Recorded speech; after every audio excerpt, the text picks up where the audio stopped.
digressing from the critical motion that is before the floor of the House. How I wish we give the mover of the motion to continue with the critical matters that were being discussed, and then the other peripheral matters will be discussed later on. For the guidance. Order. You either confirm, you know, those are very, as per the standing orders, Honorable Dr. Naman. You don't guide the chair on how to guide the House. So you just, respond to the allegations. Honorable Speaker, sir, my relationships, whether close or distant, are only meant for the family issues. Anything that is for the public can be meant for the public. Order, Dr. Naman. It is either yes or no. You don't have to explain. Because remember, the Honorable Kiprotich, if you will not accept it, then he will need to substantiate by the standing orders. So no relationship. No. All right. So Honorable Kiprotich, no relationship. So you better withdraw your remarks, and I order the Hansard to stack it off. Mr. Speaker. Yes. Mr. Speaker, I will withdraw and apologize, but there is a clip that I'll not be able to play here where the Honorable Member was addressing the members of the public. Order now, overtaken by events. Honorable Kiprotich, proceed. Thank you, Mr. Speaker. So I was saying, in word, the word got 3 projects from the fund. Again, that is in violation of the guidelines of the fund. The Honorable Speaker, let me just highlight some words. The Honorable Simon Koske of Kunya got nothing from the project in the 2 subsequent financial years. We are going to the 3rd one. Mr. Speaker, the Honorable Philip Rono, MCA representing Kamashan, and who is our majority leader, got nothing. The Honorable Hezron Kipngeno, from the fund, the ward did not get anything. The Honorable Speaker, in Bureti, Cheblanget ward, where the governor comes from, got nothing from the fund, despite the fact that we've gone through the 2 financial years. Mr. Speaker, that is why I'm saying. Order, Honorable Roman, there is a point of order. Take your seat from the Honorable Member of Cheblanget ward.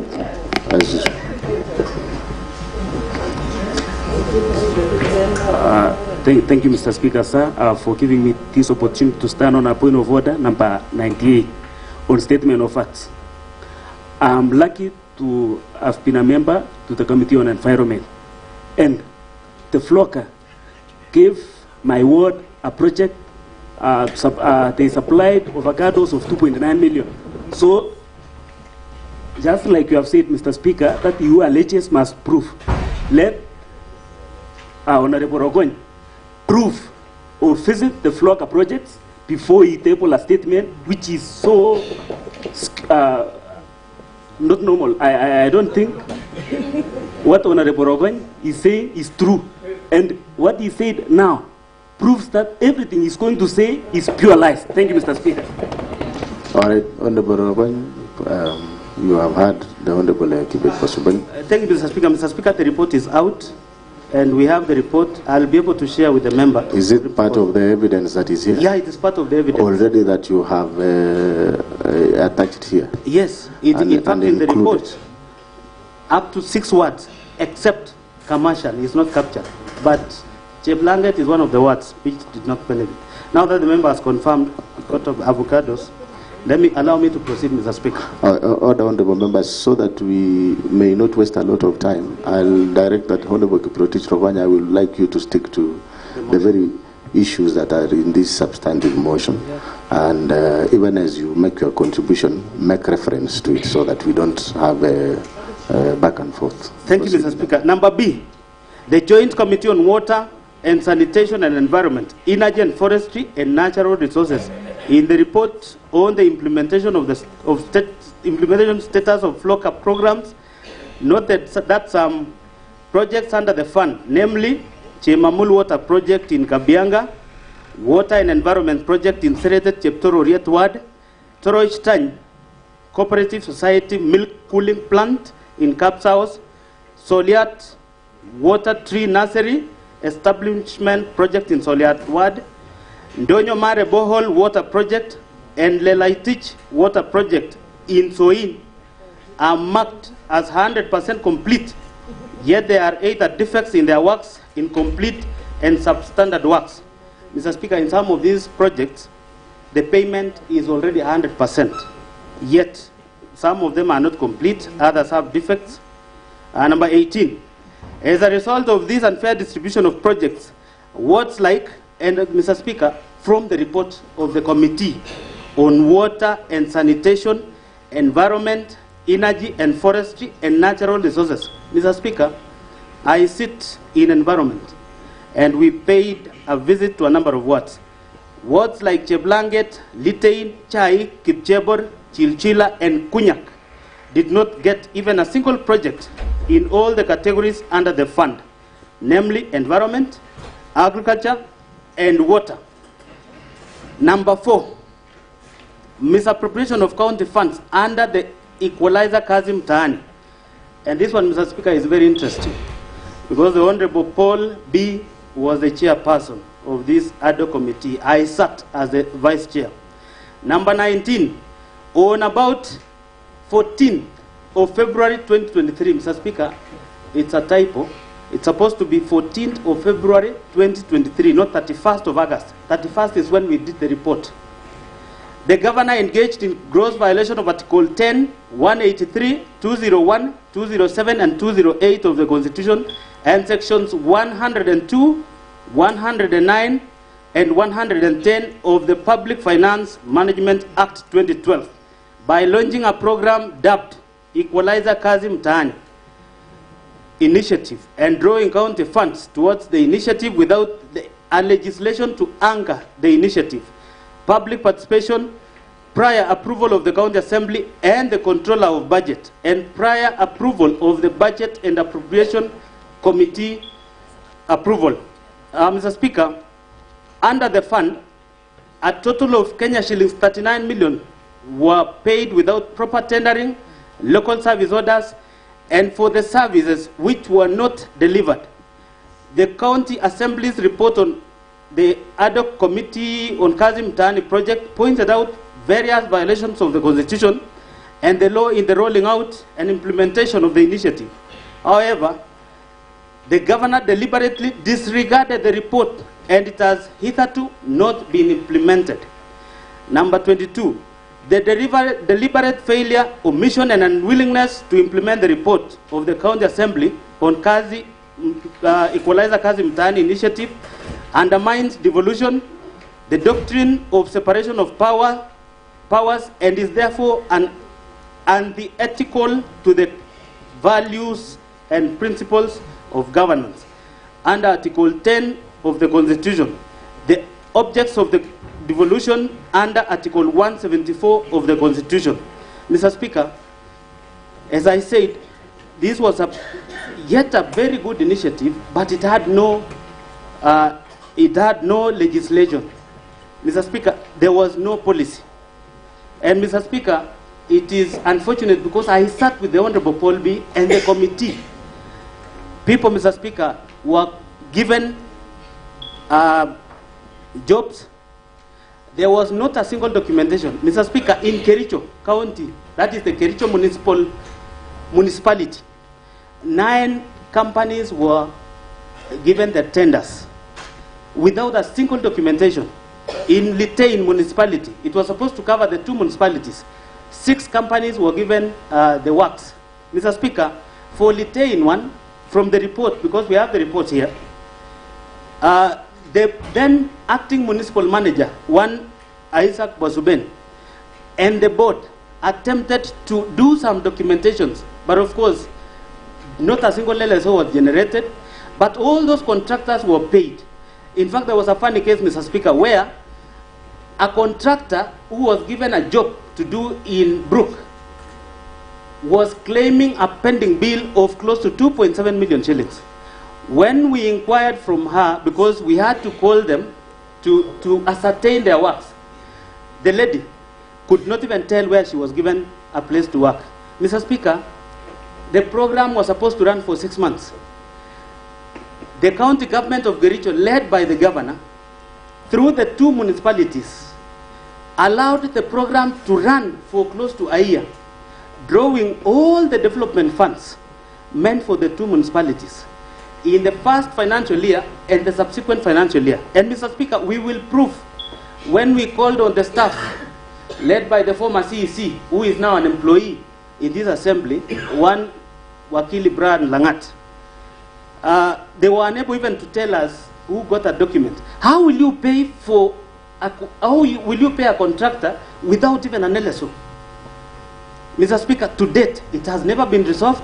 And this one, Your Excellency, will actually pin you down because one, we did a report, not a single money was recovered from those fictitious payments that were made to the various contractors. Let me give you the last shocking revelation. Mr. Speaker, there was a contractor who appeared, the only contractor who appeared before this committee. He had two companies. One was pre-qualified and the other one was not pre-qualified. But then the fellow was paid for both. In Litain, there was a contractor with two companies and he was paid for works.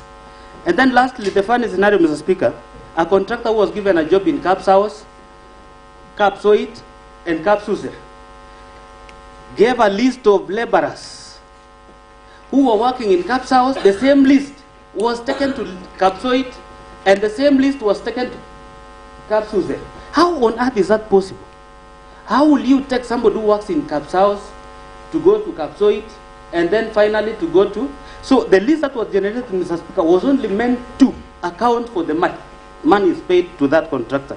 Mr. Speaker, we lost 39 million shillings, and I'm happy because the report will vindicate the committee that sat to investigate the entire ordeal. Number 5, Roman number 5, misappropriation of funds under the strategic intervention projects, that is the SIPs. Number 23, in various dates during the financial year 2024-2025, the governor engaged in gross violation of Article 10, 183, 201, 207, and 208 of the Constitution, and Sections 102, 109, and 110 of the Public Finance Management Act 2012 by overseeing misappropriation of various projects under the Strategic Intervention Projects Fund. Number 24, for instance, the project of upgrading of Kunyak Dispensary to Health Center, which is retender project for the construction and renovation of various facilities within the health center by MS Belitra Enterprises Limited for Kenya shillings 44,756,846. A total of Kenya shillings 8,575,186 has been paid for no works done. Indeed, the County Assembly's Committee on Implementation visited the site. They found that the contractor had only supplied material, contrary to the Finance Department's report to the Assembly that the kitchen and staff house was at the walling stage, while the MCH is at the slab level. And this, Mr. Speaker, the chairman can swear an affidavit because this is a committee that went to the site.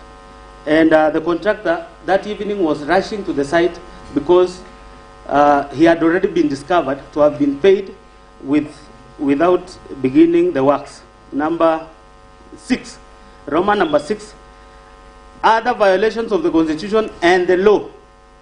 The present and former Chief Executive Committee members and the Chief Officers have variously reported coercion by the Governor to make financial allocations for Governor's own use from the funds allocated to their respective departments, and which funds they were required to remit through the Governor's personal assistance.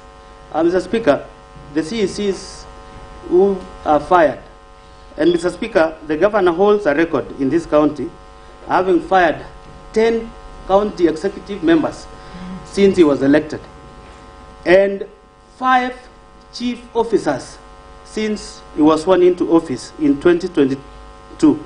Mr. Speaker, some of which were even done without the due process. Mr. Speaker, one of the county executive members, Honorable Erick Mutai, and we have the affidavit, we have even including the M-Pesa statements. You will be able to see that in so many occasions, he was able to send money to the governor himself and to his aides Rennie, and the other gentleman. Mr. Speaker,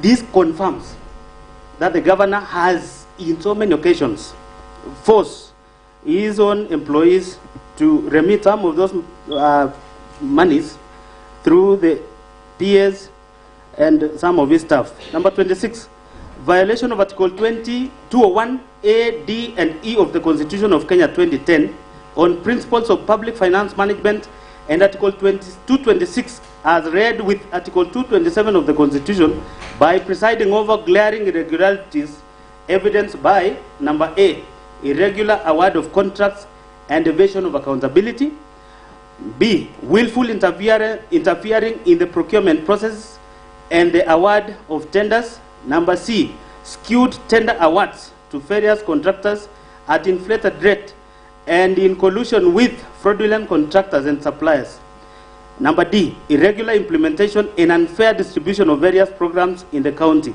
and number E, intentionally and negligently presiding over massive theft of county public funds as evidenced by the Auditor General's report for the preceding financial years, which have raised red flags over various projects. And Mr. Speaker, some of these we've proven earlier on in a number of those other grounds. Number 27, on 15th August 2023, the governor compensated the victims of Londiani accident from the county emergency fund to cover up for the funds raised by the public and misappropriated by a committee he had formed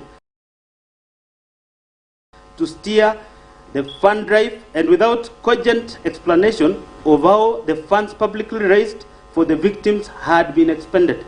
Mr. Speaker, the violation is using the county money to pay for the victims of Londiani accident, despite the fact that there was a fundraiser that had been conducted to support the victims and to pay for the hospital bills.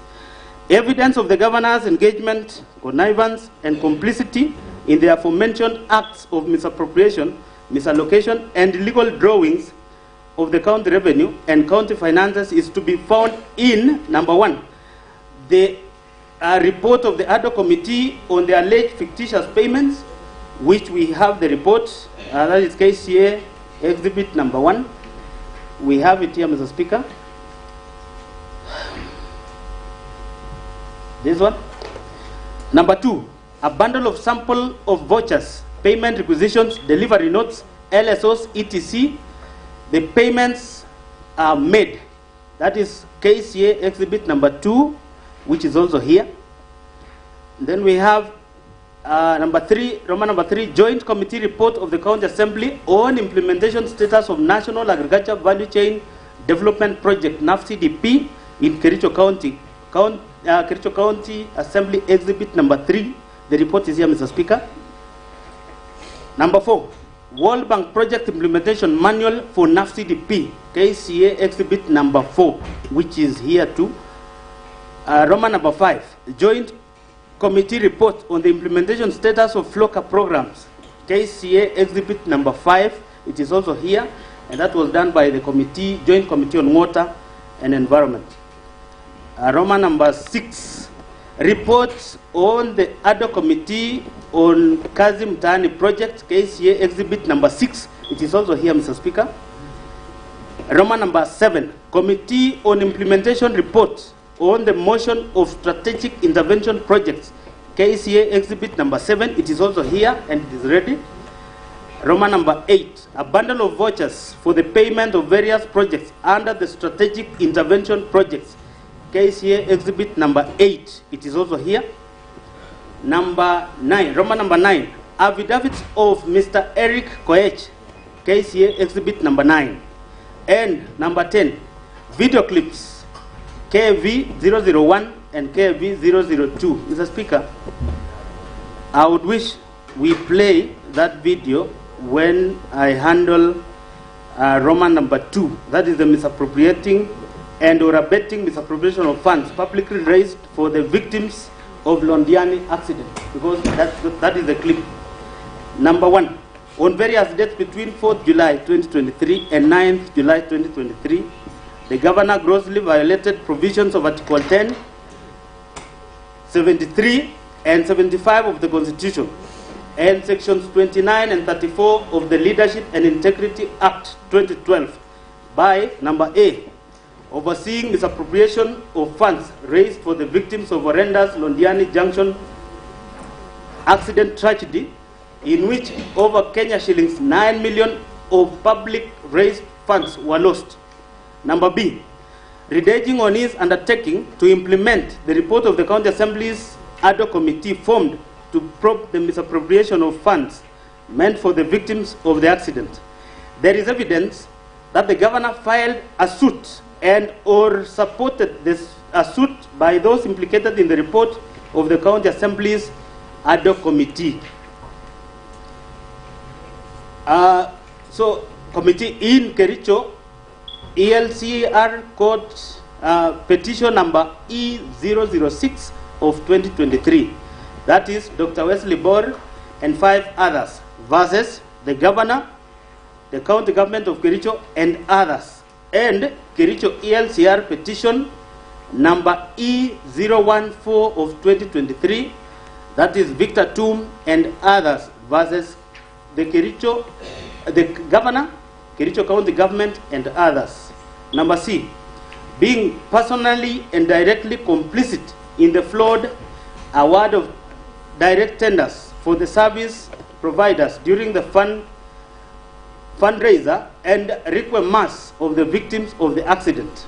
Number D, the county governor has in this regard committed numerous and various acts in the course of his duties that are contrary to and in violation of the Constitution and laws of Kenya. These include, number 1, the authenticity of various payments made cannot be confirmed. The fact that the exact amount of money expended from the sum collected during the fundraiser points to impropriety and suggests a clear fraud on those whom the funds ought to have benefited. Roman number 2, a total of Kenya shillings 13,682,660 was collected at the fundraiser. A sum of Kenya shillings 423,000 was purportedly expended as pastors' facilitation, transport fund, field preparation, lunches and refreshments, printing, publishing, and radio announcements. Other payments that were approved from the fund were the Kericho County Referral Hospital, Kenya shillings 2,037,524, Londiani Hospital, Kenya shillings 1,534,190, Supertrix Limited, Kenya shillings 2,945,000, Supershine Limited, Kenya shillings 411,000, Race Hotel, Kenya shillings 100,000, County Commissioners Fuel, Kenya shillings 300,000, etc. Number 3, that when Kenyans from all walks of life voluntarily made contributions to aid the victims of the tragedy, it was never intended or anticipated that the funds would be misappropriated with the blessings of the governor, who had a higher calling to ensure the money is accounted for to the last coin, and whom the people bestowed their trust. Roman number 4, the governor issued contradictory statements insofar as the use of the fund is concerned. The contradictory statements point to his being complicit in the manner. Roman number 5, while the governor is on record indicating that the medical bills for all the victims would be waived and taken care of by the county government, it is not clear why had the money to be paid out from the fund collected to various public hospitals against the express and unequivocal representations of the governor. Mr. Speaker, we have the clips, and before even we play those clips, this was the most unfortunate incident that happened in July. Mr. Speaker, I know you come from Kipkelion East, and quite a number of times you pass by Londiani Junction. Mr. Speaker, look at those people who, conduct their businesses there. Those selling maize, those selling some food produces, the border fellows around that center. Mr. Speaker, these are the people who are trying to make the least out of what they sell. Think of those selling maize choma, Mr. Speaker. The much that particular person can make out of that is 10 shillings per maize cob. Or I don't know what we call that, the Maindi choma. But then, Mr. Speaker, when the accident came, these are the people who could not afford even the medical bills. Mr. Speaker, the fundraiser was hurriedly done, and the members of the public gave their monies in kind. First of all, Mr. Speaker, immediately the accident happened, the former deputy president landed in the site. And I think other senior officials in this government, they even gave an amount in advance. Rigathi Gachagua himself gave Kenya shillings 2 million the same day. Mr. Speaker, it is unheard of for the county government, led by the governor, Dr. Erick Mutai, to misuse those monies that were meant to benefit the victims of that accident. I want to play the videos, Mr. Speaker, beginning with when the whistleblower came on board. That is one engineer, Fred Kirui, raised the issue of misuse of those funds. Mr. Speaker, you formed another committee that was chaired by one Honorable Moses Rotich, the MCA representing, and it came as a result of a statement from the Honorable Vincent Korir. Mr. Speaker, when you formed the other committee, the governor called a press conference right in front of his office. And Mr. Speaker, the governor committed that he was going to act on the report. I want you to play that video shortly. Circulating around in the newspapers that money was lost in the process. Some other families have not received the money. I've been able to reach out to the committee which was concerned, and out of it be able to understand what exactly transpired. Because just like any other person. Mr. Speaker, that is when the governor came out, immediately formed the other committee after the statement was raised. In fact, there is a common phrase, Mr. Speaker, where the governor claimed in our local language, Mangetu Chito, meaning he was not going to spare anyone who was accused of stealing the fund. Mr. Speaker, I want you to play the next clip when now the report of the committee that was looking into the fictitious payments from the kitty. And we will have two clips. There is one clip where the governor claims he was going to foot all the bills, the medical bills, the tent, and any other cost by the county government of Kericho. And the money raised from the fundraiser was only meant to be shared among the victims of the Londiani accident. I want you to play that clip where the governor now called a press conference holding the committee led by the Honorable Moses Rotich, a funeral committee.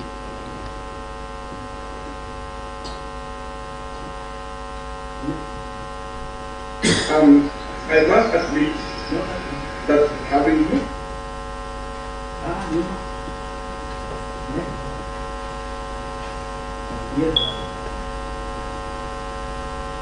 the committee, I have directed the committee that as of Wednesday last week, I have directed them to pay all the money. However, the committee indicates to me that the checkbook that they were supposed to use in payment of the victims were in the hands of the funeral committee. Sorry, the other committee, but again it's a funeral committee though, because it was looking into mother's funeral. So the funeral committee of the assembly had the checkbook, and they were not able to disperse the money. And now that the funeral other committee has finished their work, I request them to provide a check, because it...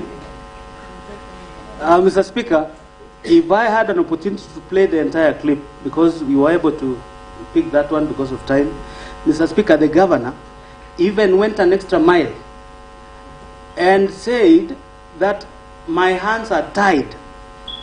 You know, there are officers in this county government who are accused of mishandling that money. And one of the recommendations from the committee was that they be disciplined. Disciplining them means either they was going to be surcharged or made to repay the money that were paid to them. The governor came before the members of the public and said, I have no powers to discipline the chief officers and other officers who are mentioned.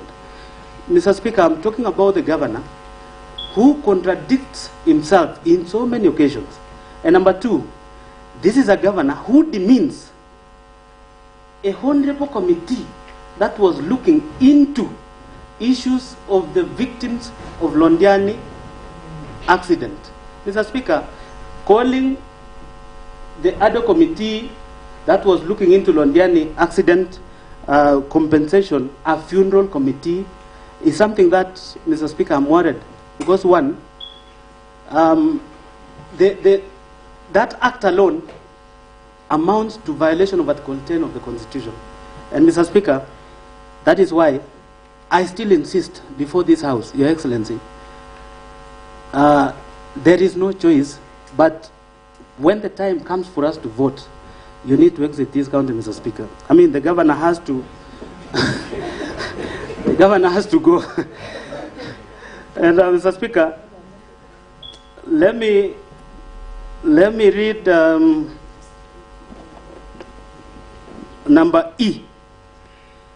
By his acts of omission and commission, the governor has grossly violated Article 75 of the Constitution, which demands that a state officer shall, whether in public or private, behave in a manner that avoids conflicts of interest between personal interest and the public or official interest, or compromises public interest in favor of personal interest. Number F, by overseeing the misappropriation of the funds aimed at assisting victims of the accident, the governor violated Article 73(2), which demands from him selfless service based solely on public interest, demonstrated by honesty in execution of his duties, accountability to the public,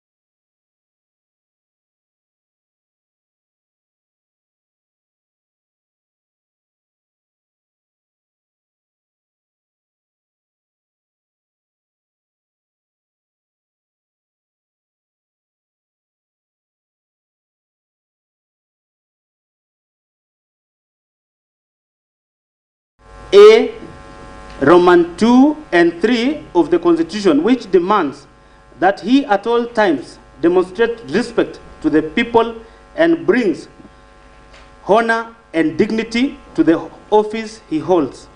Number H, by allowing himself and senior officials close to him to benefit from the funds, the governor violated Article 76(2)(b) of the Constitution, which prohibits a state officer from accepting a benefit in circumstances that compromise the integrity of the state officer. Number I, by failing to ensure that decision-making in the executive office of the county governor are not influenced by corruption, nepotism, and other callous improper motives, the governor has failed to exercise objectivity and impartiality, thus violating Article 73(2)(b) of the Constitution of Kenya 2010. Evidence of the governor's engagement, connivance, and complicity in the acts of misappropriating and or abetting misappropriation of publicly raised funds is to be found in Roman number 1, the report on the investigation of Londiani accident victims fundraising held on 4th July 2024, KCA exhibit number 10, which is, the report is here, Mr. Speaker. Roman number 2, affidavits filed by the governor in Kericho ELCR petition number E014 of 2023, KCA exhibit number 11, and video clips numbered KCA V3, KCA V4, and KCA V5. Mr. Speaker, those are the clips that we played, and we will get to play now the one that, whether the team was able to presented there, but we have them where the governor continues to contradict himself in the whole incident. And Mr. Speaker, lastly, when the committee sat in this house, Mr. Speaker, there was an accountant from the referral hospital who appeared before this committee. The governor had indicated that the county government of Kericho was going to foot all the medical bills. The county government of Nakuru, led by Governor Susan Kihiga, paid for all the victims of the accident. So there was nothing the county government of Kericho was paying. But from the report generated from the executive, led by the governor, County Referral Hospital, the accountant was called to ensure he come up with the bills, purposely for the governor to account how the money was used. Mr. Speaker, in one of these clips, not that one, of course he talked about that one. I want you to go to exhibit number what? Is it number 1? Yes, that one.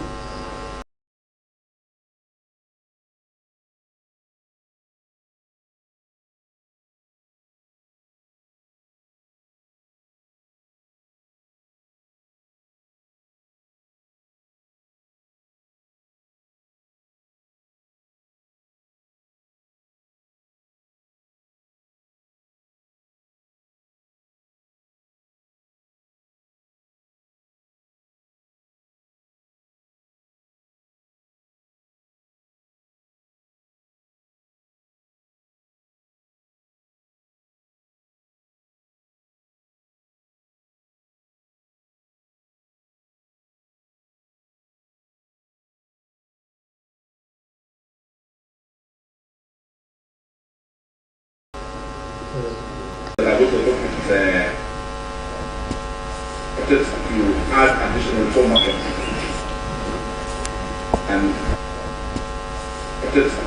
add additional 4 markets and the market we are targeting is Loti, we are targeting Lodiani and Kitiket for those 4 additional. I wish also to indicate that as a county we have been able to move forward and close the capsule project, which is the county integrated agro-processing fund of value addition. The national government has given us 50 million. The county government of Kericho has equally partnered with the national government to another 50 million, and this project will be 500 million, and we are going to have the capsule that is in solicited away. It's only open in the region and also value adding what has been seen in our farms. We're looking forward to do value addition in our potatoes, our sweet potatoes, our milk. Let's be patient. It's almost getting to where we want.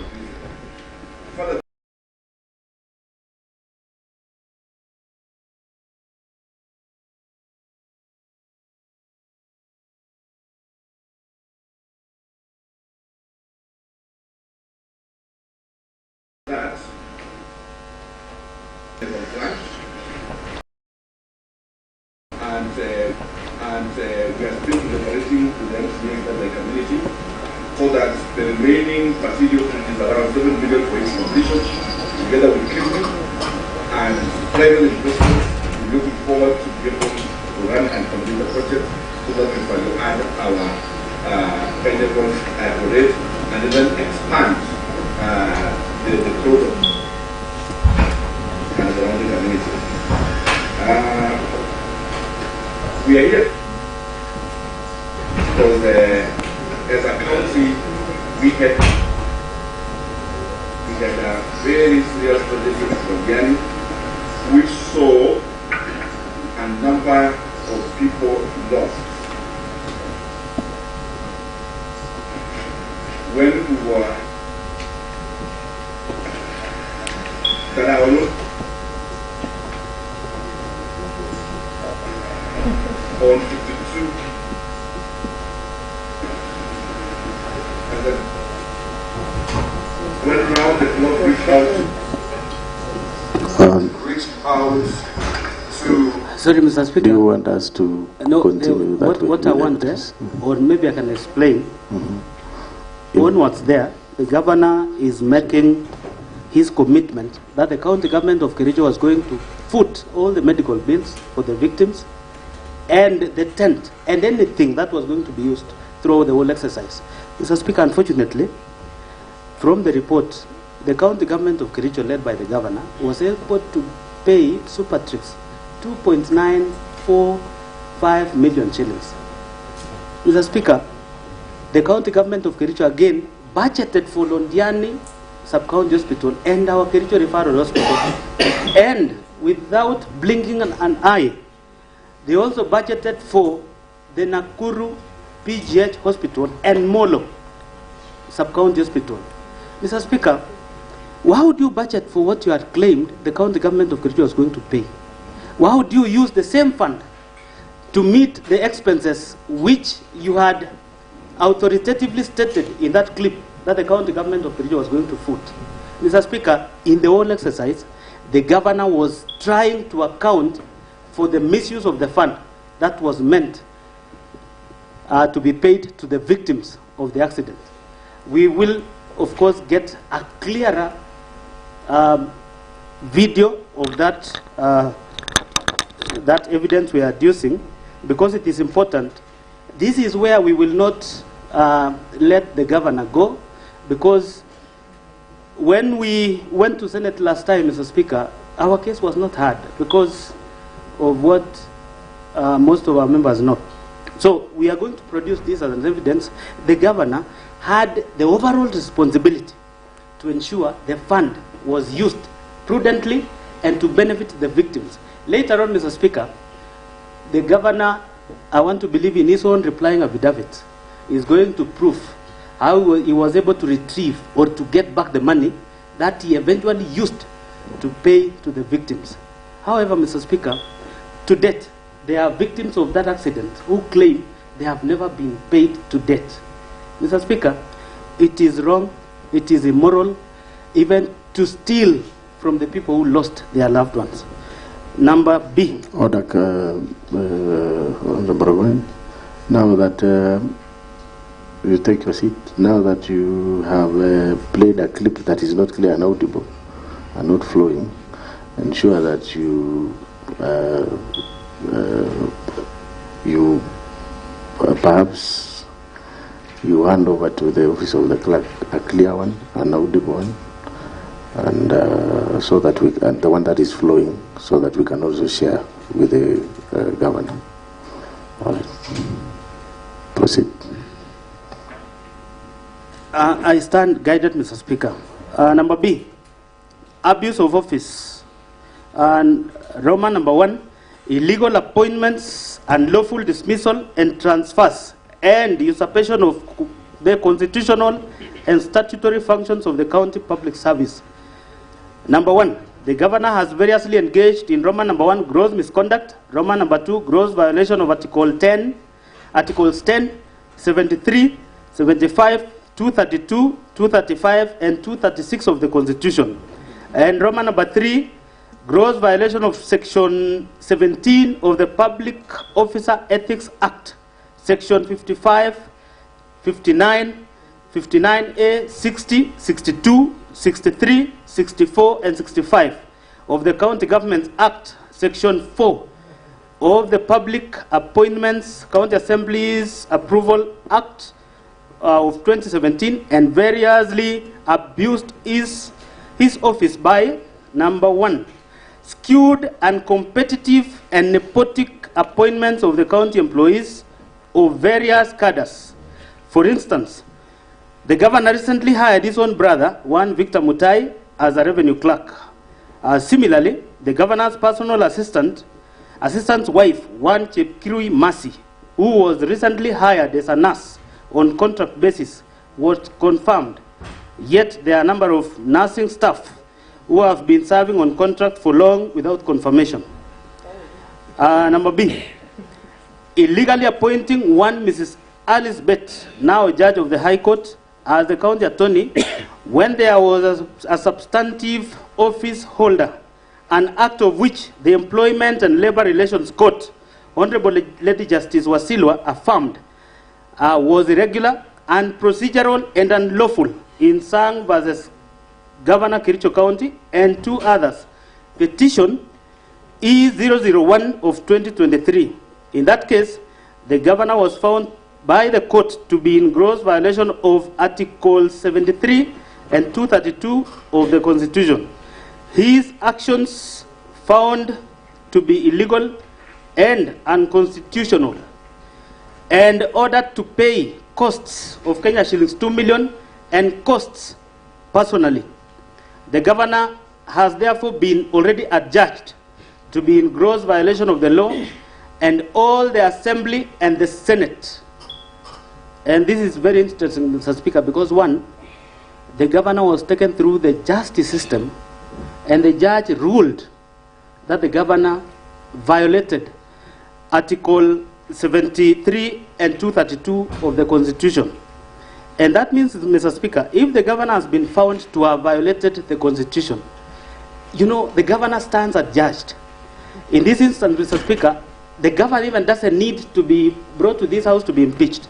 If a resident in this county was able to bring a petition, definitely the governor would cease holding office. Because one, why would you hire somebody when there is an office holder? And the petitioner successfully petitioned through the courts, and the governor was ruled to have violated the law. Him even being ordered to pay Kenya shillings 2 million personally was enough proof by the courts that the governor was found to have abused office.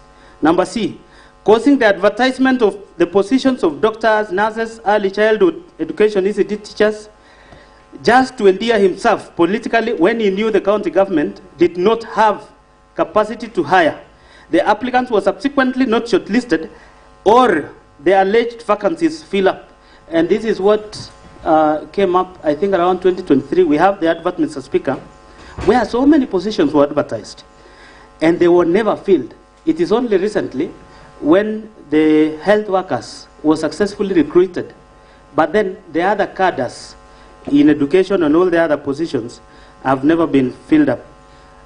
Revenue clerks, the other day, Mr. Speaker, we appropriated as a house, and of course in consultation with the executive, and we were able to hire 30 revenue clerks. Mr. Speaker, the other positions that were advertised were never filled to date.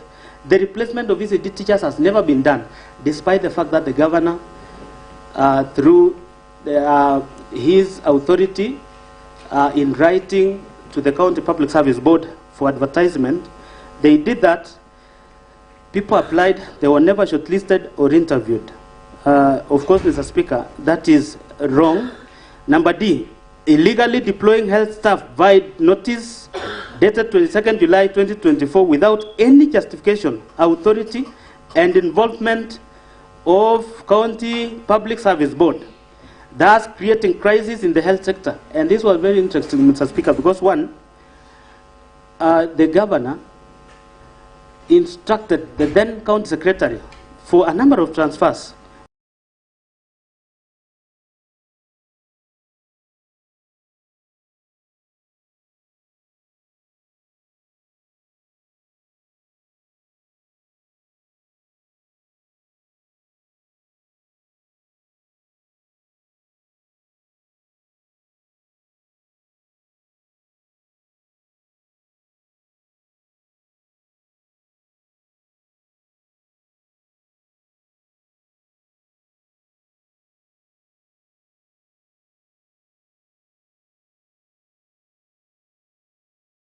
Which were reversed when the Committee on Health, led by the Honorable Erick B., intervened.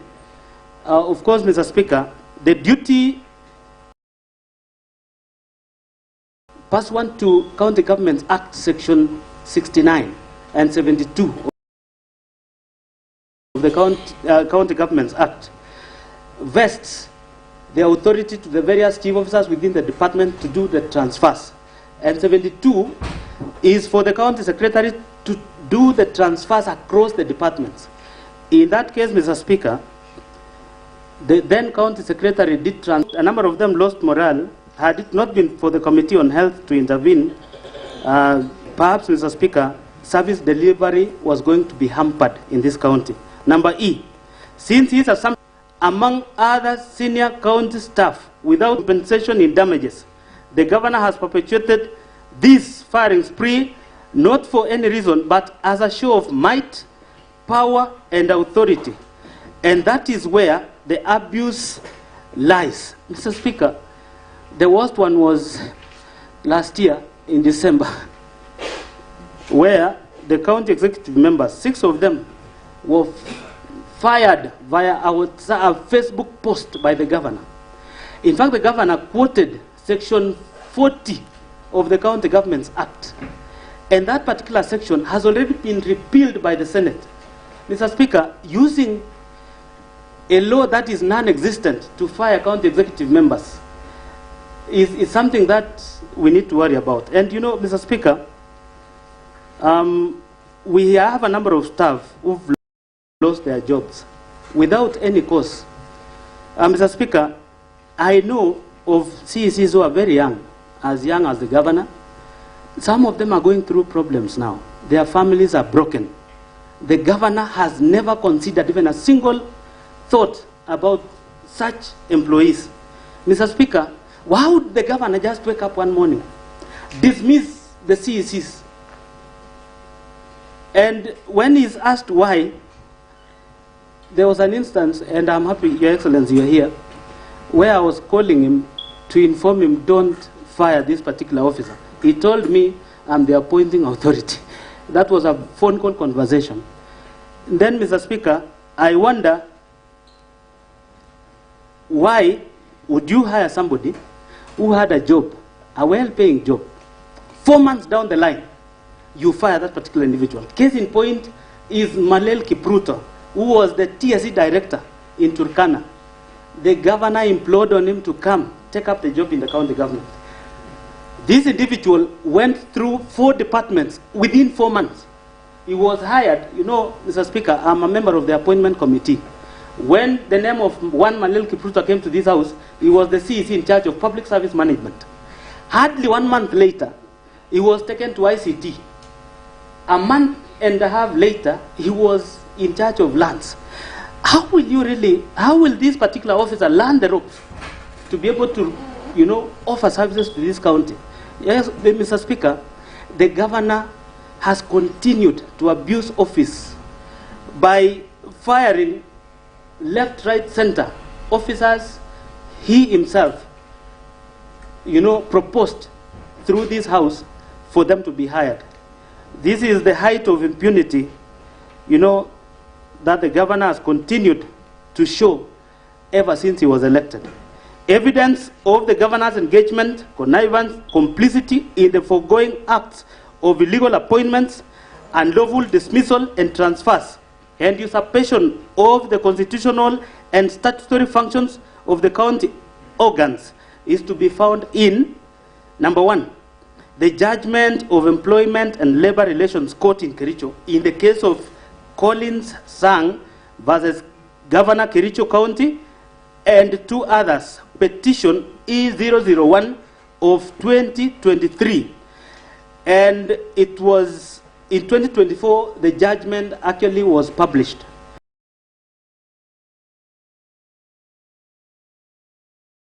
That is KCA exhibit number 12, from the governor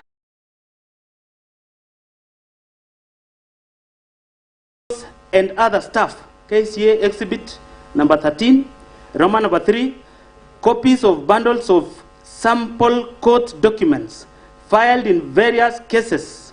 KCA exhibit number 14. Mr. Speaker, remember all the CCs who've been fired have gone to court. They have active court cases. And, you know, most of these labor-related cases, oftentimes, the employer always loses the case, amounting to millions because of the number of people the governor has fired. Roman number 2, subversion, discrediting, and impeding of the oversight role of the county assembly. Mr. Speaker, number 1, on 3rd of September 2024, the governor engaged in 1 gross misconduct, and Roman number 2 grossly violated the provisions of Article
the office the governor holds.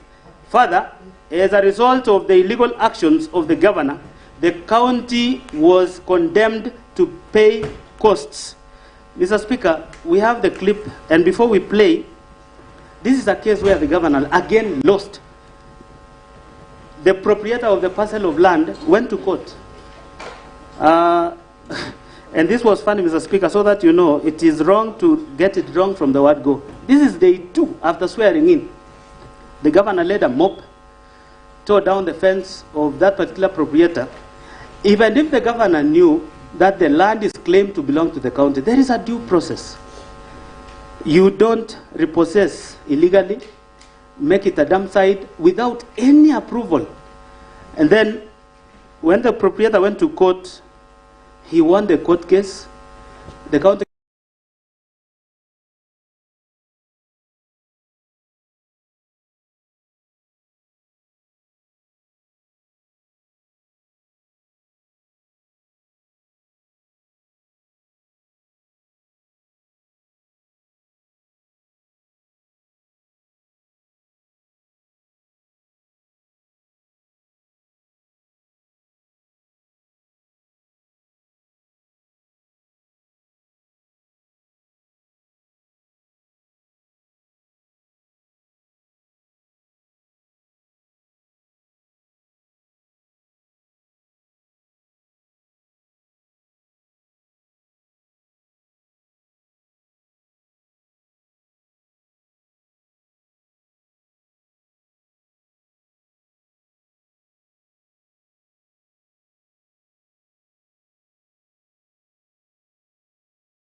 is in contravention of chapter 6. I mean, that is, the integrity of the governor is already in question in day 2 when he was elected.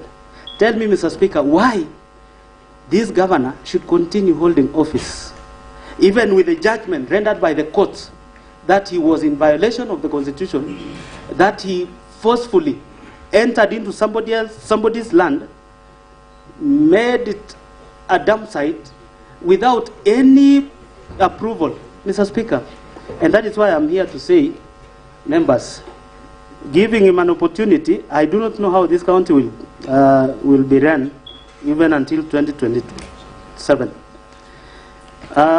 Number B, none of the dismissed CECs, CEOs, chiefs of staff, and other senior county staff were given fair administrative action, due process, hearing, thus violating the provisions of Articles 41, 47, Article 51 of the Constitution. Mr. Speaker, remember, even if you were to fire a CEC or a CEO, then you should be able to have accusations.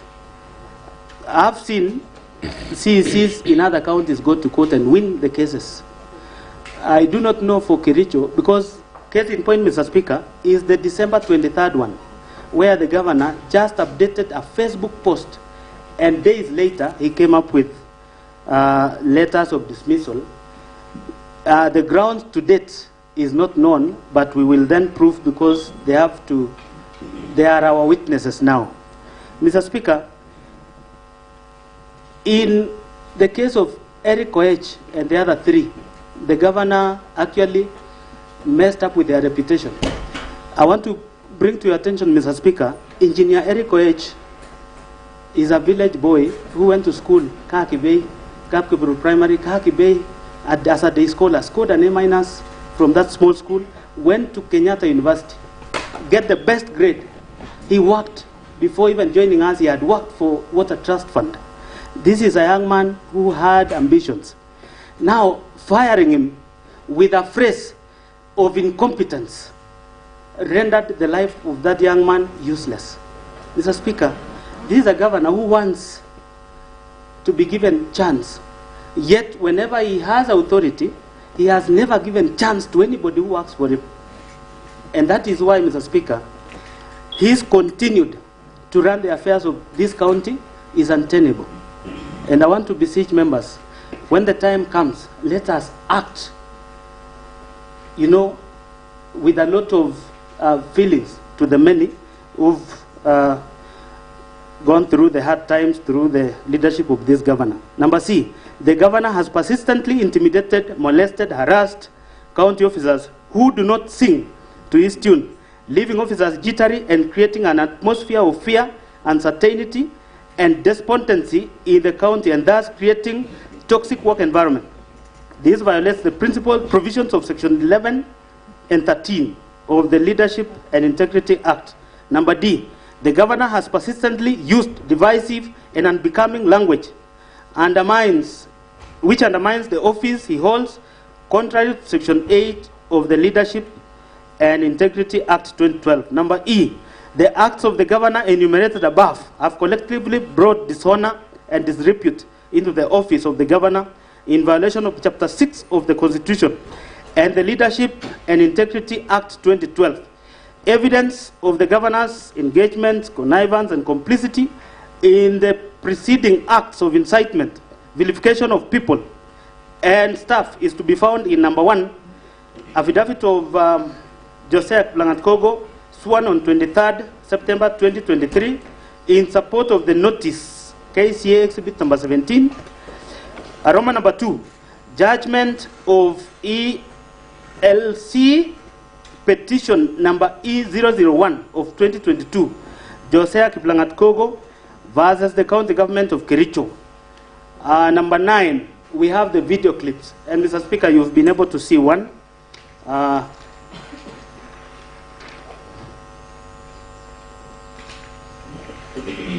So, Mr. Speaker, to that far, we've come to the end of the motion. And before I call on the seconder of the motion, Mr. Speaker, I want to tell the governor who is before us, pursuant to standing orders of this county assembly and Article 51 of the Constitution, fair hearing.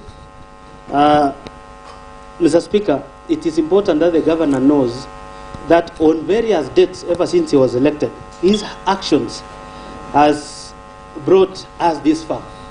Mr. Speaker, there is a clip there that we will get a clear on, where the governor admitted while they were installing the new managing director of Kewasco, where he admitted in public and in camera that in Londiani's case, funds were lost. I'm waiting to see his replying affidavit because it's confirmed in series. And he claimed I was still younger. Now that I've now known how to run the county. This is somebody who's confirmed his own wrongdoings. I want to urge the members, let us vote with conscience.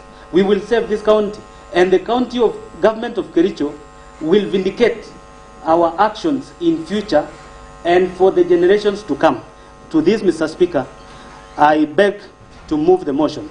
And the second of the motion is Honorable Vincent Korir, the MCA representing Londiani Ward. Thank you, Mr. Speaker. All right, thank you, the Honorable Proteach Ravanya. Before Honorable Vincent Korir takes to the floor, is the Deputy Speaker in? First panelist, Honorable Philip. Yes, you can come over.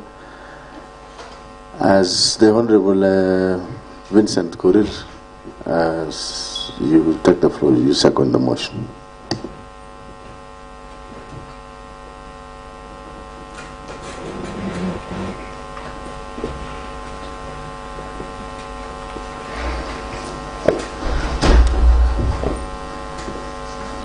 Thank you very much, Mr. Speaker, for giving me this opportunity to second the motion. And before I second the motion, Mr. Speaker, I would like to contribute on what my colleague has stated. And this motion is not only historical, it is also going to have a test of integrity to this House, a test of integrity to the members, a test of integrity to the governor before us, and everyone else who has been entrusted with an office. Mr. Speaker, the issue of leadership, as in this motion, because we are testing the leadership, is being accountable. And we are discussing the issue of accountability. We want to look at the issue of accountability of the resources of the people of Kericho County, and upholding the Constitution and rule of law. Mr. Speaker, Constitution of Kenya 2010, Article 73, states clearly on accountability, rule of law, service to the public, interest of the public over personal interest. And Mr. Speaker, the Constitution also gives us mandate as this House, and Article 181, read together with Section 33 of County Government Act. And this article gives this House mandate and authority to act wherever there is abuse of office, whenever there is gross misconduct on the question of governor and even any other leader. It's also stated on the actions that can be taken if there is breach of leadership.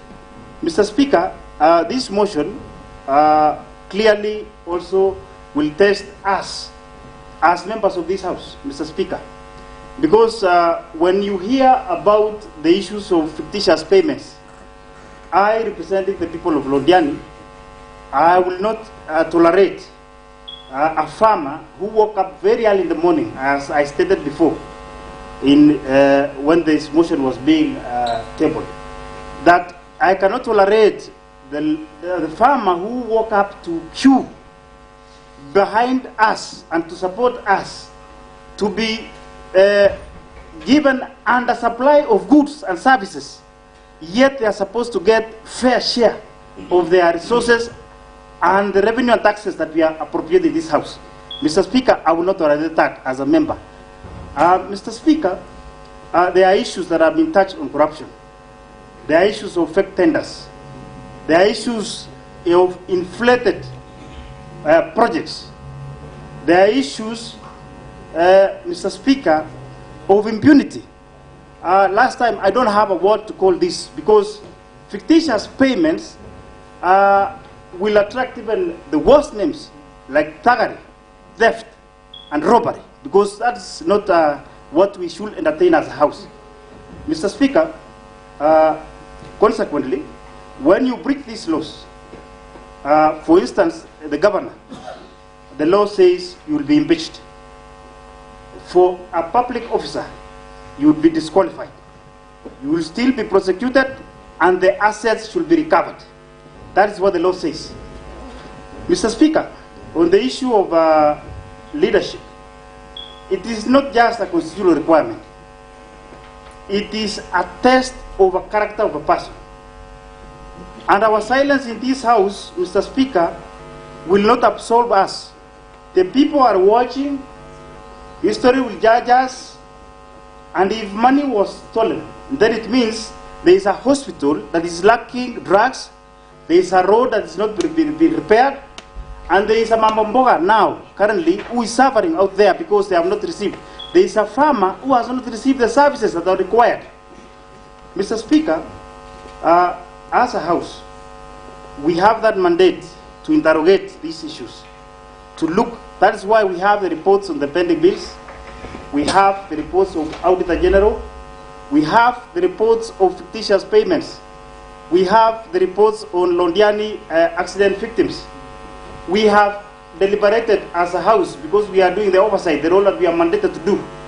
And I believe today is a day because for the governor, all these reports I believe they normally say documents have facts, and facts don't lie.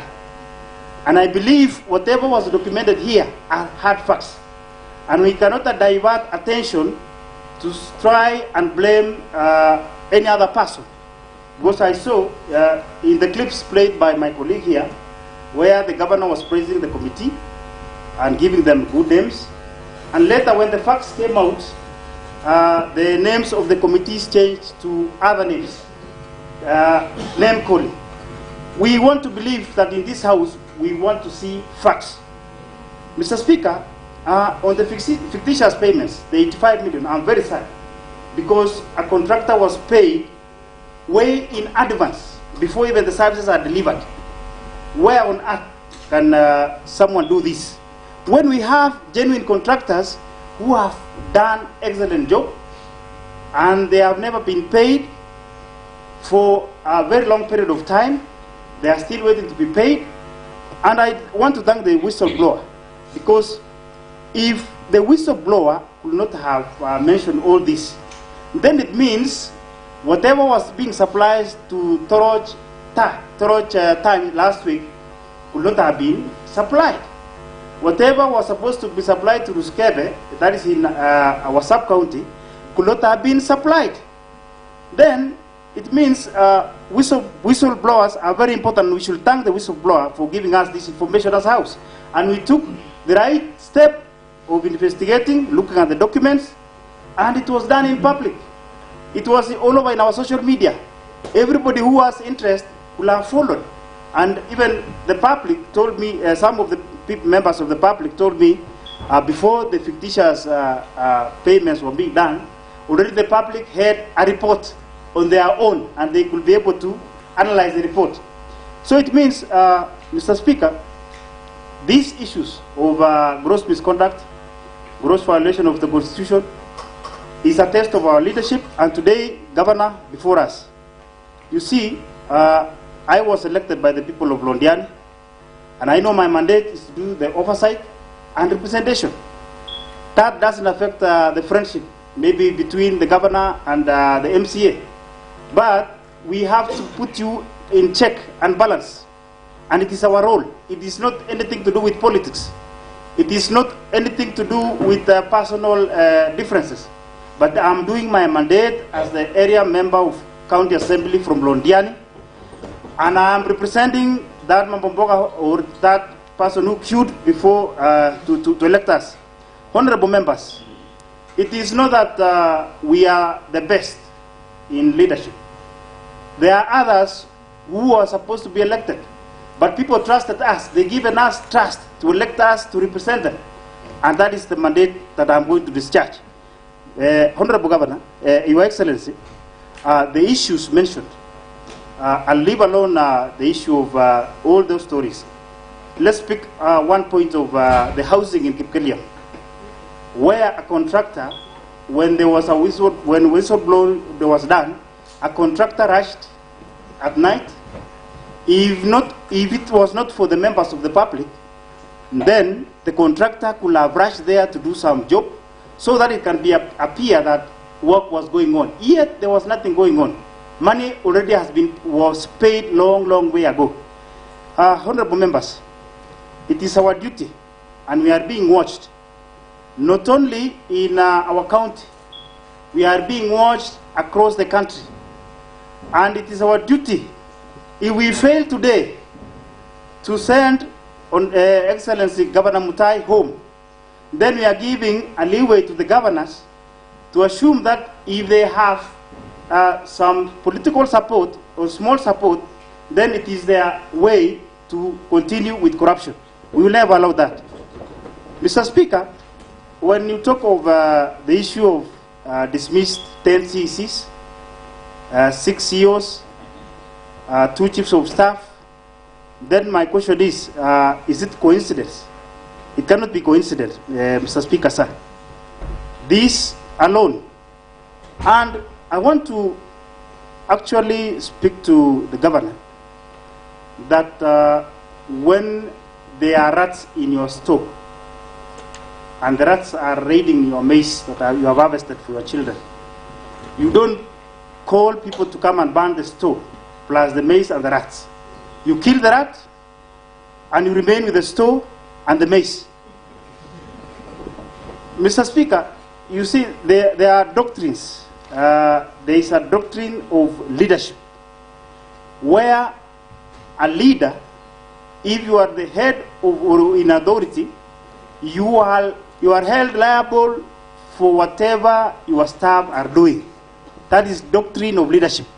If I'm a manager and there is a supervisor who has done repeatedly some issues, for example, stealing, then it means I'm the problem. And it's me who's supposed to step down or resign or be sacked. So to you, Your Excellency Governor, on the issue of Londiani accident, this is so touching to me because this is in the area where I come from. I managed to witness whatever happened during that day, that time. And actually, I don't want to describe the events that took place. But the saddest of all is when the fundraising was done, I was part and parcel, we contributed, and eventually, the money was lost. To me, that money was supposed to be helping those victims who had already died, some were injured. And to my surprise, there was also a whistleblower during that time. And true to the reality, the money was lost and it was misused when there is a family who are waiting to buy their victim. And you see the members of the public could not do a fundraising since they knew that already there was a fundraising held nationally. And it took time for that family. I remember I was in the other committee. We went through the committee, we looked at the details, and shocking enough, the promises that were made by the governor to waive the bills was never realized. In the real sense, that money was used in different way. If you can look at the details, I remember those people who were in the committee. If you can go into the details, then it is shocking because some of the final details could not even match. Some of the expenditures could not tally. The officers who are called here to come and answer the questions, some could even cry and even they wanted to be seen in camera because there were issues that were being done behind the camera. Mr. Speaker, in this house, as the assembly, we must act, and the action is today. And any member who is here should be convinced beyond doubt, because this report has facts. Mr. Speaker, the issue of Kazi Mutaani, I remember in May 2024, there were some 5 companies that were mentioned adversely in Kazi Mutaani program. I'm a member of Lands Committee. As a committee member, we looked at the reports, and truly, you could find that there are so many irregularities that happened in this program, the Kazi Mutaani programs. Some of the people who were recruited were never even paid. Some of the companies were not pre-qualified. And currently, there is a report, a preliminary report from the ESCC, which show that truly funds was used in an irregular manner, and the companies, 7 companies were actually involved in misappropriation of the funds. This is a loss of funds. Mr. Speaker, sir, we are called to serve the people. We are serving the Constitution and God. Mr. Speaker, as I submit, as I second, Mr. Speaker, I would like to urge this House that today, having convened today to debate on this motion, I would like to urge honorable members that with your conviction, with the facts before us, that we do the necessary and vote to remove the governor of Kericho County from office so that we can continue to uphold leadership and integrity as required. Mr. Speaker, I don't want to continue much, but I would like to say that I am standing with the people and I'm standing for justice. I second, Mr. Speaker. Thank you very much. All right, thank you, the Honorable Vincent Korir. Honorable members, now the motion have been moved and seconded.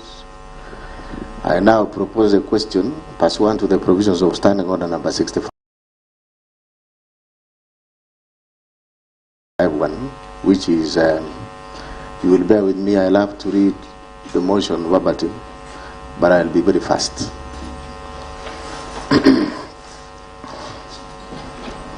Special motion proposed removal from office of the Governor for Kericho County, Honorable Dr. Erick Mutai by impeachment by Honorable Kiprotich, elected member of the County Assembly of Kericho, Sigawet Ward. Honorable Speaker, I beg with the support of members of the County Assembly of Kericho, the County Assembly, whose names and signatures I have annexed here to, as Annexure 1, to move the motion for impeachment of His Excellency, Honorable Erick Mutai, the Governor of Kericho County, for Roman number 1, gross violation of the Constitution of Kenya; Roman number 2, gross violation of various national and county laws; Roman number 3, serious reasons for believing that the governor has committed crimes under national law; Roman number 4, abuse of office; and Roman number 5, gross misconduct. The specific grounds of motion are organized thematically as outlined below and elaborated in the ensuing pages of this motion.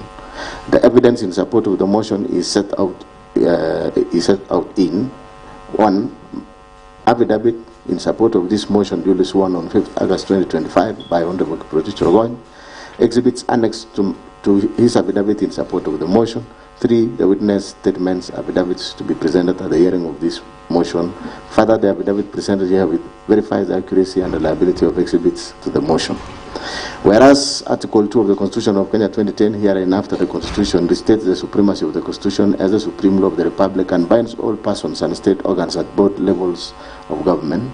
Article 10 of the Constitution, Section 3 and 16 of the Leadership and Integrity Act 2012 and Section 9, 10 and 12 of the Public Officer Ethics Act 2003 establish, among others, the rule of law, democracy, human dignity, courtesy, respect, social justice, inclusiveness, equality, human rights, probity, professionalism, non-discrimination, protection of marginalized, good governance, transparency, and accountability as part of national values and principle of governance.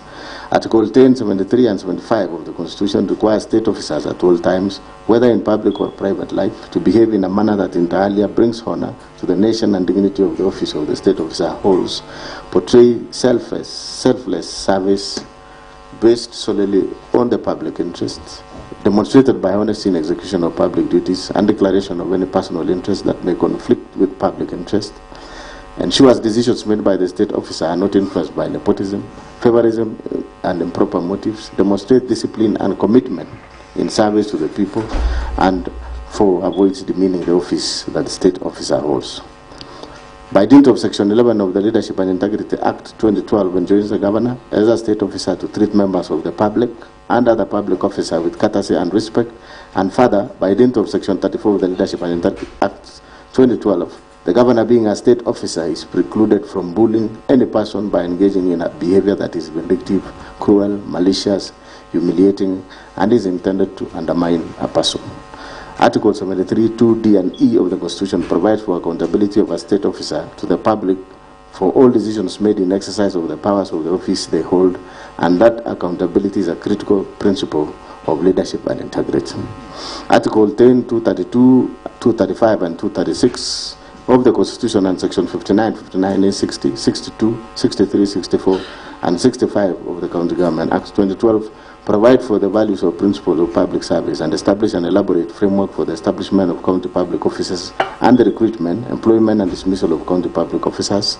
Article 179(4) of the Constitution reaffirms the governor's position as the chief executive of the county. Hence, the Constitution and the law vest primary responsibility for decision making and ensuring the well-being of the county on the governor.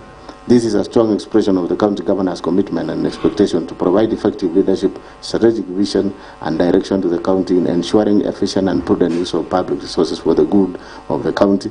Number 8, Article 181 of the Constitution, Section 33 of the County Government Act, and Standing Order number 70 and 70A of standing orders of the County Assembly of Kericho provides for the impeachment of the governor on grounds of gross violation of Constitution, gross violation of other written laws, where there are serious reasons for believing that the county governor has committed a crime under national or international law, gross misconduct, and abuse of office. Number 9.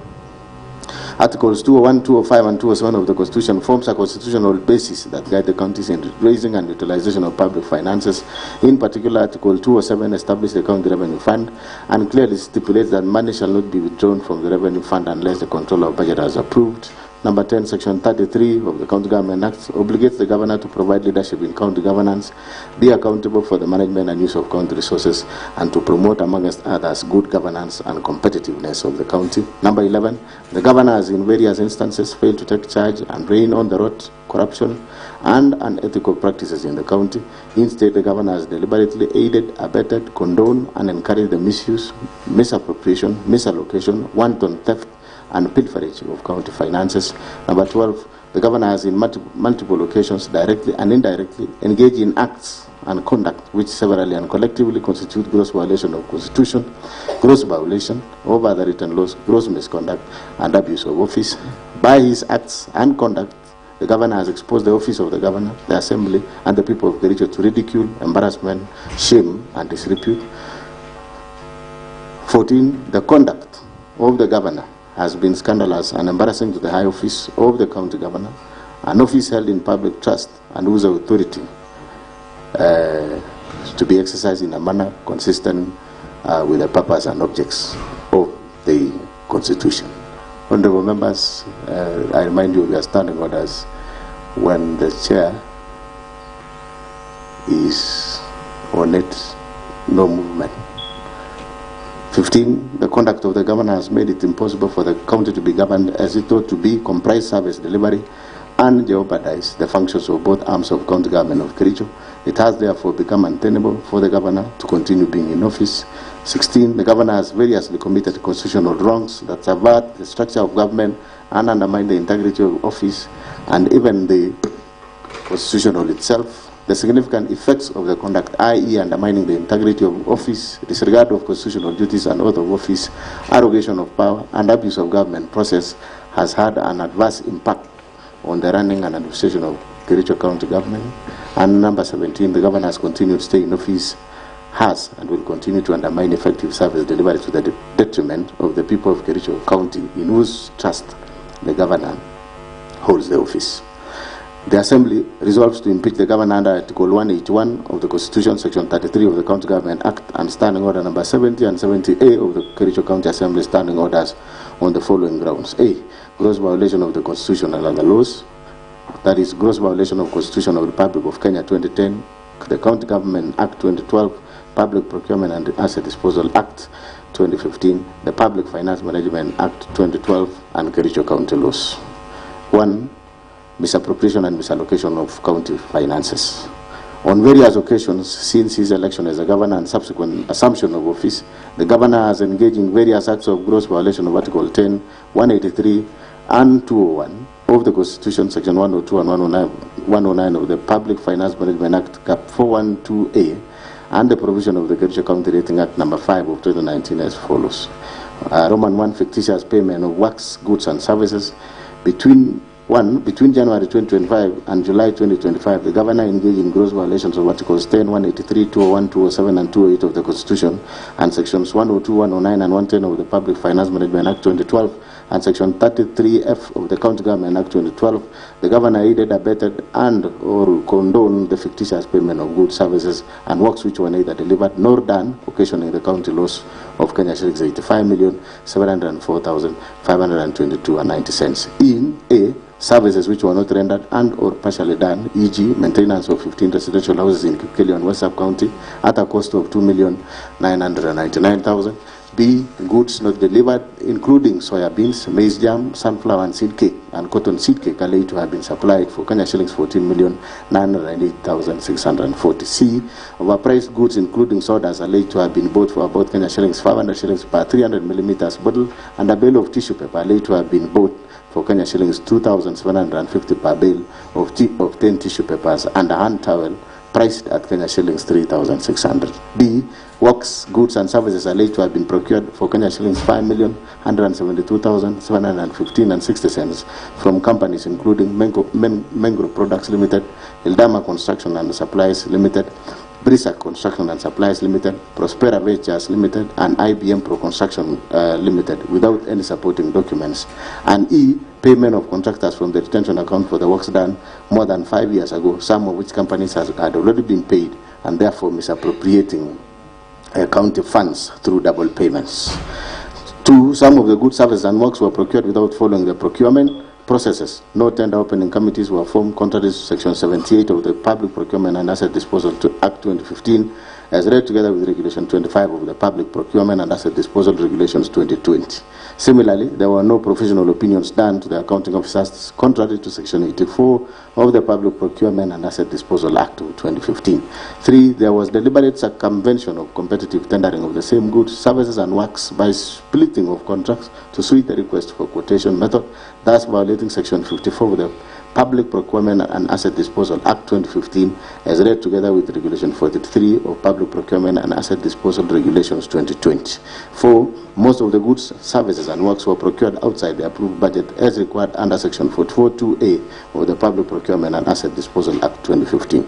5, the documents used by the departments were not clear and did not bear references to the procurement requirement, provision of dates, especially invoices, generated and signatures of respective officers.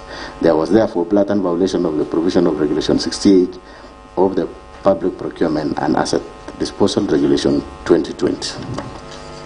Number 6, no market survey was conducted as required under Regulation 43(4) of the Public Procurement and Asset Disposal Regulation 2020. The contractors therefore supplied goods with exorbitant prices, contrary to Section 54(2) of Public Procurement and Asset Disposal Act of 2015. 7, all the subject goods, services and works were paid for in advance, yet the county has accumulated pending bills over the last 3 years of Kenya shillings 1.1 billion, which have been verified and are yet to be paid from the time the governor assumed office. 8, the report of the ad hoc committee on alleged fictitious payments tabled before the Assembly on 5th August 2025 made pertinent and damning findings and recommendations that point out to the deliberate failure to act, neglect of duty, and even conspiracy on the part of the governor, to wit: A, the documents shared with the ad hoc committee by the departmental heads called to testify were not accompanied by E-Team's invoice. This lends credence to the suspicion that the documents may have been prepared to cover up the theft after the whistle was blown. B, payments were made in advance before goods, services, and works were delivered or done, and as at the date of tabling of the report, some of the goods, services, and works remain undelivered to date. C, documents that were used to process payments bore the signatures that could not be authenticated. Subsequently, certain officers whose signatures appear in the said documents have denounced the documents. D, the gaps highlighted in the report point to serious governance concern and weak internal controls in Kericho County that the appointing authority, i.e. the governor, policymakers, accounting officers, and indeed all the officers entrusted to deliver services to the county have failed to do so as required by the law. E, there was an intention to defraud the county and violation of the Constitution 2010, Public Finance Management Act 2012, County Government Act 2012, Leadership and Integrity Act, the Powers and Privileges County Assemblies Act, the Public Procurement and Asset Disposal Act 2015. Under Article 179 of the Constitution and Section 33F of the County Government Act 2012, the governor has the overall responsibility of being accountable for the management and use of county resources. 10, it is a matter of public notoriety that when the whistle was blown on these fictitious payments, the governor on 26 July 2025, while attending a function at Kamalok village in Cheboinward, rubbished the claims and called for stern action against the whistleblower. This shows someone who is either unaware of the happenings in the county or was deeply involved in the scandal. Roman number 2, misappropriation of National Agricultural Value Chain Development Project, NAV-CDP funds. 11, on various dates between year 2023 and 2025, the governor has violated the provisions of Article 10, 183, 201, 207, and 208 of the Constitution, and Section 48 and 159 of the Public Finance Management Act 2012, and Section 33F of the County Government Act 2012 by aiding, abetting, condoning, and or overseeing the massive looting, pilferage, misappropriation, and misallocation of NAV-CDP funds amounting to over Kenya shillings 351 million as at 10th June 2025. 12, From the report of the Committee of Agriculture, Livestock and Fisheries, Cooperative Management, Tourism and Wildlife on the implementation status of the National Agriculture Value Chain Development Project, NAVCDP, in Kericho County, tabled in the County Assembly on 6 August 2025, the County Assembly noted the following discrepancies in the use of Fund A. The expenditure was used for farmers' cooperative societies, farmer producer organizations, found only in 19 out of 30 wards in Kericho County.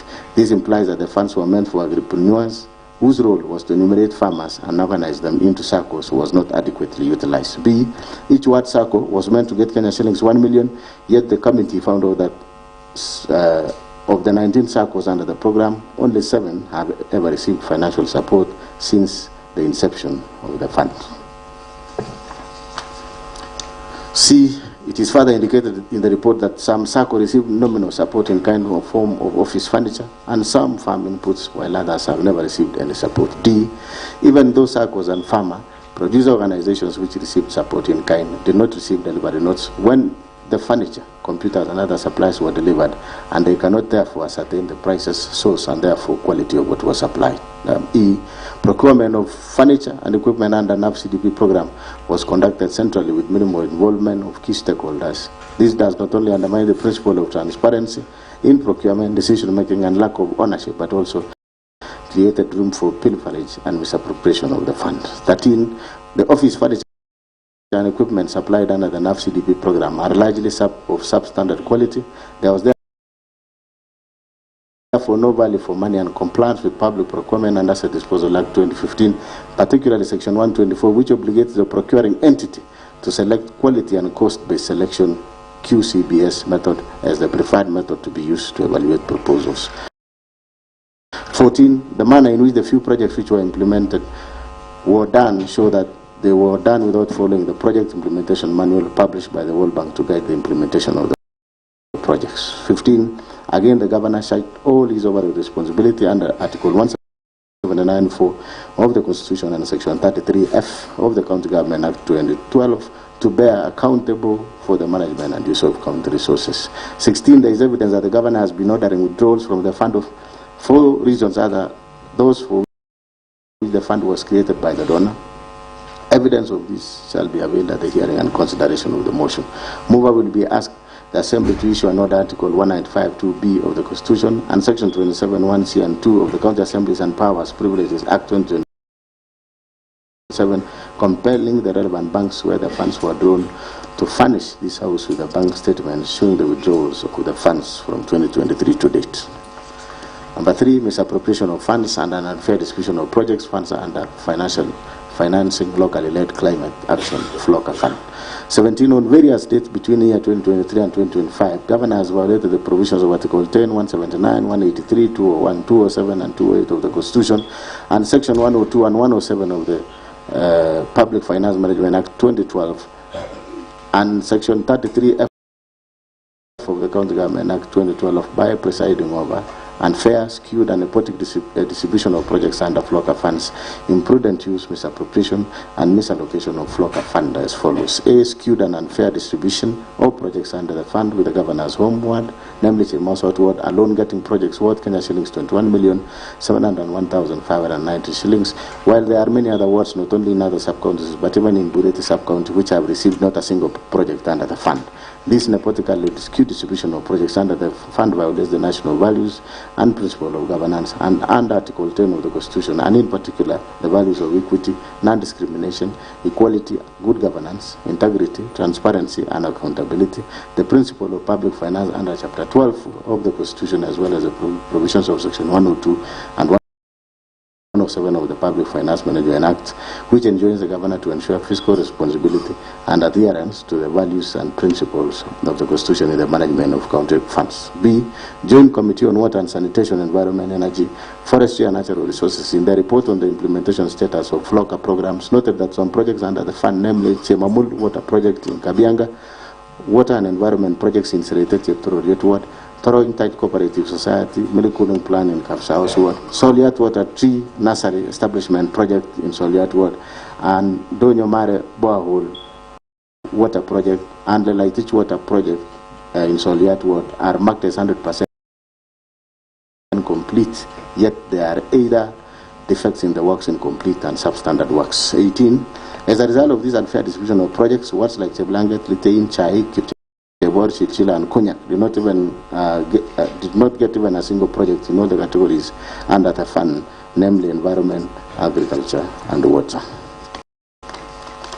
Number 4, misappropriation of county funds under Equalizer Kazi Mtaani Initiative. Number 19, on or about 14 February 2023, Governor engaged in gross violation of Articles 10, 183, 201, 207, and 208 of the Constitution, and Section 102, 109, and 110 of the Public Finance Management Act 2012 by launching a program dubbed Equalizer Kazi Mtaani Initiative and drawing county funds towards the initiative without a legislation to anchor the initiative, public participation, prior approval of the County Assembly and the control of budget, and prior approval of the Budget and Appropriation Committee approval. 20. Under the fund, a total of Kenya shillings 39 million were paid without proper tendering, local service orders, and for the services which were not delivered. 21. County Assembly's report on the ad hoc committee on Kazi Mtaani pointed out various violations of the Constitution and the law in the rolling out of the implementation of the initiative. However, the governor deliberately disregarded the report and it has hitherto not been implemented. 22. The deliberate failure, omission, and unwillingness to implement the report of the County Assembly on Equalizer Kazi Mtaani Initiative undermines devolution the doctrine of separation of powers and is therefore antithetical to the values or principles of governance under Article 10 of the Constitution, the objects of devolution, and Article 74 of the Constitution. Number 5, misappropriation of funds under the Strategic Intervention Projects, SIPs. 23, in various dates due to the financial year 2024-2025, Governor engaged in gross violation of Article 10, 183, 201, 207, and 28 of the Constitution, and Sections 102, 109, and 110 of the Public Finance Management Act 2012 by overseeing misappropriation of various projects under the Strategic Intervention Projects Fund. For instance, that's number 24, the project for upgrading of Konyak Dispensary to Health Center, which is a retender project for the construction and renovation of various facilities within the health center by MS Belitra Enterprises Limited for Kenya shillings 44,756,846, a total of Kenya shillings 8,575,186 has been paid for no works done. Indeed, when the County Assembly's Committee on Implementation visited the site, they found the contractor had only supplied materials, contrary to the Finance Department report to the Assembly that the kitchen and staff house was at walling stage while the MCH is at slab level. Number 6, other violations of the Constitution and the law. 25, the President and former Chief County Executive Committee members and Chief Officers have variously reported coercion by the Governor to make financial allocations for Governor's own use from the funds allocated to their respective departments, and which funds were required to remit through the Governor's personal assistance. 26, violation of Article 201 A, D, E of the Constitution of Kenya 2010 on principles of public finance management, and Article 226 as read with Article 227 of the Constitution by the presiding over glaring irregularities evidenced by A, irregular award of contracts and evasion of accountability, B, willfully interfering in the procurement processes and the award of tenders, C, skewed tender awards to various contractors at inflated rate in collusion with fraudulent contractors and suppliers, D, irregular implementation and unfair distribution of various programs in the county, and E, intentionally and negligently presiding over massive theft of county public funds as evidenced by Auditor General's report for the preceding financial years, which have raised red flags over various projects. 27, on 15th August 2023, the Governor compensated the victims of Londiani accident from the County Emergency Fund to cover up for the funds raised by the public and misappropriated by a committee he had formed to steer the fund drive, and without cogent explanation of how the funds publicly raised for the victims had been expended.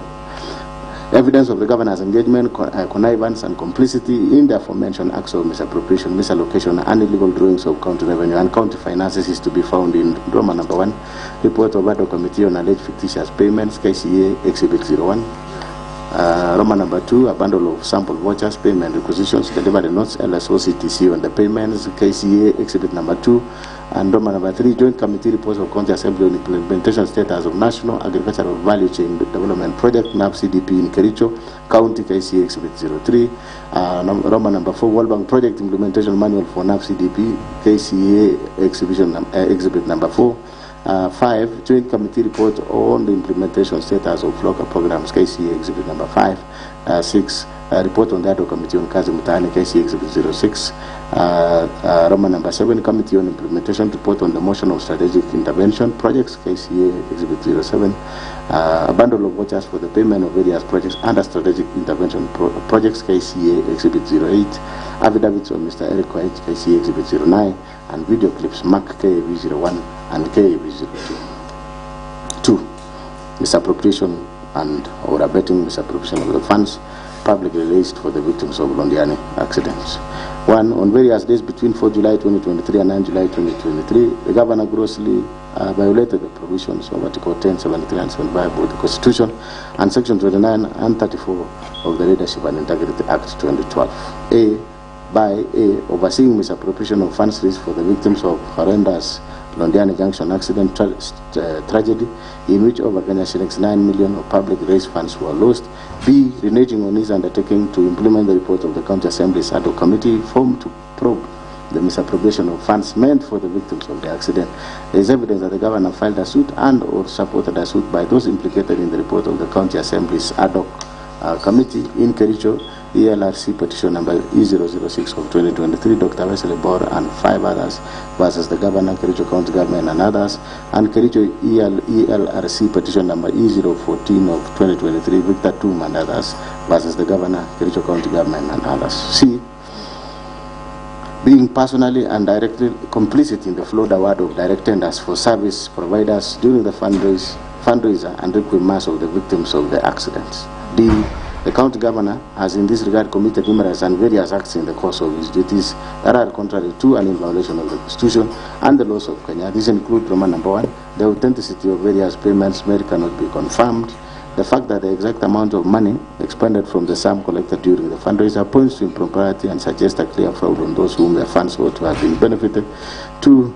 A total of Kenya shillings 13,682,760 was collected at the fundraiser. A sum of Kenya shillings 423,000 was purportedly expended as pastors facilitation, transport refund, field preparation, lunches and refreshments, printing, publishing and radio announcement.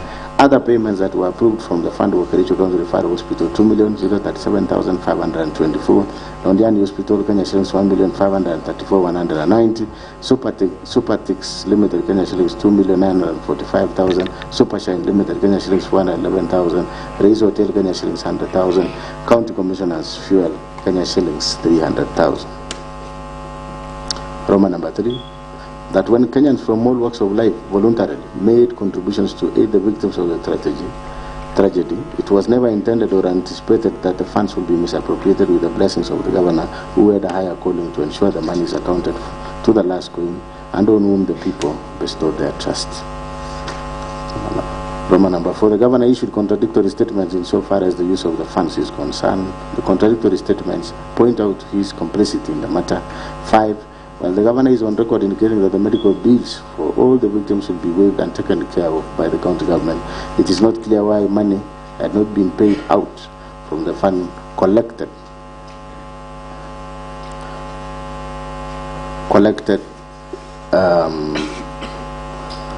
while the governor is on record indicating that the medical bills for all the victims will be waived and taken care of by county government, it is not clear why money had to be paid out from the fund collected to various public hospitals against the express and equivocal representations of the governor. Order, honorable members, that request, clerk, is in order. It is granted. You can proceed. Number E. By his acts of omission and commission, the governor has grossly violated the provision of Article 75 of the Constitution, which demands that a state officer shall, whether in private or in public, behave in a manner that avoids conflict of interest between personal interest and public or official interest, or compromises public interest in favor of personal interest. F. By overseeing the misappropriation of funds aimed at assisting the victims of the accident, the governor violated Article 73, which demand from him selfless service based solely on public interest, demonstrated by honesty in execution of his duties, accountability to the public for decisions and actions, and discipline and commitment in service. G. By allowing himself to be a master of double-speak in such a grave matter that shook the conscience of the nation, the governor violated Article 73, 1A, Roman 2, 3 of the Constitution, which demand that he at all times demonstrate respect to the people and brings honor and dignity to the office he holds. H. By allowing himself and senior officials to close to him to benefit from the funds, the governor violated Article 76 2B of the Constitution, which prohibits a state officer from accepting a benefit in circumstances that compromise the integrity of the state officer. By failing to ensure the decision-making in executive office of the county governor are not influenced by corruption, nepotism, and other callous and improper motives, the governor has failed to exercise objectivity and impartiality, thus violating Article 73 2B of the Constitution 2010. Evidence of the governor's engagement, connivance, and complicity in the acts of misappropriating and or abetting the misappropriation of publicly raised funds is to be found in Roman number 1 report on investigation of Rondiani victims, fundraising held on 4 July 2024, KCA exhibit number 10, Roman number 2, affidavit filed by Governor in Kericho ELC petition 014 of 2023, KCA exhibit number 11, and video clips numbered KCA with 3, KCA V4, and KCA V5. B. Abuse of office. Roman number 1, illegal appointments and lawful dismissals and transfers and usurpation of the constitutional and statutory functions of the county public service. 1. The governor has variously engaged in gross misconduct and gross violation of Article 10, 73, 75, 232, 235, and 236 of the Constitution.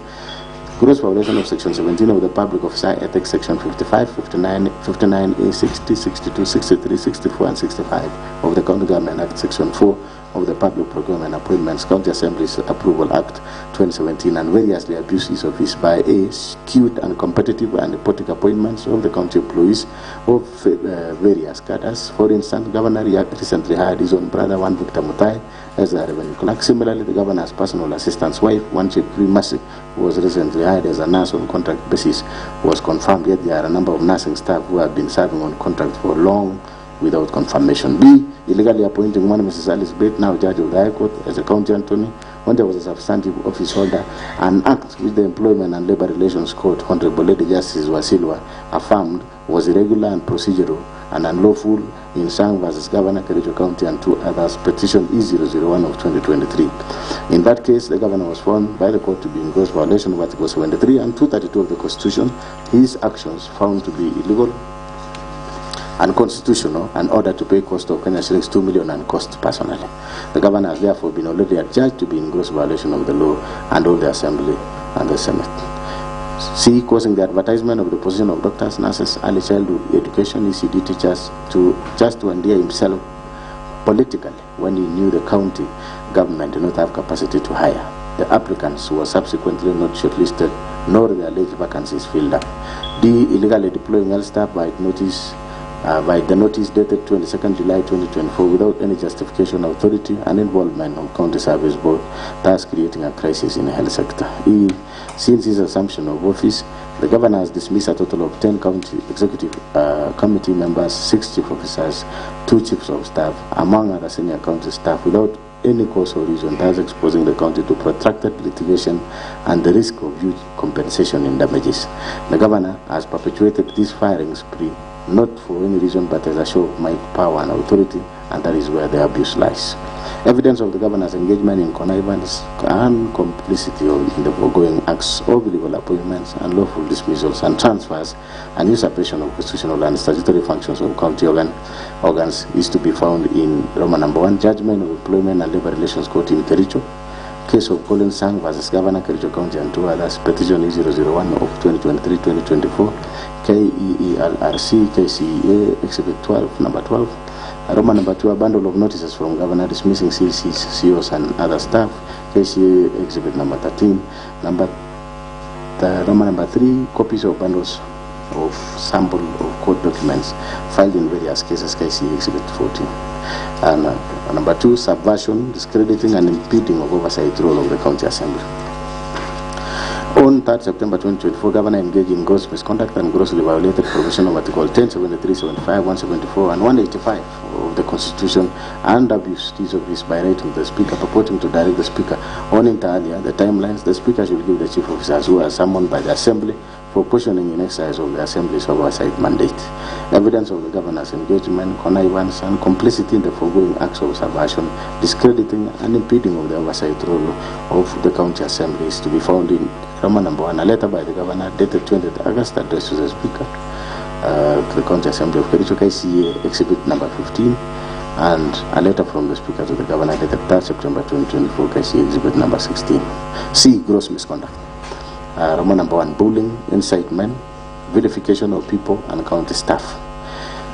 1. On various occasions, the Governor has repeatedly engaged in gross misconduct and gross violation of the provision of Article 10, 73 and 75 of the Constitution and Section 29 and 34 of the Leadership and Integrity Act. By A. The Governor has been operating with impunity as though he is above the law. On the second day of being sworn into office, the Governor led a mob to invade a private land owned by one Mr. Joseph Kiblang at Kogo within Kericho town and tore down the fence. The Governor has since designated the subject land as an illegal dump site operated by the county government without the consent of the registered proprietor, National Environment Managing Authority NEMA approval, gazettement by the county designating the parcel as dump site, and in total disregard of a court order issued by Environment and Land Court in Kericho in ELC petition number E001 of 2022, Josiah Kiblang at Kogo versus County Government of Kericho. The Governor has also obstructed the enforcement of the orders by the police administration. The actions are illegal, contemptuous to the authority and dignity of the court and the rule of law, unethical, and demeaning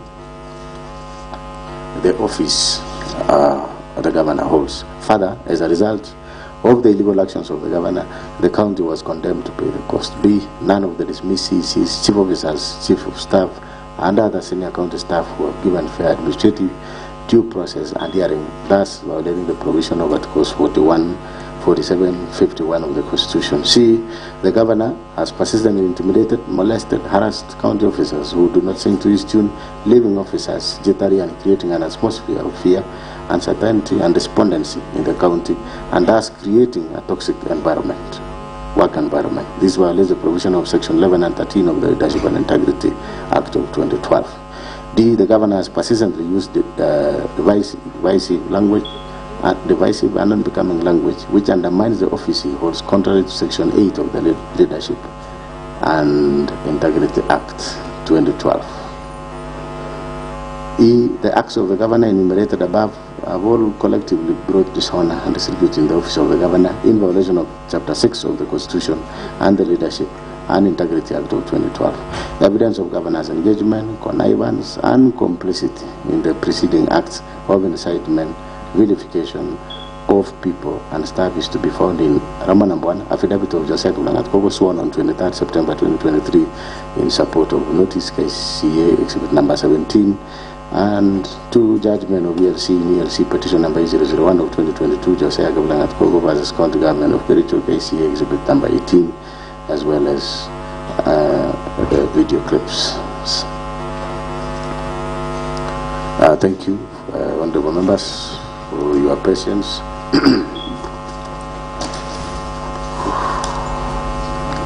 Honorable members,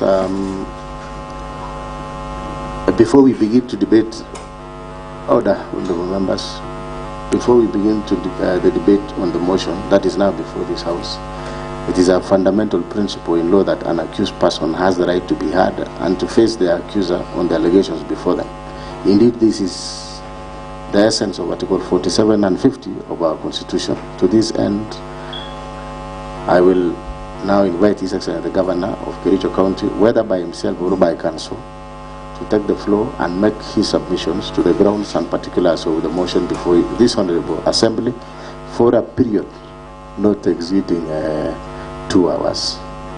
We have 2 hours, but this is how we are going to use our 2 hours, Your Excellency and your team. 1.5 hours and now, and then I will open the floor for honorable members to contribute, and then I will give you 30 minutes to probably to respond to the issues that have been raised by the honorable members of this assembly. So, Honorable Governor, please note that, so that as we can see, I don't know what is our time now. What is the time now?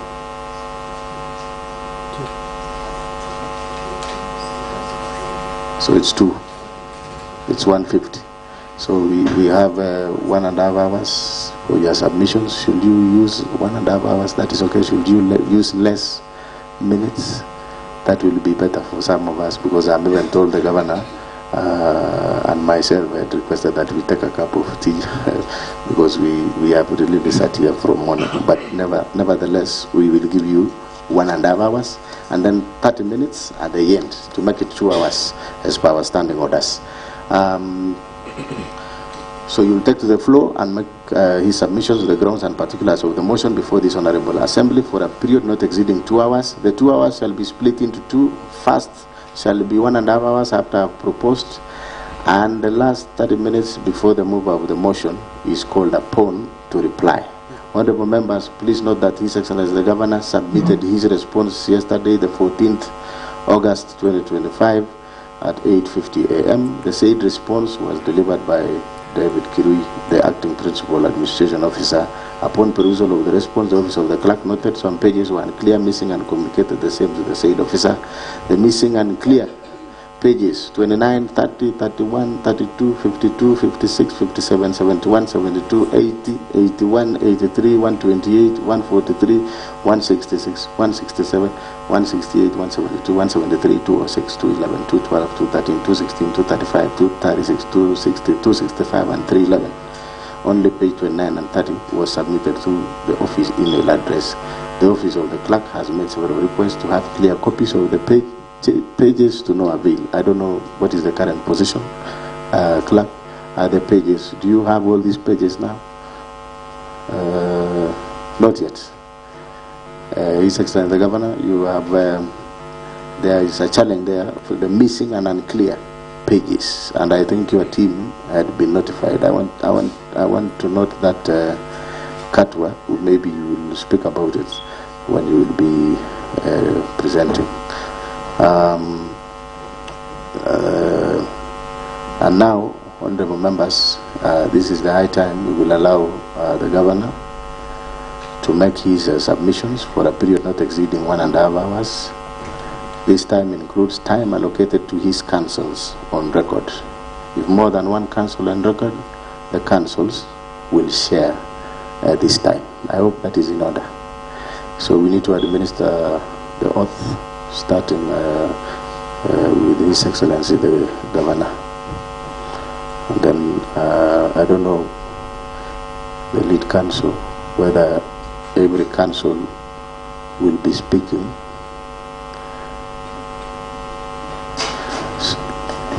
So Governor first. Governor first.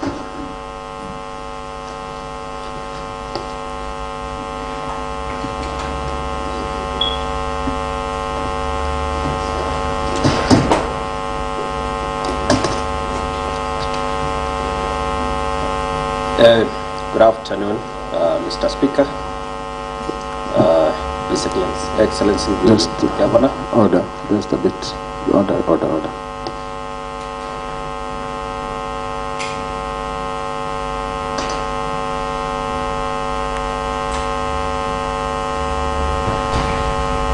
So it's okay. You can proceed with your submissions, and you will probably introduce your team so that for the purpose of the record. Continue. Thank you, Mr. Speaker, sir. My name is Erick Mutai Faces, an advocate of the High Court. Mine is just to introduce our team. We have His Excellency the Governor, Kericho County. We have Senior Counsel Katwa Kigen. We have Advocate Evanson Kiri and Advocate Joy Kawagen. With that, I would wish to welcome Senior Counsel Katwa.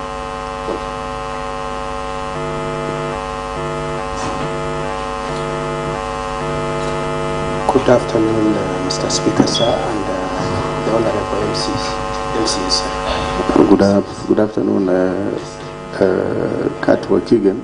My apologies.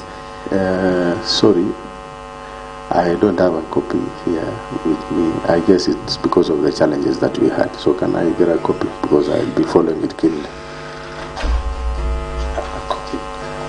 Copy of your responses. There was submission that you had submitted that you had received. Could I proceed meantime?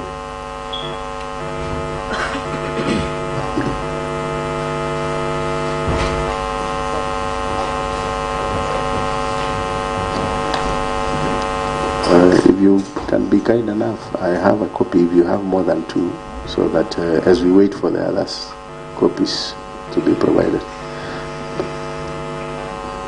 The one actually, yes, the one with the written submission from the governor.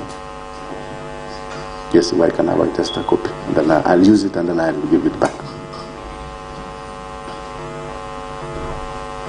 Yeah, sure.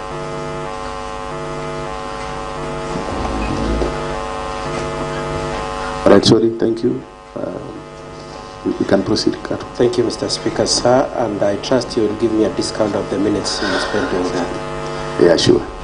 Mr. Speaker, sir, I have 3 preliminary issues I wanted to raise with you and seek your direction, subsequent to which we will go into the body of our case. Mr. Speaker, sir, the governor was served with an order emanating from Kericho High Court case number 10 of 2025, which order was targeting these proceedings in the words that the moving of the motion, the seconding of the motion, the consideration of the motion should be stayed. The governor was not the mover of that suit. He is an interested party and the order has just been served on him. We would like to know what your directions are, whether notwithstanding the issuance of those orders, we are to proceed. We are prepared to proceed, Mr. Speaker, sir, if we must. We just want to have raised the point that the orders exist and that you give us directions if you would like us to proceed. That notwithstanding, and the aspect or the point that we are proceeding under protest in the face of the orders be unanswered. That's the first direction I very kindly request for your directions on. The second one, Mr. Speaker, sir, is the contents. The motion as moved by my friend Mr. Rogoin at page 6 of the motion says this, Mr. Speaker, sir. The Assembly resolves to impeach the governor under Article 181 of the Constitution, Section 33 of the County Government Act, and Standing Order number 70 and 70A. I place a premium on the use of the provisions of Standing Order number 70A. Mr. Speaker, sir, that Standing Order number 70A is to the effect that subsection 1, a motion by a member of the a motion by any member for the removal of a county governor by impeachment may be reintroduced in the county assembly on the expiry of 90 days from the date of a vote by the Senate. Subsection 2. Despite paragraph 1, a motion for removal of the county governor by impeachment may be reintroduced in the county assembly on other grounds other than the initial grounds that were highlighted in the previous impeachment proceedings. And my emphasis is in the subsection 2, Mr. Speaker, sir.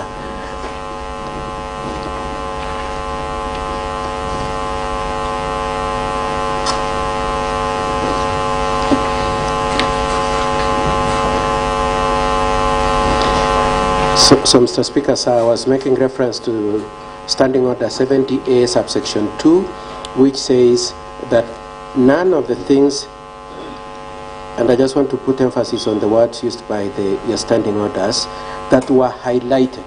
It's not a question of whether they were determined, whether they were considered. It's just grounds that were highlighted in the previous impeachment. Mr. Speaker, sir, half or slightly more than half of the issues moved by Honorable Rogoin, in terms of both the subject matter and the annexures in support, were issues that were dealt with by this assembly in the impeachment proceedings of September 2024. They are namely Kasim Tani initiative, exactly the same contentions, exactly the same annexures. The other one is the issue of Londiani accident, the same issues, the same annexures. The other issue is the issue of the staff, the alleged unlawful dismissals, transfers, and related issues. And the same affidavit is being used in these proceedings. in support of that. And lastly is the issue of the alleged subversion of the county assembly. Those 5 issues, Mr. Speaker, sir, were directly in issue in the previous impeachment proceedings, were directly grounds that were highlighted in previous impeachment proceedings. And Mr. Speaker, sir, I would like your directions on whether you are calling on us, notwithstanding the provisions of that standing order, to have to respond to that, or we should assume that being faithful to the standing orders, you do not require of us to have to respond to that. The last issue I seek your directions on, Mr. Speaker, sir, is that your standing order number 96 requires that you should not engage in discussions of matters that are sub judice, being that they are matters that are in court. Particularly standing order number 96(1) and 96(2), which are to the effect that, subject to paragraph 5, no member shall refer to any particular matter which is sub judice or which by the operation of any written law is secret. So we are not talking about it being secret, we are limited to the issue of being sub judice. Then paragraph 2, a matter shall be considered to be sub judice when it refers to an active criminal or civil proceedings in court. Mr. Speaker, sir, when Mr. Ogonyo was moving the motion, at a certain point he very explicitly said, yeah, these cases are in court. And I have particular reference to the contents of the motion, page 16, page 19, page 20, page 21, and page 22, which not only includes the cases, but also refers to court documents. And so, Mr. Speaker, sir, I would like to know whether, notwithstanding the provisions of standing order number 96, you are requiring us to discuss the issues that are in court. With that, Mr. Speaker, sir, just so that it's clear, I will request the Honorable Governor say something, then I will go into our defense. All right. Thank you, Mr. Speaker, sir. Thank you so much, Katwa. The Honorable Governor, you say something before I... Mr. Speaker, sir, we were requesting for your directions before Mr. Governor. Yes. Okay. Order. Kindly. Oh, all right. Yes, thank you. Thank you, Katwa. The leader of majority, yes, point of order. Yes.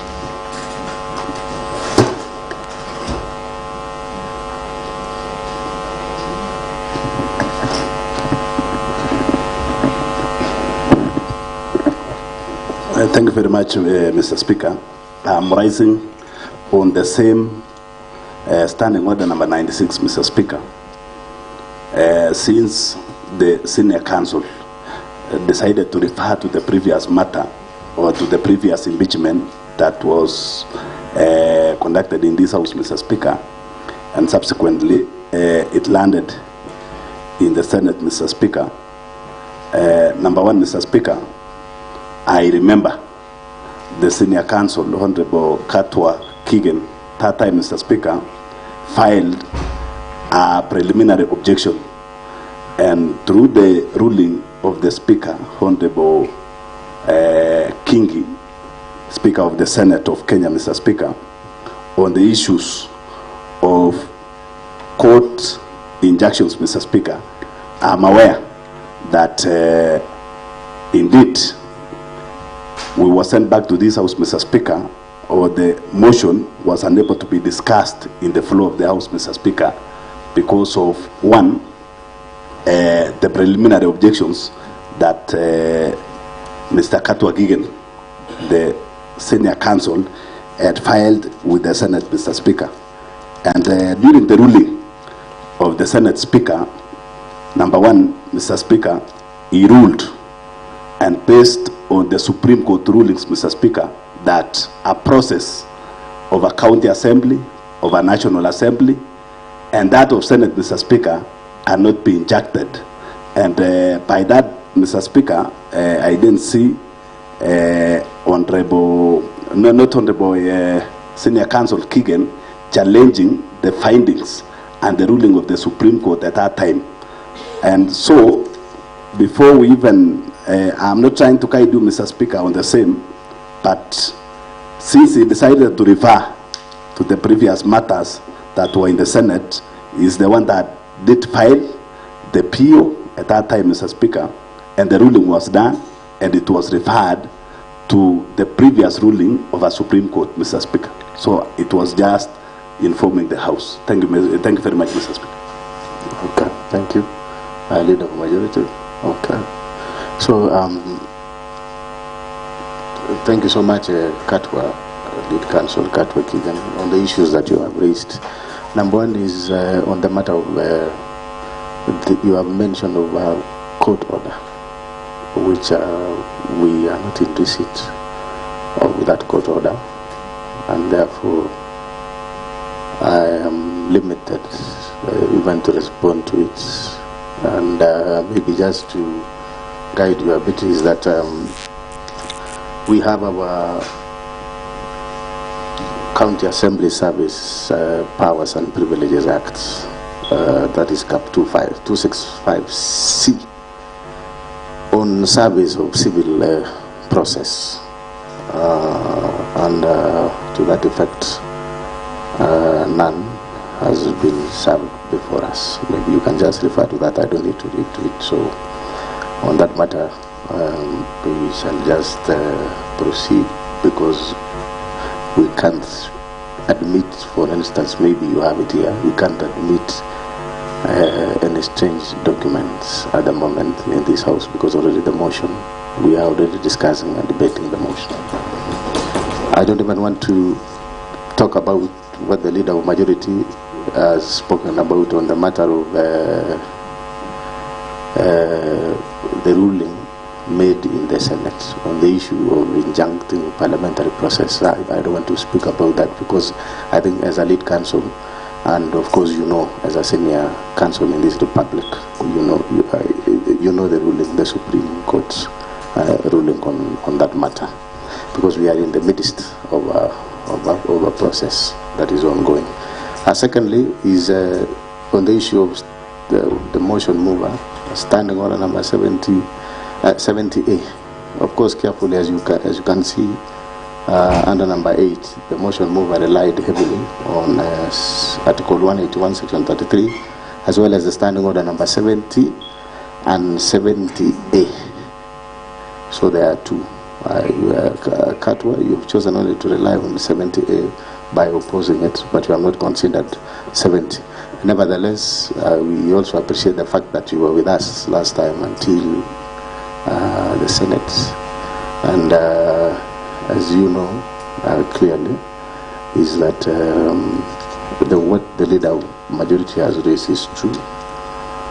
The Senate didn't even get a chance to prosecute the matters that had been raised in that impeachment. They took a vote because you raised a preliminary objection on matters and numbers, which actually the case was not even, the file was not even open for discussion.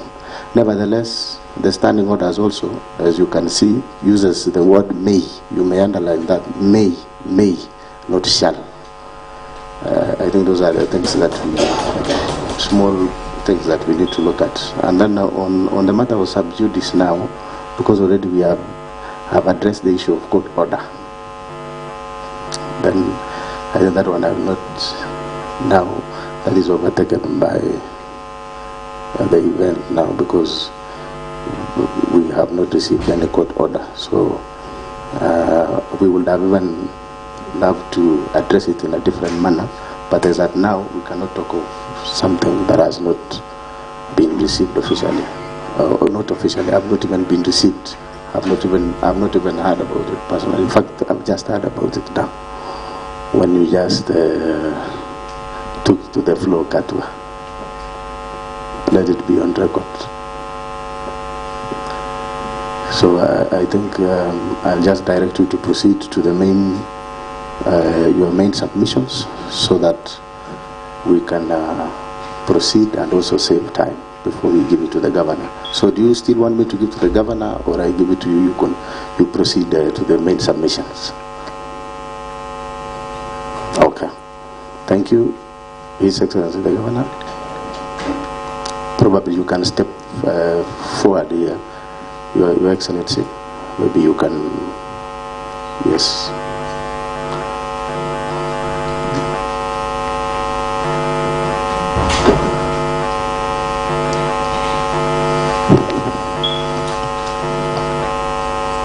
Thank you so much. Mr. Speaker, sir, and the honorable members of the Assembly. Sorry, Your Excellency, order. Reliably been informed that you need to take an oath. So please, sorry for that. Well, yes, Speaker. I was waiting for that. Sorry. Okay. Clerk, can you administer the oath?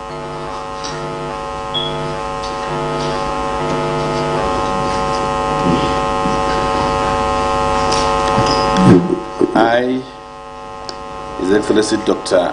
Erick Mutai, do swear that the evidence I shall keep before this committee is the truth, the whole truth, and nothing but the truth, so help me God. Thank you so much, Your Excellency. Now you can proceed with your submission. Thank you so much. My submission, Mr. Speaker, thank you so much for this great time and this afternoon. And with a lot of humility, unlike the previous impeachment, Mr. Speaker, I was not there in person. But because this is a second impeachment happening in a row in Kericho County, the previous governor was impeached once. This one of Kericho County has been impeached the first time. This is the second time, and I thought I would like to come and listen also to debates, contribute, and also provide the facts that pertain to this county. Because the matters beforehand, Mr. Speaker, are grave issues that are of importance to the great people of Kericho County that they elected us to be able to serve them.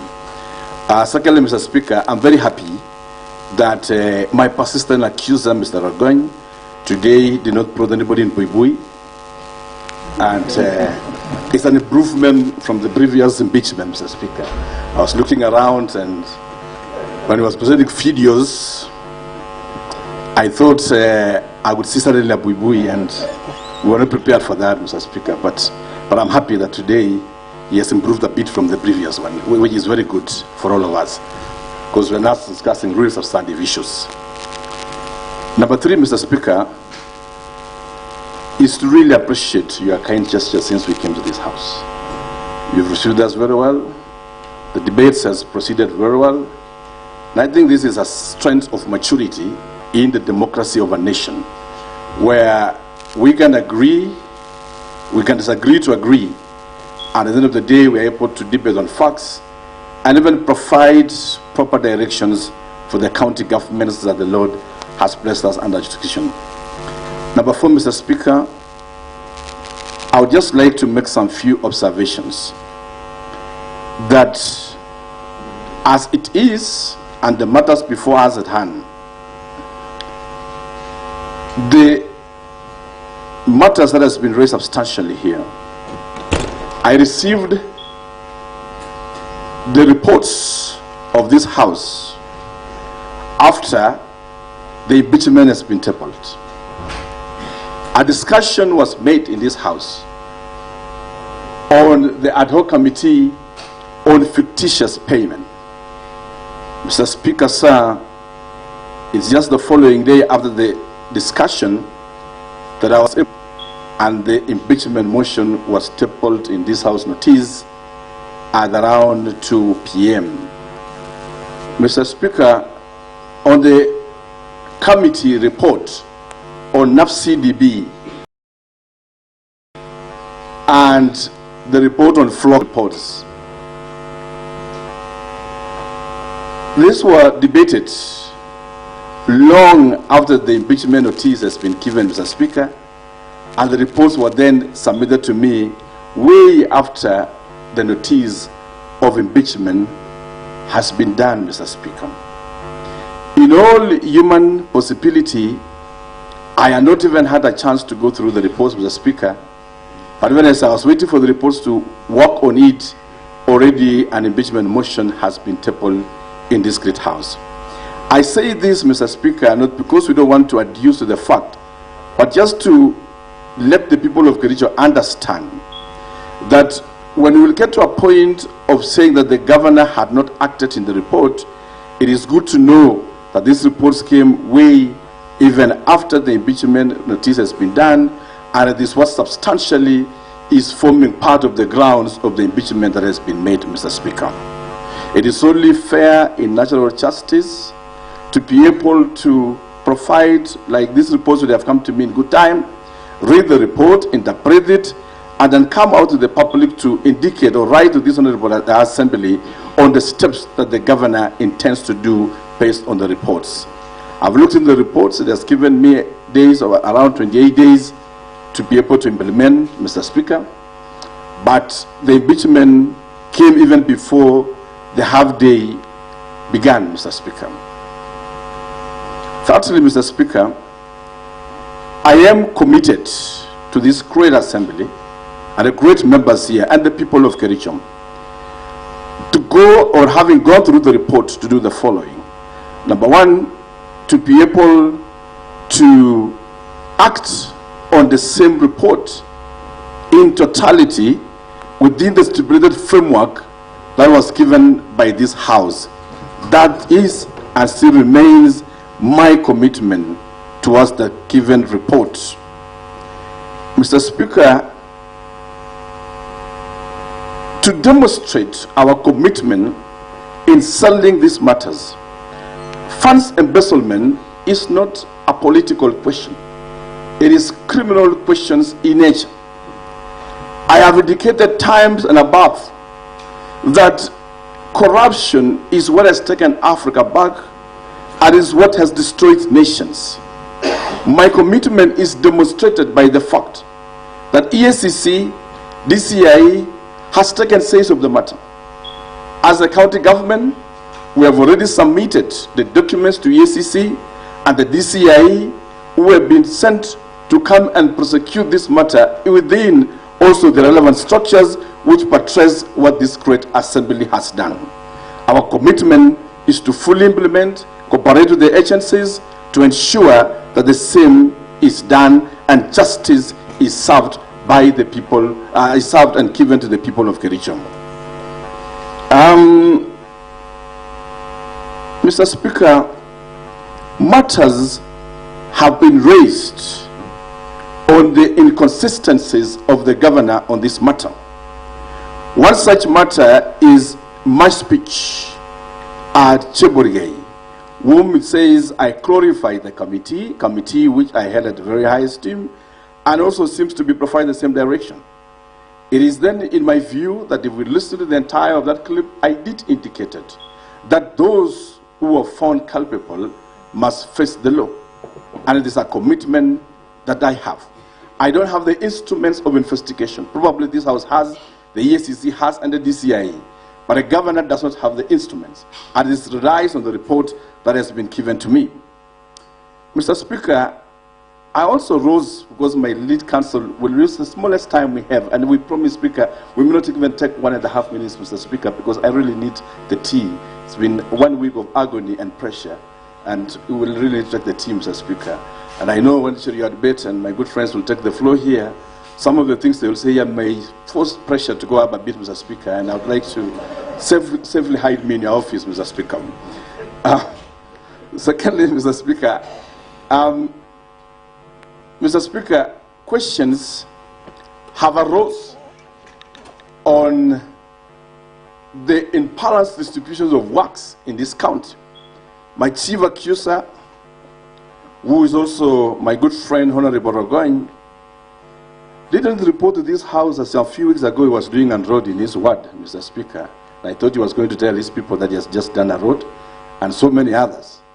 I was also anticipating my chief accuser to indicate to the seconder of the motion, my good friend and my age-mate, Vincent Korir, that at this home, Londiani, Chagorod Water Project, which is going approximately 80 million, funded by Flocker, is almost 90% completion or almost done, and we are planning even for His Excellency President to come and commission, because he's one of the best in this area. My good friend, Honorable Ragoni, my chief accuser, equally, says that my friend Norman, and he claims he's my relative, and I don't want to discuss the substance because we were not here to discuss relatives and cousins and brothers and sisters, but he did also mention that Sao's water project, which is in the ward of Honorable Kavlelardet Mheshimiwa Maji, Kapsasur Water Project, and bordering his own constituency, his own ward, is actually funded by the Flocker project, Mr. Speaker. And he didn't mention that he's my relative or Maji is my relative, Mheshimiwa Maji, Mr. Speaker, sir. But he was very quick to say that Norman is my relative and therefore water project is being done in his ward. But the same Kapsasur Water Project which is being done in his own ward was not very kind enough to say that this water project is going to share, it's done. Those are the few things I want to raise. Mr. Speaker, the honorable member, and they say that Mheshimiwa Dominic of Kabianga is my friend. Mr. Speaker, my chief accuser, in the same breath, didn't realize that at a place called Kibrenkwe, somewhere in Kedawa, Kimugul, Mr. Speaker, a key Flocker water project is being done in that area at a cost of 17 million, and it is in the word of my good friend, which we just inspected the project today, Mheshimiwa Sigilai, Honorable Speaker. That is not your Mossad word. And I'm happy that the chief accuser didn't say that the member is my friend. So because he's my enemy, if using his own terms, it means that the project is again being done in his word, and it's a very good thing, Mheshimiwa Speaker Sam. Mr. Speaker, the question that the governor is unbalanced in distribution of work is far-fetched. Today, we are building a facility at Soshat, upgrading Soshat Hospital to be level 4 hospital. And we are doing a project worth 158 million. I'm very happy again that my chief accuser didn't mention, Mr. Speaker. Order. I will, because of the matter, I want us to allow His Excellency the Governor to make his submissions. And then, thank you for. And then, at some point in time, when Katwa will be and his team, I will allow. The point. So the Honorable Rogoin, Mr. Speaker, the Honorable Rogoin, the motion mover, and which Mheshimiwa Paul Chichiri is assisting. Order members, perhaps you know the governor is the first time he's standing. Thank you for your grace, Mr. Speaker. So I think they want you to refer to Honorable Rogoin as the motion mover. Thank you for your grace, Mr. Speaker. I refrain from that and apologize. Okay. And Mr. Speaker, Honorable Rogoin didn't indicate, the motion mover didn't indicate that in Honorable Shelley's place we are building a facility. But he did also indicate that he's my friend, but we are doing a facility there today, Mr. Speaker, sir. What I'm trying to build on, in fact, the Mheshimiwa Honorable Tiriot Beth of Ainamoi, the other day, the Roof Flocker project, we were giving out daily course with him. And Ainamoi is not your Mossad word.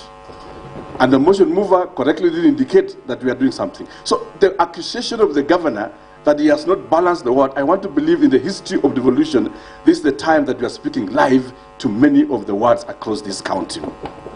Mr. Speaker, because I don't want to dwell with much, because I know that and you'll forgive me because I don't know the practices of this house, and unlucky for me, I've not been an MC or a member of parliament, just been in the executive.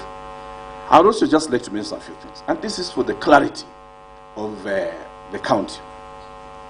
When we mention that the governor has sacked CECs and CEOs, we need to have facts. The governor has no powers to even sack a single CEO in the first place. The process of sacking a CEO is either through resigning or through disciplinary process in the Public Service Board. Those powers, and you have been in the executive yourself, Mr. Speaker, thank God, rest with the institutional bodies that are independent. In Kericho County, I would like to see a letter today being tabled that indicate the governor signing that I have sacked this CEO on this date and this date, Mr. Speaker, sir. Because the rest remains just wishful thinking. As the CECs, Mr. Speaker, the internal processes as the appointing authority lies within the executive, the appointing authority. We were at Naivasha, there were discussions with the joint cabinet, there were demonstrations of performance across the county, and in the process, the appointing authority in his wisdom and the powers bestowed by the great people of the county, because CECs are representatives of the governor at that level, was able to make some directions on the same. Mr. Speaker, I want to say this. If the governor is going to be impeached for having sacked CECs or changed CEOs, This great house that we are today, Mr. Speaker, have also had 3 majority leaders in a short span of time. There was Honorable Vincent, who I sent to Egypt to tour the pyramids. He came back, his seat was Muteja. Mr. Speaker, in the same breath, my good friend and my compatriots, my good friend Paul Chichi Tarimbo, holding briefly for him, before Kashakwa decided to make the current majority leader the leader of this house, Mr. Speaker, who is supposed to be impeached in this matter, because what is good for the goose must be good for the gander.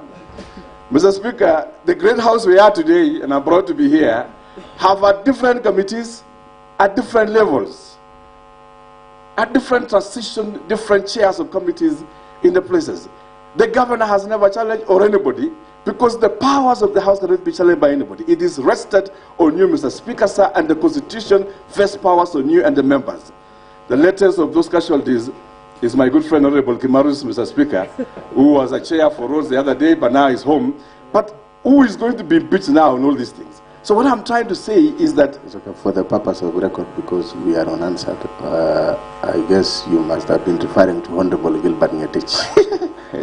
Honorable Mr. Speaker, just like I said, Mr. Speaker, you be graceful to me because I'm up in this house today.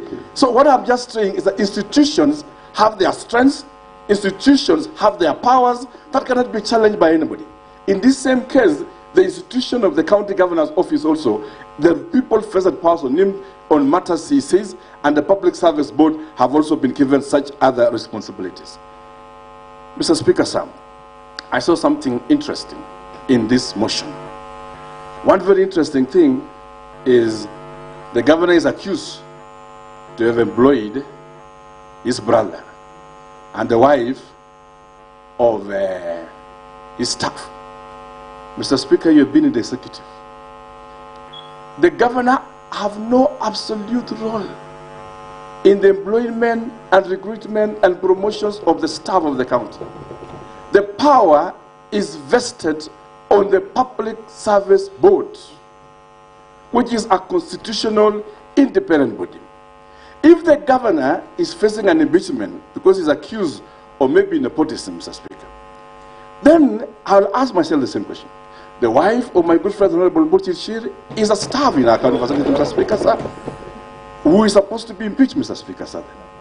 Mr. Speaker, many members here, around, I don't want to mention names, 4 or 5, have their spouses working in the county government of Kericho.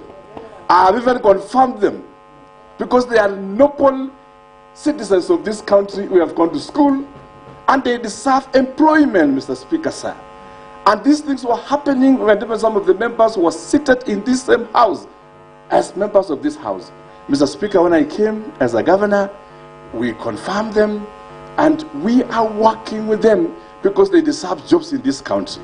But Mr. Speaker, on the matter of whether the governor has employed anybody, the question rests with the Public Service Board of Kericho County, which is an independent body. In the same way, Mr. Speaker, we can't challenge that so-and-so has a relative working here, just in the same way in this assembly, that is the County Service Board.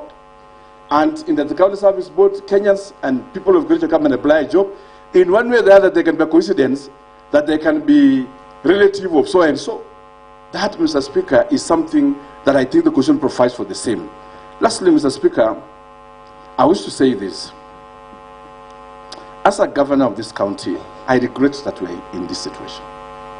There is devolution conference, a key event happening for this nation at Homa Bay. It was my sincere it could give us a chance to prepare. Mr. Speaker, we're having the last financial, or basically second last financial year. It has always been my desire that we resolve our issues, because impeachment is always the last resort when issues cannot be resolved. However, I wish to deny any wrongdoing. My senior counsel will come and demonstrate the hype stories of sodas, the hype stories of tissue papers, which was choreographed, planned to wipe public emotions. He will come and demonstrate that in a short while, Mr. Speaker, sir. And we will want to do this not for anything, for posterity. For posterity, because another impeachment motion will come to this house, would want to treat a governor based on innuendos, on malice, but would want the same to apply, that the law stands on its here and this place. Because as it is, I haven't seen statements, Mr. Speaker, that the governor withdrew funds of NAFCDB. Mr. Speaker, you have been the CC Finance for those years in Kericho County. The governor has no role in the withdrawal of funds. It doesn't have the accounting rights at all the times. And the statements that have been made by the motion mover is that he is going to provide the financial statements in future. In future. But an impeachment is being discussed today as we wait for documents from the bank to be provided in future. Mr. Speaker, we need to be balanced in our thoughts. That where issues are, we keep fair justice where it deserves. The matter of Londiani will equally be dealt with my senior counsel, and I know we'll exhaustively discuss those details. But I wish to say, finally, that the process is ongoing. I just want to also request this great assembly that whether the impeachment becomes successful or not, because God knows the fate of everybody. We are here today, we are not there tomorrow. We are seated today as Waishimiwa of Kericho County, elected by the people. We will not be there forever. People have been in this house, they have gone. And I quote Senior Counsel James Orengo, that when my time comes to go, I'll always go with my head high, knowing that I've done great for the people of Kericho County, even within a short time. And I've done it with my heart and passionately with my heart. And I'm not guilty. And I'm not afraid. I have summoned my soul for the last 1 week and asked myself what is happening. And I know that I am not a perfect person, I'm not an angel. I make mistakes just like any other person. But out of all this, Mr. Speaker, let's do some few things for Kericho County. The Public Service Board is not in place. The names are in this great assembly. These are institutions that need to operate and run. When we make recommendations that the CEO should face the Public Service Board, or recommendations that take the CEO to the Public Service Board, the work of the governor is just to write to the Public Service Board. In the absence of a functional Public Service Board, Mr. Speaker, the same will not be realized. Unless it to happen so that it forms another ground for an impeachment. And looking into the energy of motion mover, having moved this time, I don't know if you'll survive this. Maybe you have another energy for a third one. But it's my prayer that the Lord will lead us to green pastures. Lastly, Mr. Speaker, as we do this, I still invite the honorable members of the great County Assembly of Kericho. But all is not lost. We have a county that has been given by us by the people of Kericho. We have just a year or two to finish on what our people ask us to do. It's an assignment that cannot happen in the place of rancors and disagreements. I invite the great County Assembly of Kericho that there comes a time again when we can look into ourselves, hold our hands, look ourselves into our face, forgive one another, and move forward to a prosperous county. I'm ready to work with every member of the County Assembly. Whether this motion will be defeated here, whether it will go to Senate and we will come back, whether it will be defeated in the Senate or it will move and we go to courts and come back, because the whole process, all these things, I still want to say I harbor no grudge to anybody, including the motion mover. I extend my hand that we are ready to work together, build this county together for the grace that the little time that God has given us. With those remarks, Mr. Speaker, I would wish to end by inviting Lawyer Katwa Kiken and also request you, Mr. Speaker, for that cup of tea you had proposed, because the energy levels are going down on me. Thank you so much. And lastly, before, yes, Mr. Speaker, just lastly, I beseech of you, Mr. Speaker, with your grace, we are going to progress with this motion and finally vote. So many issues have been raised, that there is an e-system, e-procurement, and it's good to say this in public, that there is an e-system. The standing orders provide that we can vote electronically, we can vote through acclamation, we can vote through roll call. Mr. Speaker, all I beseech your good office, if there is one string lying between me and that, is fairness. Just fairness. But when it comes to voting, let it be transparent. If we will feel at your discussion and request you speak, that we do a roll call voting and people will stand up and say that my name is so and so, honorable so and so, I want the governor to go home, I will smile, Mr. Speaker. If this one say this and this, I'll equally smile. And at the end of the day, if I may go, let me go with dignity and with fairness, because it's a democratic right of every individual.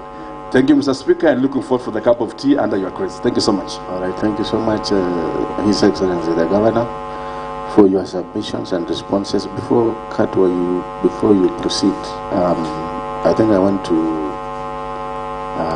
of course, from the submissions by the Governor, because of the time that we had, I hope, Katwa, I know you are keen. I have realized that the Governor has handled a number of the allegations that have been raised by the motion mover. He has addressed them. Probably, of course, if you have something to add on it, that is in order. But if you feel that the others that he has answered sufficiently, then that is also okay. So thank you for that, Governor, and you may proceed to have your cup of tea as your council continue with the submissions, and then you will also join us. And then before I open the floor for the members to contribute, I think that is in order. So proceed. Thank you very much, Mr. Speaker, sir. The Governor will sit in for just a few minutes, then we can go for the much sought for tea. I would like to start by saying that we will supply, it looks like this process might take the whole day. We will supply by 2 p.m. the pages that have been referred to. We'll make sure that by 2 p.m. on Monday they have been supplied. We request for that accommodation, and we appreciate your indulgence on that. That is okay. Thank you very much. We take on board the point that you make that you are not aware of the orders. As I indicated, we were also interested parties. We were also sued. It's not so much that we filed the suit, and so whoever filed the suit will probably take up the issue. So I would like to leave that issue there. You invited my attention to the Powers and Privileges Act. I have looked at it. I am aware of its provisions.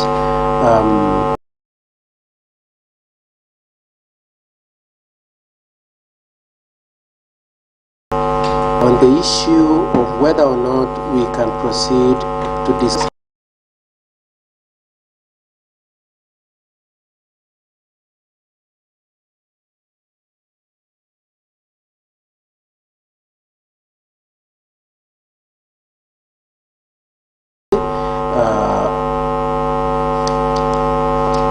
probably just one more, let me just retrace 1 minute.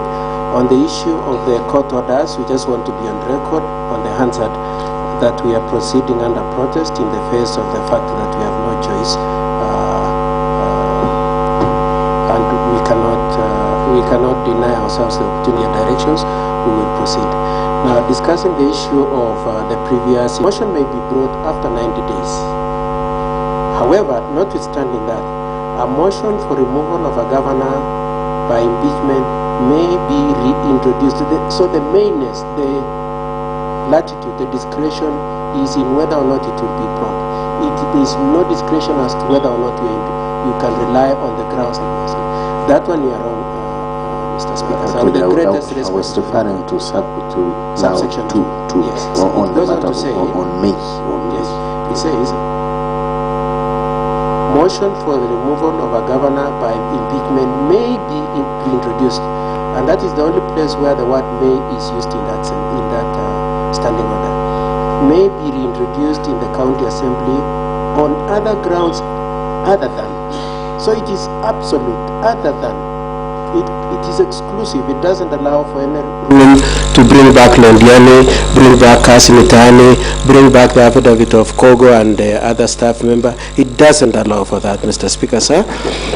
And the other important words that are used in that is that grounds that were highlighted in the previous impeachment. Now, I appreciate the point made by Honorable Rokony, that this issue was not discussed on merit. And Mr. Speaker, sir, also in giving your directions, you seem to be going back to the same point, saying that the preliminary objection had the effect of having not allowed the issue to proceed.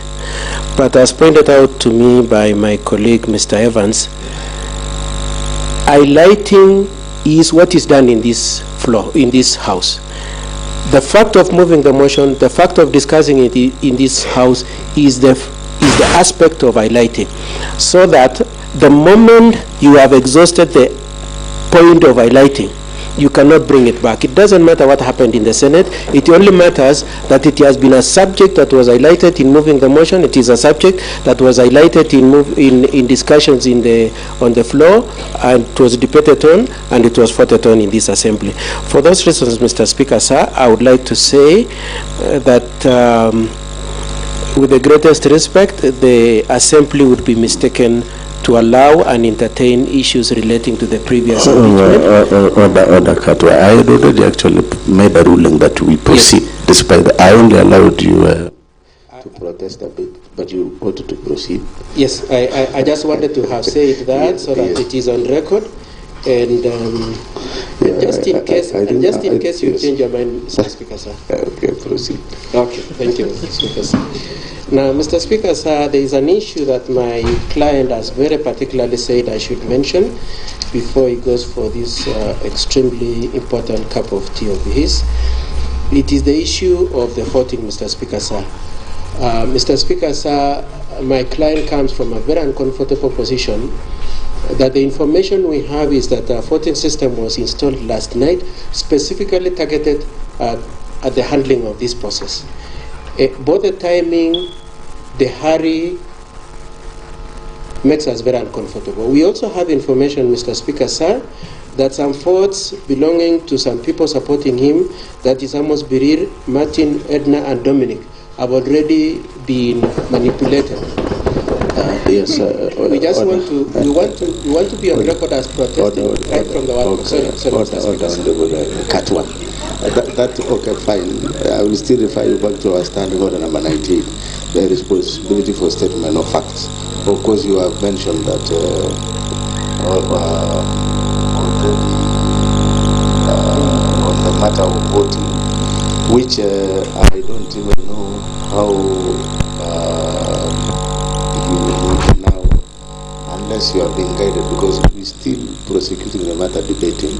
When that time comes, I will be giving a ruling on how voting is done. But of course, our standing orders are very clear. On the aspect of speculation, let us not speculate, because you see, when we say the Honorable Dominic have been already, there is a vote casted, as mentioned by Honorable Katwa, then I don't know now what will happen. Should that not be the case when voting will be done? Of course, and remember that this is a house of facts, and so that I know Katwa is not a member of.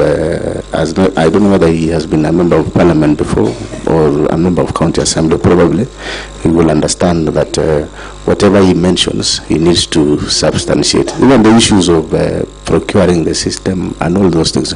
Those are in-house issues that only perhaps the administration can be able to confirm, and I don't think it's in the right place. It's not the right forum to debate on how the system was procured. When was the system procured? Who knows even whether there is the system? I don't know. Those are some of the things, Katwa, that makes me not to allow you to continue discussing on the matter of voting, because we'll get there, because we are guided by our standing order. What is the point of order, Honorable Matthew? The point of order. What is your point of order? And do we have other mics so that you don't keep on moving? Thank you, Mr. Speaker. I rise on the point of order number 98, responsibility for the statement of fact. Mr. Speaker, the moment His Excellency was given an opportunity, he pleaded to you, Mr. Speaker, and the whole House that he wants fairness. Is it possible also for the Honorable Kato Kigen to give us the facts that the members have voted already, Mr. Speaker? This is a matter that members of the public need to know, Mr. Speaker. Mr. Speaker, if you can just allow me, Mr. Speaker, to cross over so that I can face Kato Kigen, Mr. Speaker. Okay. Mr. Speaker, this is a matter that we are discussing, the resources belonging to Kericho residents, Mr. Speaker. We are discussing the issue of 85 million that was paid before anything was done to those, to the people of this county, Mr. Speaker. We want, and I request, Mr. Speaker, using standing order number 1, you give Kato Kigen to give us out the votes who are done and by whom, Mr. Speaker. Yes, okay. We're discussing here an issue that someone was paid 2.9 million, Mr. Speaker, so that to supply soil. Kato Kigen, I know you might be practicing in a different field where you need to be paid so that you can do the work. But in this country, in this world, where on earth that can contractor be lending money by the government so that he can do the work? So, Mr. Speaker, we want also Kato Kigen, I know that you have gone all the way to ICC, but this is a different setup that we want to know. Where is 85 million? All right, order, honorable members. Honorable Lachiri, there was a hand. Point of order.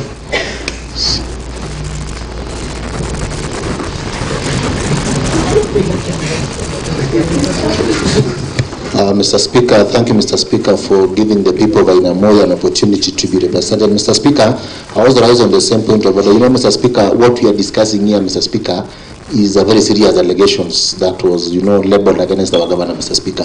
Mr. Speaker, the legal counsel tries, Mr. Speaker, to pick issues from the Facebook, Mr. Speaker, and Mr. Speaker, in fact, I'm even worried, Mr. Speaker.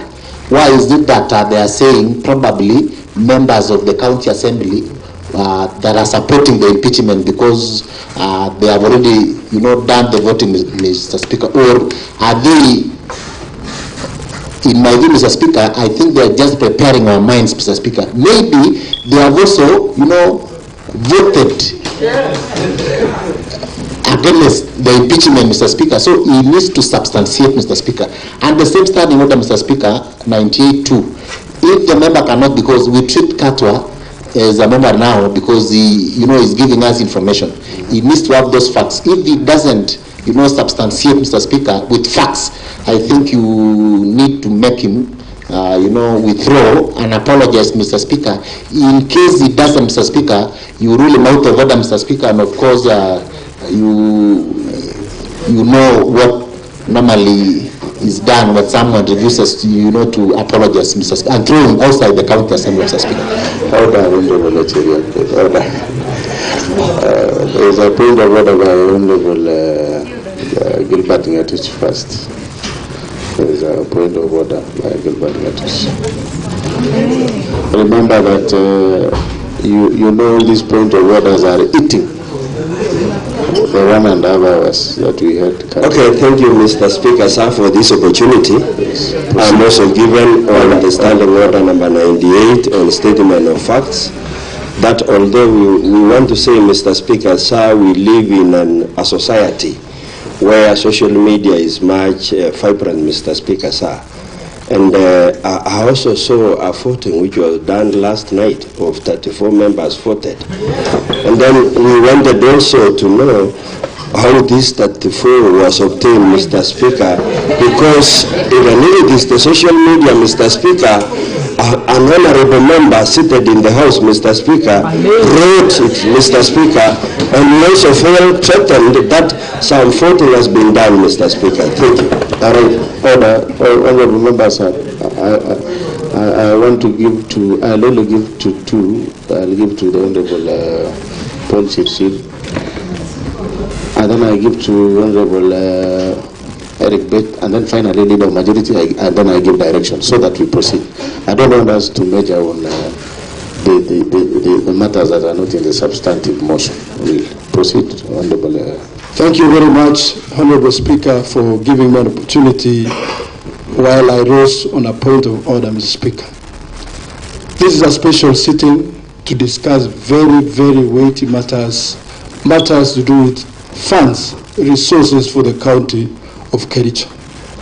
Our standing order, Mr. Speaker, sir, is very clear, expressly. The responsibility for statement of fact.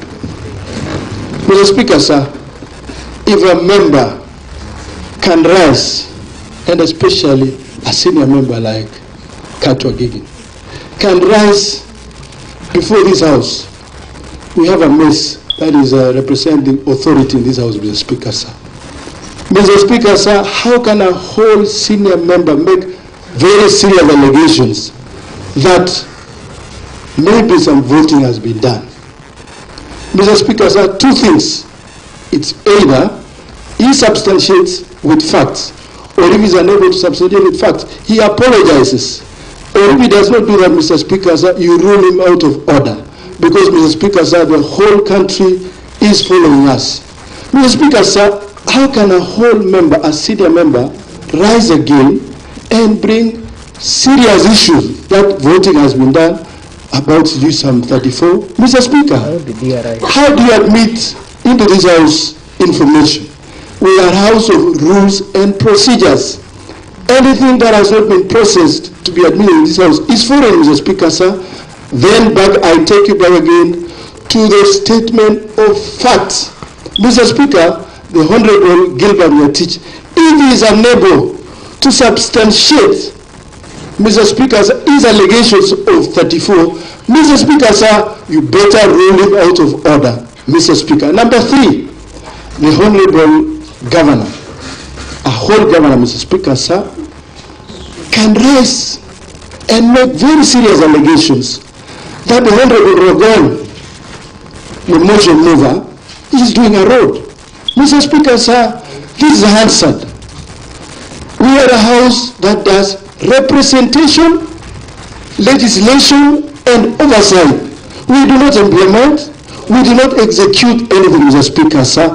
That is the height of displaying incompetency, Mr. Speaker, sir. And the Honorable Governor should also withdraw. I also take you back on the statement, the responsibility for statement of fact. If the Governor is unable to prove or substantiate that the Honorable is doing a road in this place, then the Governor should also substantiate. Thirdly, Mr. Speaker, sir, the Governor has made allegations, very serious allegations, that my spouse is an employee of the county. That I accept. Mr. Speaker, sir, my spouse was employed in 2010 by the national government under economic stimulus program. And she has been working, she has rose through the ranks. She's now a senior member, and she is a senior member in terms of cancer, Mr. Speaker, sir. She's a cancer specialist. So the Governor, again, I quote, these are House of Rules and Procedures. We are guided by the standing order, the Constitution, national laws.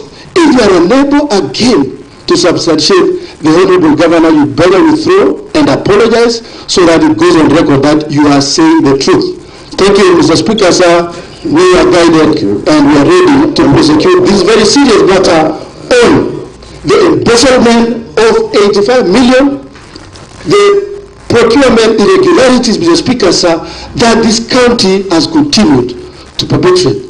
Mr. Speaker, sir, the Auditor General put the Auditor General's report, put Kericho at number 2, that this county has been able, has carried out very serious procurement irregularities of 1.1 billion. Auditor General is an independent institution mandated to carry out audit and give audit reports regularly. So they've given out an audit report that county government of Kericho procurement irregularities of 1.9 billion. Mr. Speaker, sir, has been embezzled. So we will be prosecuting this very serious matter, and we are inviting the country, we are inviting this county to follow us history will be written today. Today, history will be written.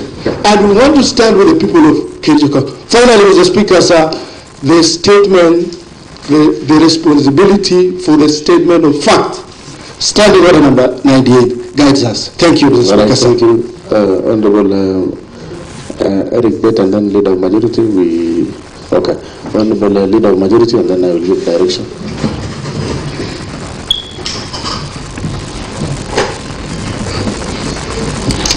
Thank you very much, Mr. Speaker. Mr. Speaker, I think it's high time we guide the discussion and the debate of the House, Mr. Speaker. One, if we will sit here, Mr. Speaker, discussing what was in the social media, Mr. Speaker. Whatever we've seen in the social media are so many, Mr. Speaker, to a level. Some of my friends here, Mr. Speaker, are my friends to, maybe they are also my friends in Facebook, Mr. Speaker, aside being my friends and colleagues in the County Assembly of Kericho, Mr. Speaker. Mr. Speaker, if we were to discuss the issue of voting, Mr. Speaker, yesterday and the other day, Mr. Speaker, we've seen section of honorable members, Mr. Speaker, of this County Assembly doing a voice voting, Mr. Speaker, in an hotel somewhere, Mr. Speaker, when there is no official sitting, there is no mayor, there is no speaker, there is no motion. So, Mr. Speaker, if we will go in that direction, Mr. Speaker, of saying, I saw this in the social media, you saw this in the social media. Mr. Speaker, social media is widely used by so many people, Mr. Speaker, and therefore, it is good to know that this House is guided by, one, the Constitution, number two, the standing orders, and the County Government Acts, Mr. Speaker. That, if we can confine ourselves to those things, Mr. Speaker. Mr. Speaker, let me remind each and everybody here, Mr. Speaker, that if you are sick, when you attend the hospital, Mr. Speaker, you will not ask or you will not prescribe medicines for yourself, Mr. Speaker. You will wait for the doctor to see you, Mr. Speaker, then prescribe the medicine that you are supposed to take, Mr. Speaker. Number two, Mr. Speaker, when you are in the field, Mr. Speaker, I'm a football player. Number 9. Mr. Speaker, when you are in the field, Mr. Speaker, we have a referee, we have members or players of both teams, Mr. Speaker. And in this case, even looking and hearing the presentation here, Mr. Speaker, you will know that for a fact there are teams. Now, when you have a team A and team B, Mr. Speaker, the only person who will give guidance in the field, in the playing field, Mr. Speaker, is the referee, in which, in this case, Mr. Speaker, is one honorable Dr. Erick Mutai, the Speaker of the County Assembly of Kericho, is when it is that time, I don't know why we are preempting the issues of voting. Maybe it will not even get to that point. The last one, Mr. Speaker, on electronic voting, I don't know why when the County Assembly, you see, the President, who is also the party leader of the United Democratic Party, Mr. Speaker, has pronounced himself on people or Kenyans moving from the analog, Mr. Speaker, going digital. I don't know what is the problem when the County Assembly of Kericho decides to go digital, Mr. Speaker. I don't know why, but I believe the systems, whether they are there or not, Mr. Speaker, are subject to audit, Mr. Speaker. If they find that maybe this thing is not going to favor anybody, Mr. Speaker, let us sit, wait, we will challenge at the right time, Mr. Speaker. The issues of voting, I know, after being maybe this house for a very longer time now, Mr. Speaker, it will reach that time, and that time, I believe, the Speaker, according to the traditions of the House, will guide the House at that time. Thank you very much, Mr. Speaker. Okay, thank you, the Leader of Majority. I want us to have a way forward so that we don't waste time on non-issues. Really, because we are in the midst of a debate.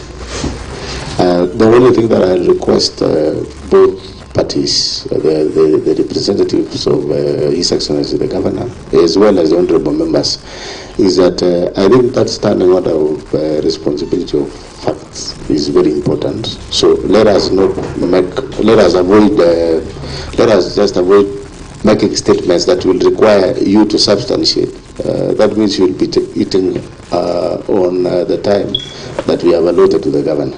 So let me direct this way. Another thing is that there is no way we can anticipate, because the end process of this debate. However, the governor had made his submission very clear that he wanted a fair process. So, of course, as you all know, in this house only we operate using standing orders. And anything that is outside these standing orders will be unfair. That is, we need to note that. And then secondly, of course, when it comes to that matter of which you are raising, it shall be addressed at that point in time. I want us to avoid the dangerous path that we are taking, and I kindly request the Katwa lead counsel, because you mentioned that you have information that the Honorable Dominic has been voted yes, or vote. I don't know. You said a vote already has been done. Of course, that is, unless you will prove it, that is, you are out of whatever. I'll be very kind not to initiate those procedures that the honorable members are suggesting. Perhaps he was just raising this concern, and therefore we will give it to Katwa to continue. But perhaps first, to substantiate or withdraw on the voting, because already we are not yet there. I want to believe that there are issues that you can raise after. So let us avoid these honorable members, these point of orders that really are not necessary at the moment, so that we can really prosecute the matter that are here, that has been raised by the motion mover. Let's follow the cue of the governor, because His Excellency the governor really responded to his issues point by point. That will save us time. Yes, lead counsel. Mr. Speaker, sir, will you give me an opportunity to say something when we get to the Yes, you say something about you substantiate the allegation that you made, and then of course, if you can't substantiate, you will have to withdraw, and then we close that matter on voting. We cannot discuss about voting. We are not yet there. Okay, yes, Mr. Speaker, sir, I want to apologize and withdraw what I said. I seem to be very popular at that point. I know the most vicious people who are against me are my good friends Tarimbo and Matthew. Having apologized and withdrawn, Mr. Speaker, sir, I know one of the speakers has said history will be made here. I think Mr. Tarimbo, Honorable Tarimbo, saying history will be made. I think I know we will look all the honorable members. Probably Katwa may not know you all by your names. I'll be guiding him. Honorable Tarimbo is not an official language. His name is Honorable Paul Chirchir. Yes. So he said history will be made in this sitting today. I think that history might be in the sense of impeachment, and we want to say that history can only be made if the 18 votes of people who have said they are not supporting this impeachment is manipulated. Yes. Now, I would like to move on then to the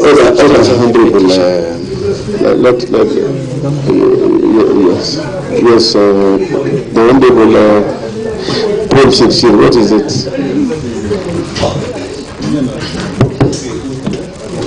Mr. Speaker, sir, I am rising again on a point of order. And like before the session began, you pronounced yourself that this sitting is official. Mr. Speaker, sir, the responsibility for statement of fact is very important. When I say history will be made today, where did I say history will be made by the governor being impeached? Impeachment is a process. That process, we are not even at the tail end of the process. So why would you imagine that I'm thinking that that is the position? How does he know that this is how I will vote? I am waiting for that time to vote after prosecuting this matter. So number two, Mr. Speaker, sir, when he talks about 18, who are these 18? Who are these 16? Who are these 13? Who are they? Any information that is not yet official in this house, Mr. Speaker, sir, is misleading. It isn't. So when you tell us 18 and no vote has been taken, the Honorable Senior Counsel should be guided accordingly. Mr. Speaker, sir, responsibility for statement of fact. A member shall be responsible for the accuracy of any fact which the member alleges to be true and may be required to substantiate any such fact. So let the Senior Counsel substantiate.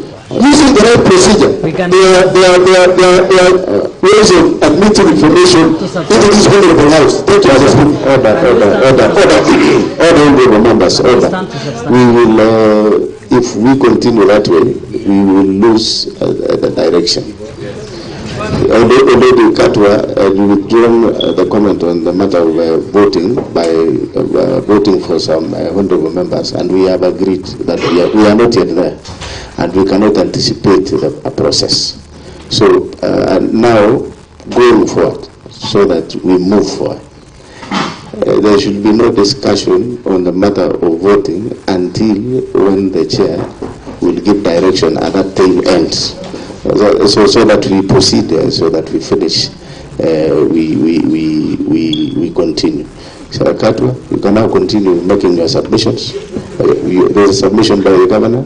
I hope it is not on the matter of voting anymore. Yes. Yes, let's give time to the governor. It is not on the matter of voting, because, Mr. Speaker, I recognize I already made my submission that I would like submit to you and new chair is a fair process, and I did make that. I actually know the weight of this matter, Mr. Speaker, and that is why we need to ventilate very objectively on the same, Mr. Speaker. And equally, where Mheshimiwa Tarimba had asked me to try and apologize, I do try and apologize. And at the same time, there are some questions of semantics, Mr. Speaker. When we're saying we're doing a road, you know, the English language is arbitrary in scope and space. So when we say we're doing, there is the act of doing, there is the implications and the implied meaning, Mr. Speaker, according to Naomi Chomsky, 1856, Mr. Speaker. But nonetheless, Mr. Speaker, there's something I forgot in my submission, Mr. Speaker. Let's go.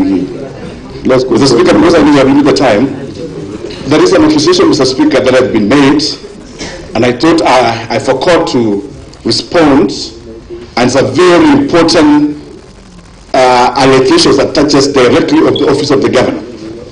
In the submissions of the Honorable Motion Mover, an indication is made that I rubbished or something to do with the whistleblower. And I thought, because it directly touches on my office, Mr. Speaker, it's important to mention before we go for the cup of tea. And you know you are my age mate, it will be okay if we do that cup of tea together. Mr. Speaker, the office of the governor, as constituted, has the governor and the deputy governor conjoined by the hips. The deputy governor cannot be a whistleblower because he earns a salary to assist the governor in performing its functions.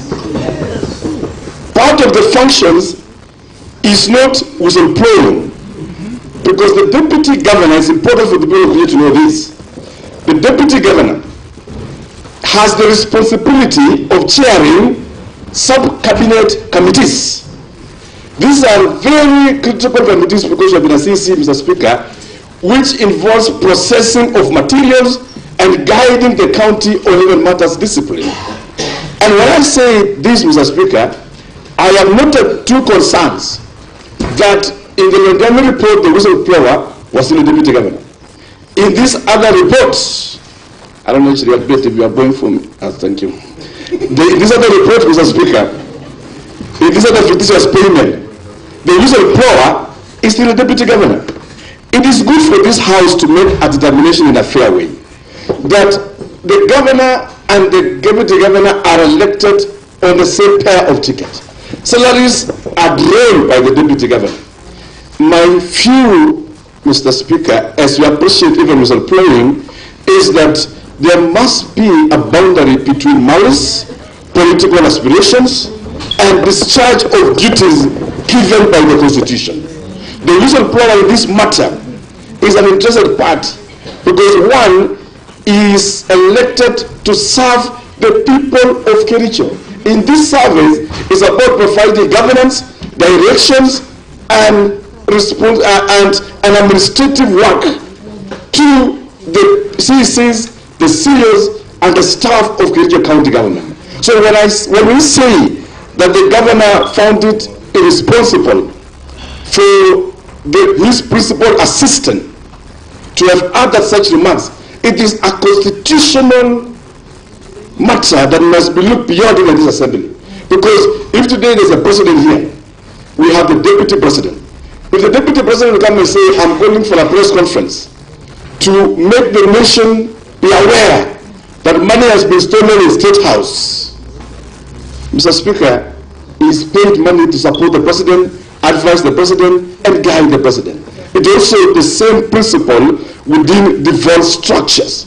And that is why even as we mention all these debates and concerns, I would wish to mention that as we celebrate the whistleblower, this assembly must at some point, whether the governor will be there or not, and I trust God he will guide us on this, be able also to ask the whistleblower where was he when the money was getting lost. In fact, if you have been here with me, because we are controlled by the hip, so we don't want to appear here to say this.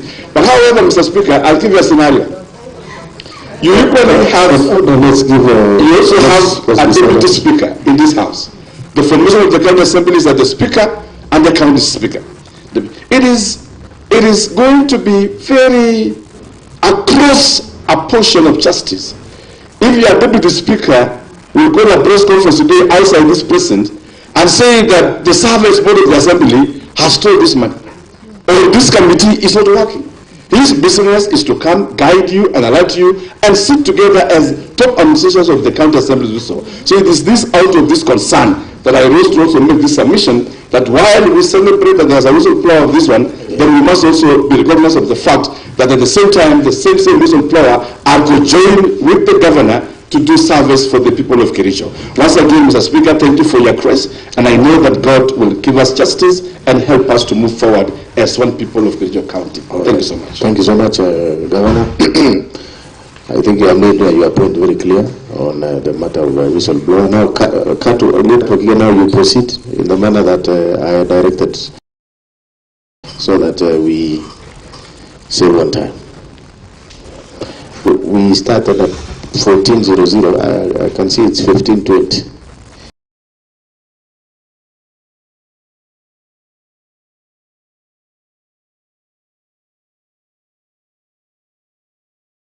Mr. Speaker, sir, let me address the allegations. I've forgotten the name, but I know him as Honorable Terimbo has asked me to substantiate the 18. I can either do it now, it's to substantiate the point of history. I can either do it now or the end of my presentation on the issues. May I start on the issues, Mr. Speaker, sir, the less contentious ones.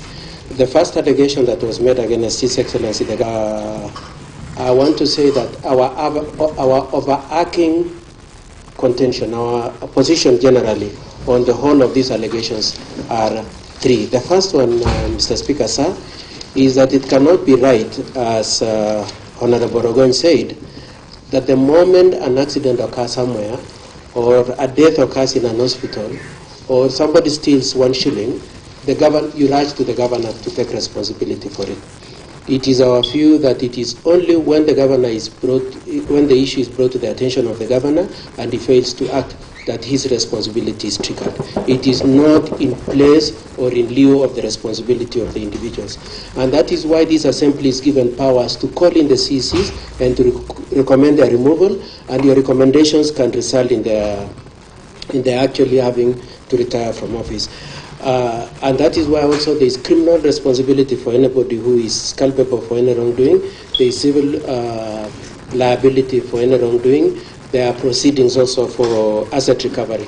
All those point to the point that the first point of stop is to identify the person who is liable for the wrongdoing and to take him to task on the allegation.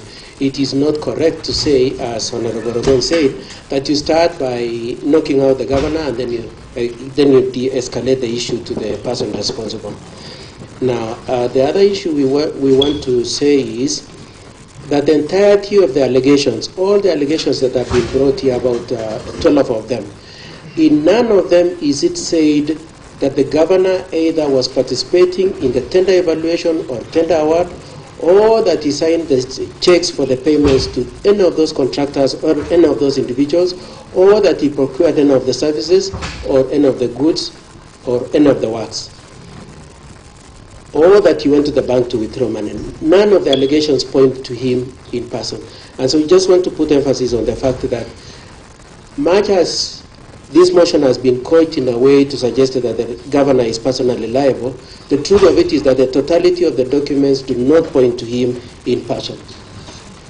And with that then said, I just want to run through the allegations that have been made, and I was dealing with the one, so our defense is mainly based on the material that were given to us by the staff, or rather, the material that were given to the governor by the staff, attendant to the issues raised in the motion and in the reports.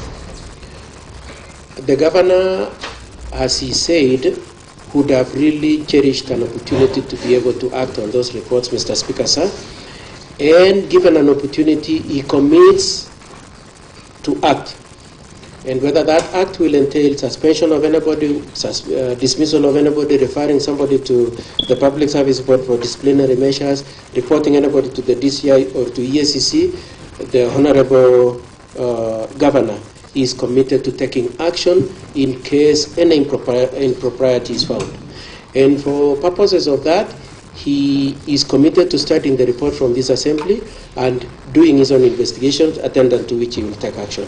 He wants the assembly to be aware that he is committed to doing that. Now, on the issue of the maintenance of 15 houses, the cost of 2.9 million, the response of the governor, as per the records given to him by the staff, is that indeed some work has been done, it's not yet completed, and some works are ongoing. The accuracy of this is an issue that with time he should be able to determine and address. He also wishes to emphasize that in respect to that issue of the housing, he supplied the document showing what had been supplied, both what had been done on the ground and the materials that were on that had been delivered to the location and the ongoing works. And documents were supplied.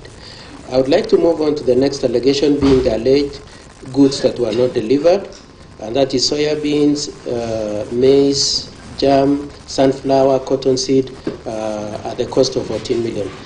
And the documents we have and which we are told the assembly was supplied with is because the whole case rests on the dichotomy of whether payment was made before delivery or delivery was made ahead of payment. And the position of the county staff, the executive, is that indeed delivery was preceded payment. The payment was made after the delivery of these items, that is the soya, the maize, the sunflower, the cotton, and so on and so forth. Now, it is said when the motion was being moved that a certain tonnage, I remember something like 10,000 tons were found on the ground instead of 30,000 tons. The explanation we have is that these are consumable. It's not like they rest there through. They come and the farmers pick them, the cooperatives pick them, and so the mere fact that you do not find them on the ground is not necessarily proof or an indicator that the deliveries were not done. I would like them to move on to the next issue of the overpricing. And we've seen so much on social media about tissue papers that cost 2,700 and hand towels that cost 3,600. The materials that we have that were supplied by the staff and which we are told the assembly were given were that indeed the tissues, the price of 2,750 was for 40 bales containing 40 pieces of tissue paper each. So the 2,700 is 40 bales times 40 pieces. So the 2,700 is not the cost of one unit. It is the cost. It is 40 times 40 divided by 2,700. On the issue of hand towels, the information and the documents we have in terms of the procurement of those items is that it was 3,000 3,600 related to 5 dozens of the hand towels. So it's not true to say 3,600 was for 1 unit of hand towels. It related to 5 dozens. And the documentations on all these issues were supplied, and we've supplied the same to this assembly. And as Mr. Speaker, you already observed at the outset, you indicated that indeed we supplied our statement. The first statement, there are 2 statements, both dated 13th of August, and then the explanation is at volume 2, page 1 to 26, and all the supporting documents, including the documentation relating to these tissue papers, hand towels, are at page 228 to 326. On the issue of works, goods, and services that were allegedly not properly procured, our response is that they were properly procured, and the documents showing the floating of the tenders, the evaluation of the bids, the award of the tenders, and the payments were supplied. All the documents are in the bundle we have supplied, page 28 to 325 of our documents. Now, it is also alleged around the same issue that some contracts were split so that they would escape the criteria of a substantive bidding. The committee was given the procurement plans for each of these items. And if you compare the procurement against the procurement plan, it will be noted that none of the procurements was split. Each of them was done as a block, as had been anticipated and planned for in the procurement plan. On the issue of retention, we also, of course, want to observe that on that issue of alleged split tenders and impropriety in the procurement process, we did our utmost best because we didn't have details of those allegations. They were general allegations. There was no specific case where we were pointed to a specific bid or a specific tender. On the issue of retention, it is said that some payments were made after 5 years of works. And we want to say that the law on retention runs for 6 years. The contracts provide for retention for up to 6 years. So any claim made within the period of 6 years is a valid claim on the retention amount. And it is only paid upon satisfaction that any defects that arose have been done. In none of the, other than making the general accusation that payments were made 5 years down the line relating to retention, which we are saying was right, other than making that general statement, it is not specified anywhere in the allegations that indeed there is a specific case where there was a defect and payment was made for retention before the defect had been rectified. And it is the position of the executive that indeed there is no case where there was a defect that had not been rectified by the time of payment. However, as we said, we will be conducting investigations on this. We will apply, the governor will conduct investigations, establish indeed if there are any cases where there was any impropriety in the payment of retention. And at this point, Mr. Speaker, sir, with the greatest respect, you will realize that these are the payments you made 5 years ago. And so we might call you to come and assist us to clarify some of those, if it is actually a substantive issue. On the documentation, it is alleged that they are lacking documents and some lack IFMIS invoices and stamping. We very categorically say that there is nowhere where documents are missing. I know Honorable Rogong said that one of the challenges they had in the course of the committee hearings is that there were instances when the staff were asked to supply documents and they either took too long or they brought the documents in piecemeal. Our position from the position of the executive, the office of the governor, is that all the documents are there.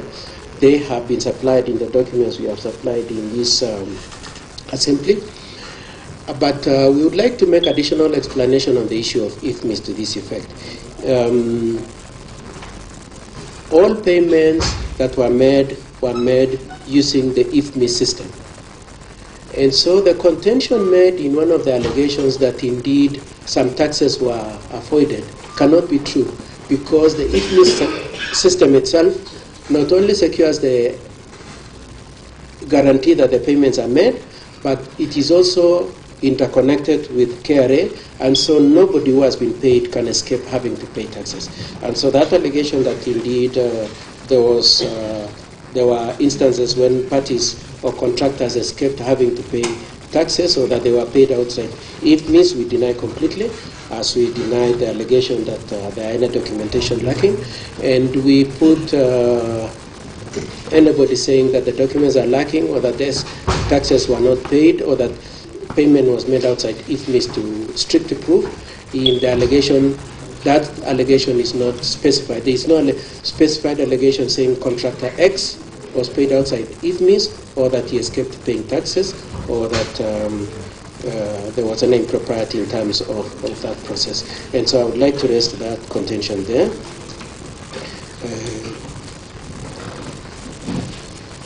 Around the same issue, Mheshimiwa Roganyi in the course of presentation says that there are cases where other people's signatures were used.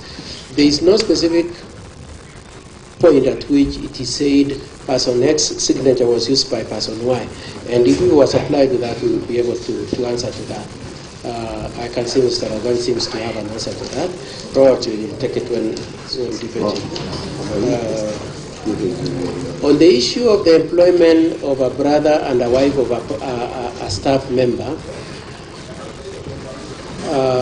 His Excellency the Governor had explained, but we would like also to say, as part of our defense, that the wife of the staff member and the brother of the governor, if it were to turn out that they were employed by Public Service Commission. I know that has already been said, but we want to say very emphatically also that that contention can only be legitimate if it was being said that those people were not qualified to hold those offices. If they are qualified, they are no less entitled to have sought to be employed, and there is no wrongdoing in engaging them. And so we would like to have said that on that issue. On the issue of market survey, it is our contention that everything has been dealt within the general market price. And I have already explained the issue of the tissue papers, the issue of the hand towels, the issue of the sodas. With that in place, with that explanation in place, it will, I know Honorable Rogon used it as an illustration to show how the blindness to market survey led to acquiring items way out of price. And we are saying that indeed, if you take into account the proper facts, you will realize that they were not way too far off the market. Of the market price. We are unaware of the allegations of the governor having been given irregular advances or having walked into banks to collect money. And the details of that allegation has not been substantiated. Now I'd like to discuss the two items raised, that is the issue of NAB CDP and FLOCA together. Now, the two projects, of course, as we all know, are World Bank projects. My instructions are that FLOCA is not only is funded by two donors, that is German government and World Bank. These projects do not allow for the alleged misappropriation. And the allegation that there were any misappropriations in these projects are completely false from where we sit. We also come from the position that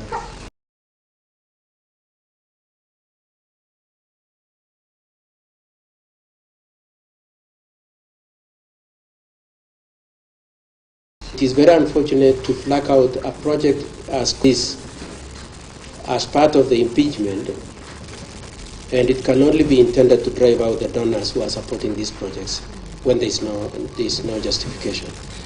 All these projects are managed by donors, and they are governed by donor-controlled regulations. They provide the regulations, and they also provide very rigorous audits.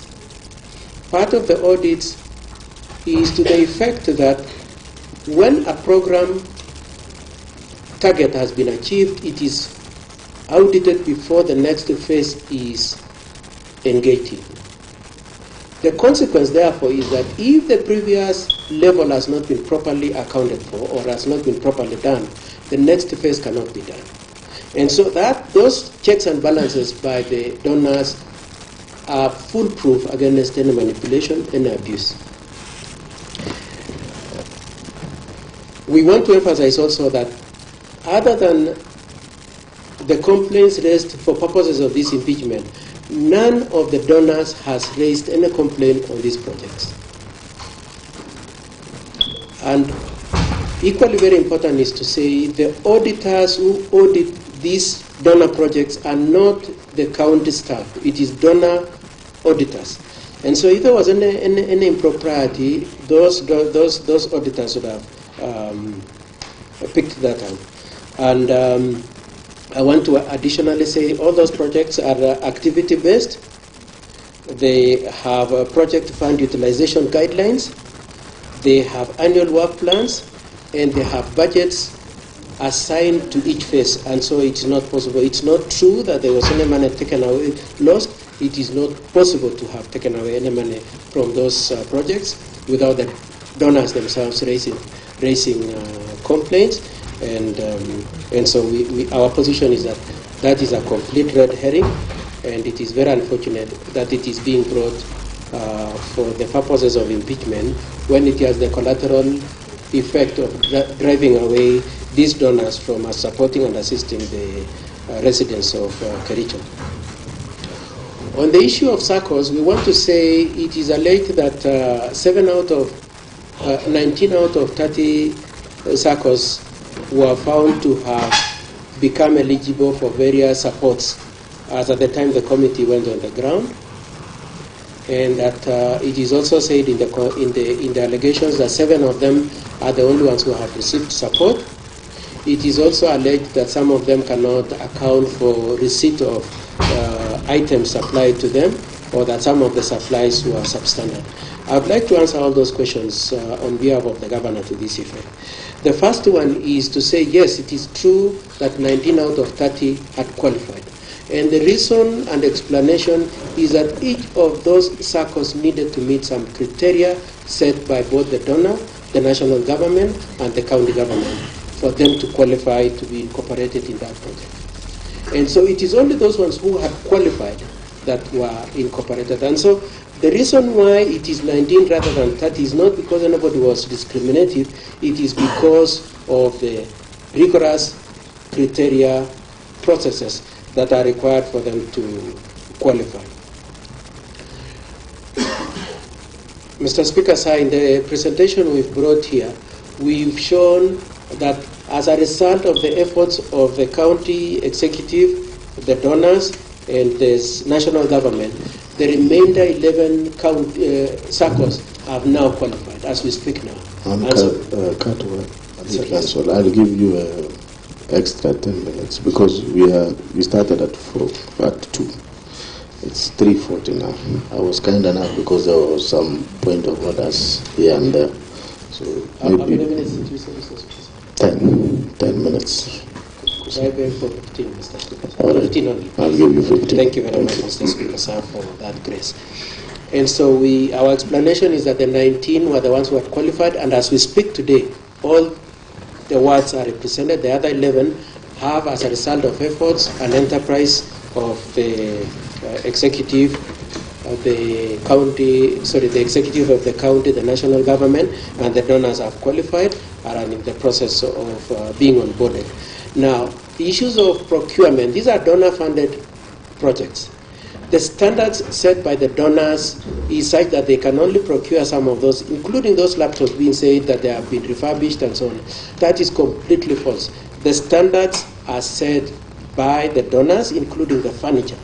And so there is no case where it is possible, and we wish somebody could come with any of those alleged refurbished laptops or any of those broken seats. And of course, if the seats have been used for a while, they will break. But the point I just want to emphasize is that the standard set by the doctor is not possible to have a case where the standard of the items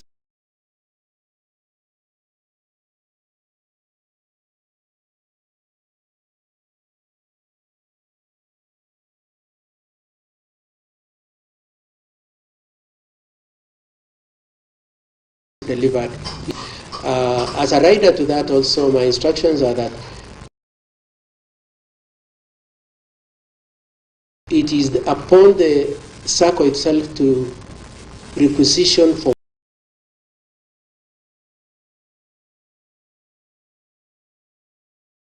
what they want. If they want a table, if they want a chair, if they want a walking stick, it is them to say, we are requesting that you supply us with this.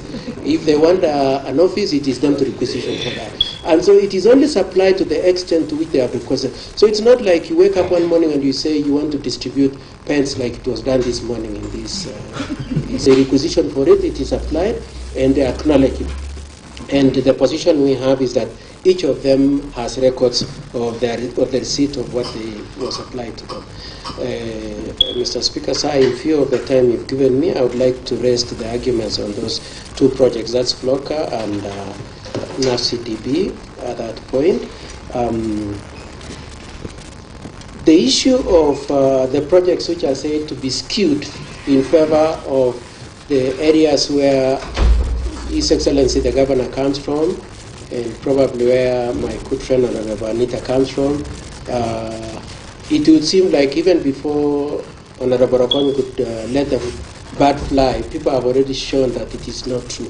It is not true that they are skewed, it is true that they have been spread out. But more to the point and more seriously is that my instructions is that this is a 3-year project. 2024-2025 financial year, 25-26 financial year, and 26-27 financial year.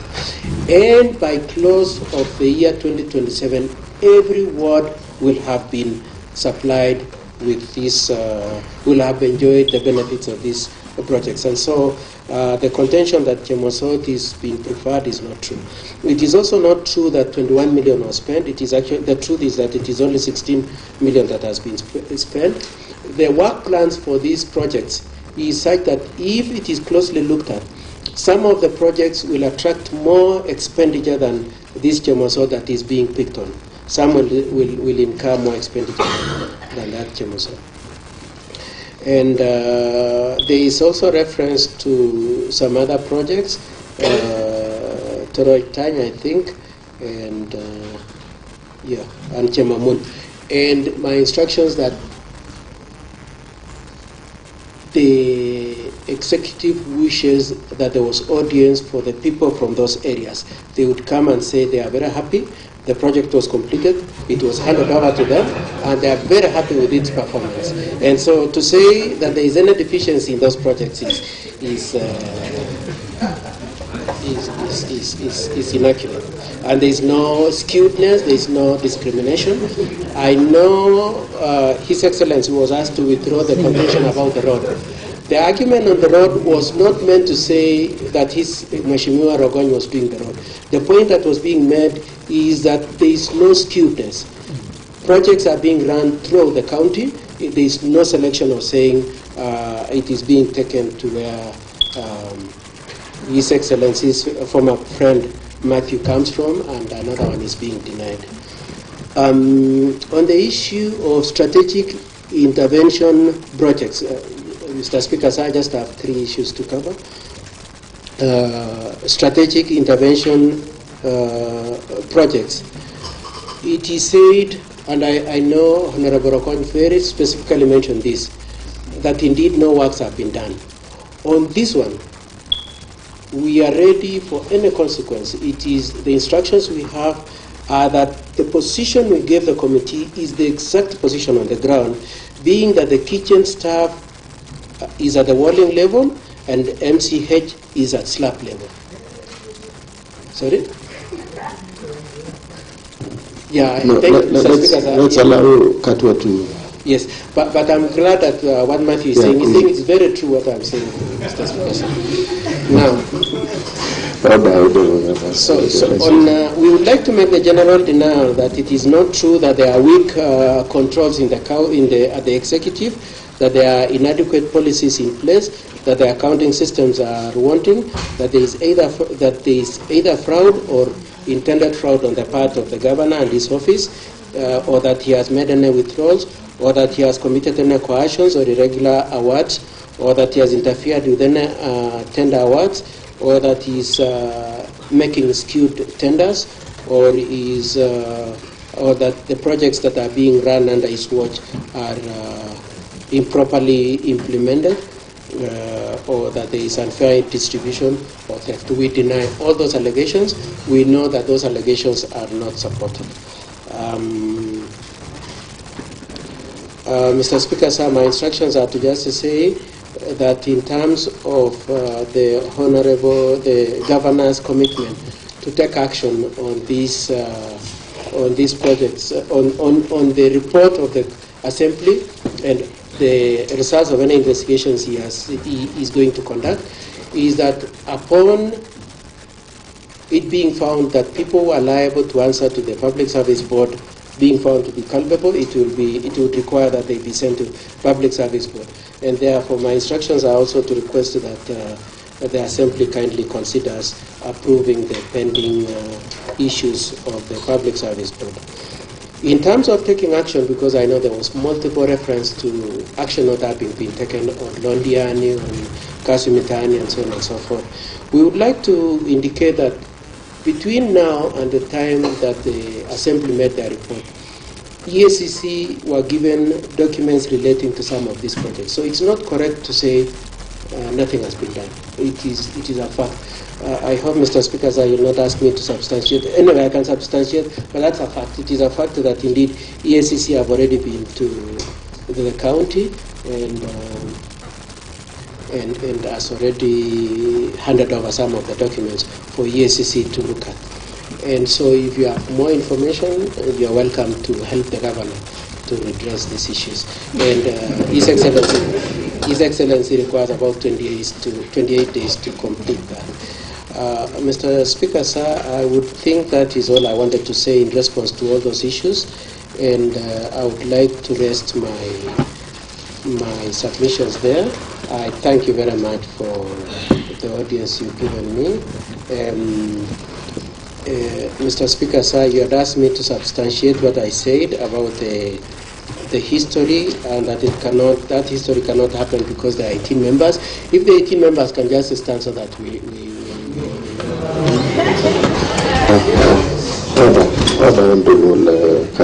Mr. Speaker, sir. You cannot give direction. In fact, even the honorable members themselves, you know, you are out of order. I cannot even expect you to take directives from honorable Katwa. You are out of order. You are out of order. Katwa, you are out of order. Okay. Mr. Speaker, sir, I want to thank you for the courtesy you've shown us, the time you've extended for me. I really appreciate it. I thank all the honorable members. Multiple arguments were made about me being part of this assembly. All the honorable members. I accept your adoption of me as member of this assembly. That's all I want to say. Thank you so much for the courtesy, for the audience, and Mr. Speaker, sir, and those MCAs. Thank you very much. Okay, thank you so much, Katwa. Honorable members, I think we gave governor's team, that's like 2 hours, I think 1 hour 50 minutes, but we all agree that there was a lot of point of orders. So the floor now is open for debate and contribution, and thereafter, of course, I will also guide on the other process. Honorable members, the floor is open for debate and contribution. The leader of majority, the leader of majority.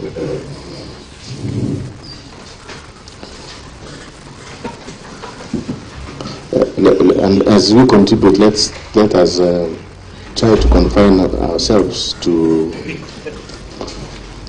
the substantive motion before us.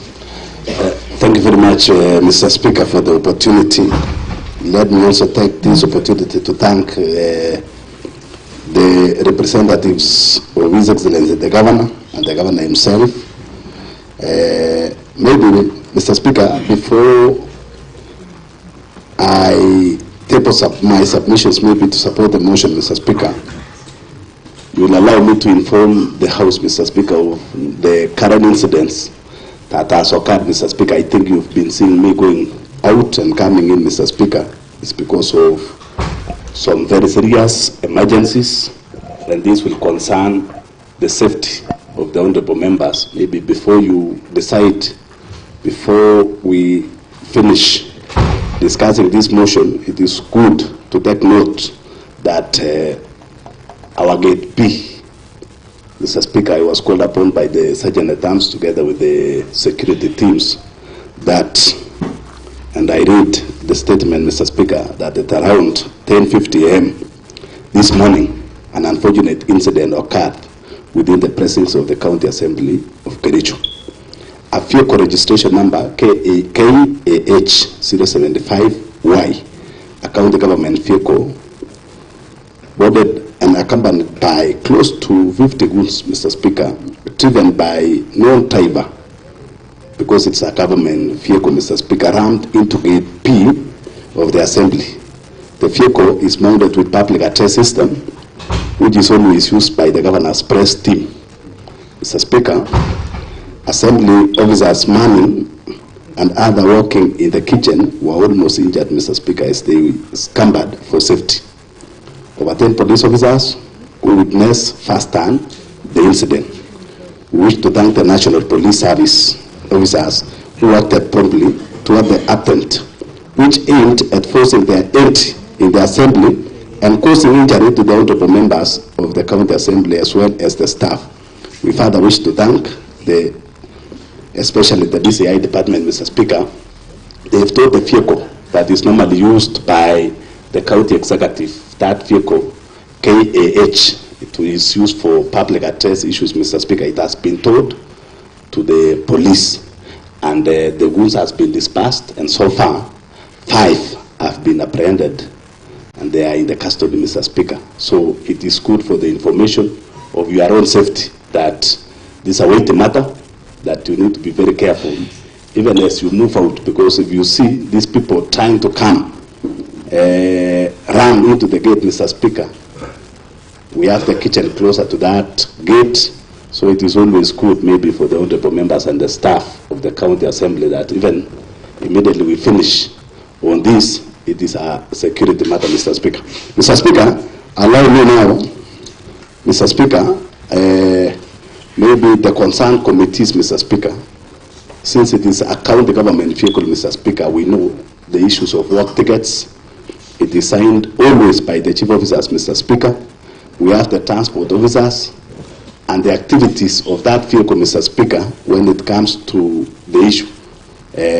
We need, maybe immediately after this, Mr. Speaker, we take the actions to that effect, Mr. Speaker, because it's something that touches on the lives of the people. Now, Mr. Speaker, in supporting the motion, Mr. Speaker, of today, Mr. Speaker, one, the motion mover, Mr. Speaker, has elaborated on so many things, Mr. Speaker. It should not be diverted, Mr. Speaker, that the key reason why we are here today, Mr. Speaker, I want to decline or oppose what His Excellency the Governor said about the whistleblower, Mr. Speaker. The whistleblower, if you see, we have the rights to information, Mr. Speaker, to address and the likes. If the whistleblower is against the corruption, we will not say he should be seated waiting for other agencies to come when he or she has seen, Mr. Speaker, that there is a very serious corruption in our county. Mr. Speaker, I'm in the budget committee. In many times, Mr. Speaker, we try to get even a small figure, a small amount, Mr. Speaker, to take to our people. When you see a total embezzlement, Mr. Speaker, close to 85 million, it's not a small thing, Mr. Speaker. Mr. Speaker, I'm the leader of majority of this county assembly. And in this case, Mr. Speaker, our party leader, who is His Excellency the President, while in Roma Bay, Mr. Speaker, pronounced himself on issues of corruption, Mr. Speaker. He talks of coercion and corrupting various committees of different houses, Mr. Speaker, to condone the corruption. And indeed, Mr. Speaker, he distanced himself on these issues of corruption. I'll call all the honorable members, Mr. Speaker. I know each and every individual member of this county assembly that when it comes to a matter of corruption, we were elected or selected to this county assembly to represent the interests of our people and make sure that we do legislation that will take monies to the people, Mr. Speaker. Mr. Speaker, I say by honorable matter to Mr. Speaker, I think it's only in the legal departments, Mr. Speaker, that at times you have to do the deposit before you are represented by legal counsels, Mr. Speaker. But when it comes to government procurements, Mr. Speaker, you do the work. The only person that is allowed, Mr. Speaker, the government, Mr. Speaker, in this case, should not pay you before you render services. Mr. Speaker, the CEC in charge of agriculture, Mr. Speaker, has been moving around, cheating the public that the issue of total time in Capsa House Ward, Mr. Speaker, that they could not supply the full, as per the POQs, Mr. Speaker, bill of quantities, and the full quantities, Mr. Speaker, to total time cooperative society, basically because they don't have stock, basically because some of these raw materials will expire. I was wondering, Mr. Speaker, whether the members of total time cooperative societies, Mr. Speaker, have even one animal or two. I think a cooperative society is such a huge society, and that's why before procuring those things, Mr. Speaker, they must have seen the need from and the request from that cooperative society before they supplied those fees, Mr. Speaker. Mr. Speaker, this is a case that payments was made around February, Mr. Speaker, but the supplies was done immediately. The whistleblower, Mr. Speaker, blown the whistle, and the committee in this house, Mr. Speaker, was formed by yours truly, the Honorable Majority Leader, Mr. Speaker. Before the members proceed, Mr. Speaker, is when they decided to supply, Mr. Speaker. Mr. Speaker, even as we try to defend the issues of corruption, Mr. Speaker, it needs extraneous allowance, Mr. Speaker, for honorable members to defend such things, Mr. Speaker. I want to cite Honorable Paul B, Mr. Speaker. He is the one, Mr. Speaker, we were seated here. He asked me to send the members very fast, Mr. Speaker, to Toronto because things were not going well there, Mr. Speaker, including the Flocker project that was constructed amounting to 9 million, Mr. Speaker. Yet the cooler there, Mr. Speaker, is fake, Mr. Speaker. Mr. Speaker, the committee report, the other committee report that was tabled in this house, Mr. Speaker, was adopted unanimously, Mr. Speaker, and I can refer you to the other committee reports, Mr. Speaker, the approval in this house.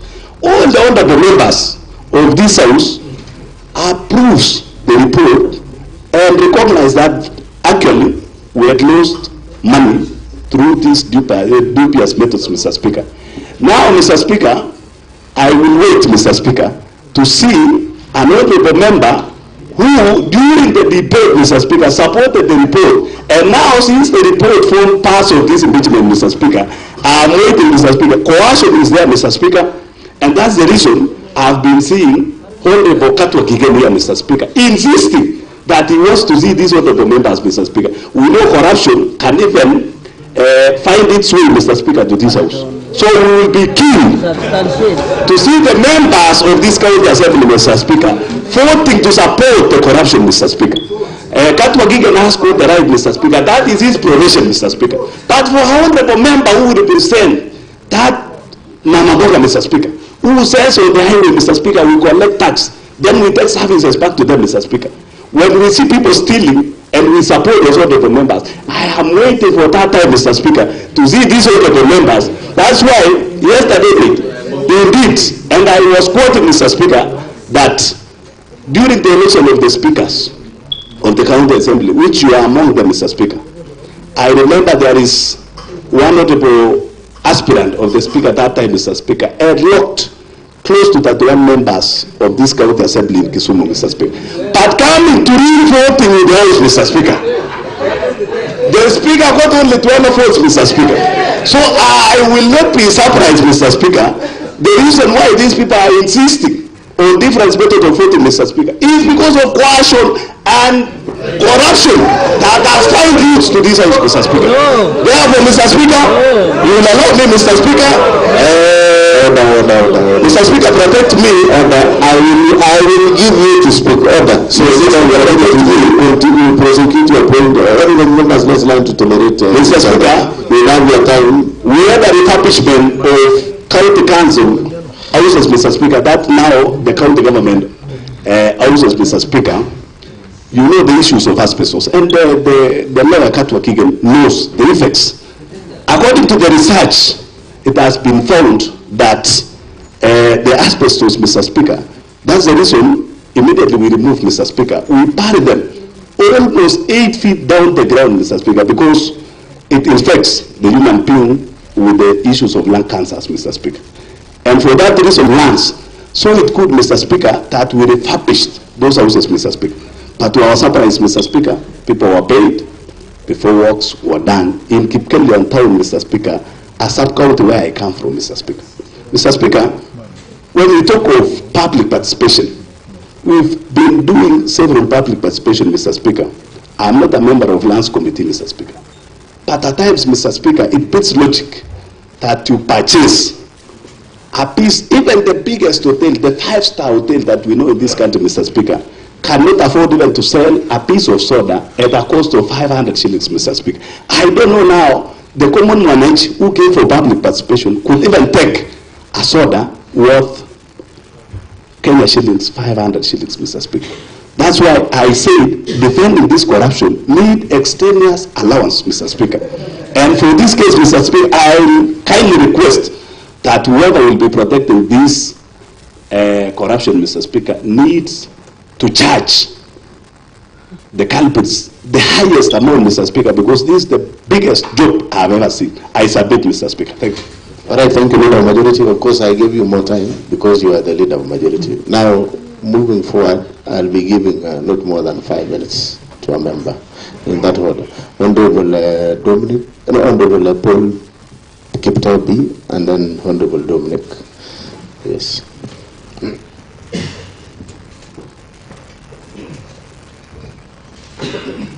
Let us stick to 5 minutes, and you restrain yourself to the matter of the motion. Thank you. Yeah. Thank you very much, Honorable Speaker, for allowing me this chance to speak on behalf of people of Kapsaos, because I've been adversely mentioned, Honorable Speaker, on the issue, and I'll narrow myself to the issue of Toroitine. Honorable Speaker, it's shocking to see people talking about Toroitine. The person standing before you is the initiator of Toroitine. And I'm the area MCA, and I know what Toroitine is all about. Yes, indeed, I did actually talk to the majority leader that some people visit Toroitine. But I didn't say that there was anything lost in Toroitine.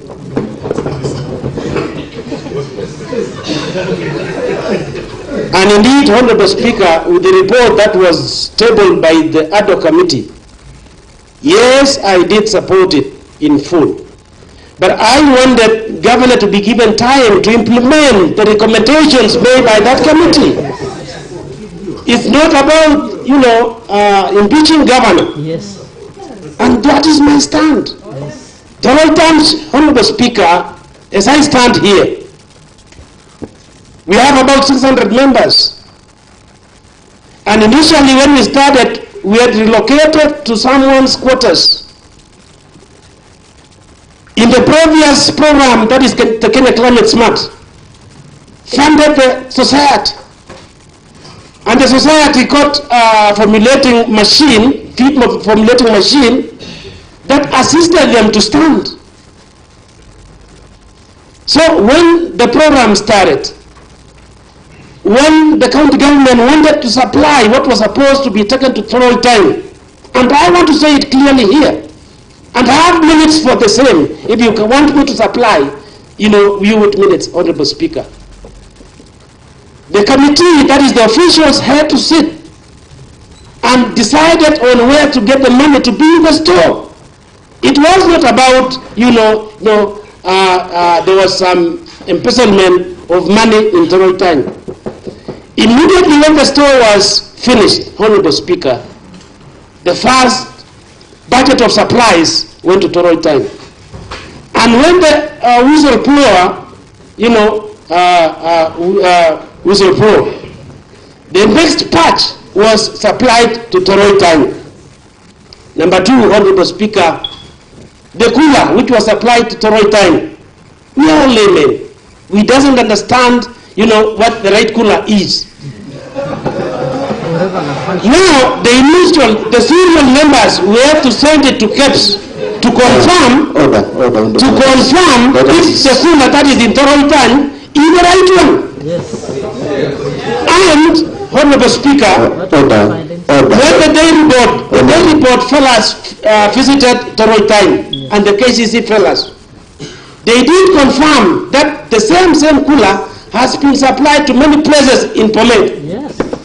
And that is why we had to accept, and as we speak right now, Honorable Speaker, the cooler is working, and the farmers, have supplied milk to the same cooler, and now KCC are collecting milk from the same society as we speak.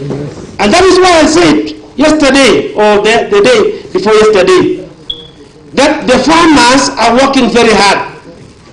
Gentlemen, let's not do politics. You're doing politics. This is politics, pure politics. It's me who understands Toroi time more than you. Don't talk of something you don't know. Yes. Talk of Kerimoi. You almost close Kerimoi. My good friends, talk of your societies. Don't talk of anybody's society. It's me who understands my society. Governor will not go anywhere, and I want to thank him because Governor has really done a lot, in my word. Thank you, and may God bless. I oppose in totality the motion of impeachment to His Excellency the Governor. Thank you. Order. Let us not agree. Order. Let us not.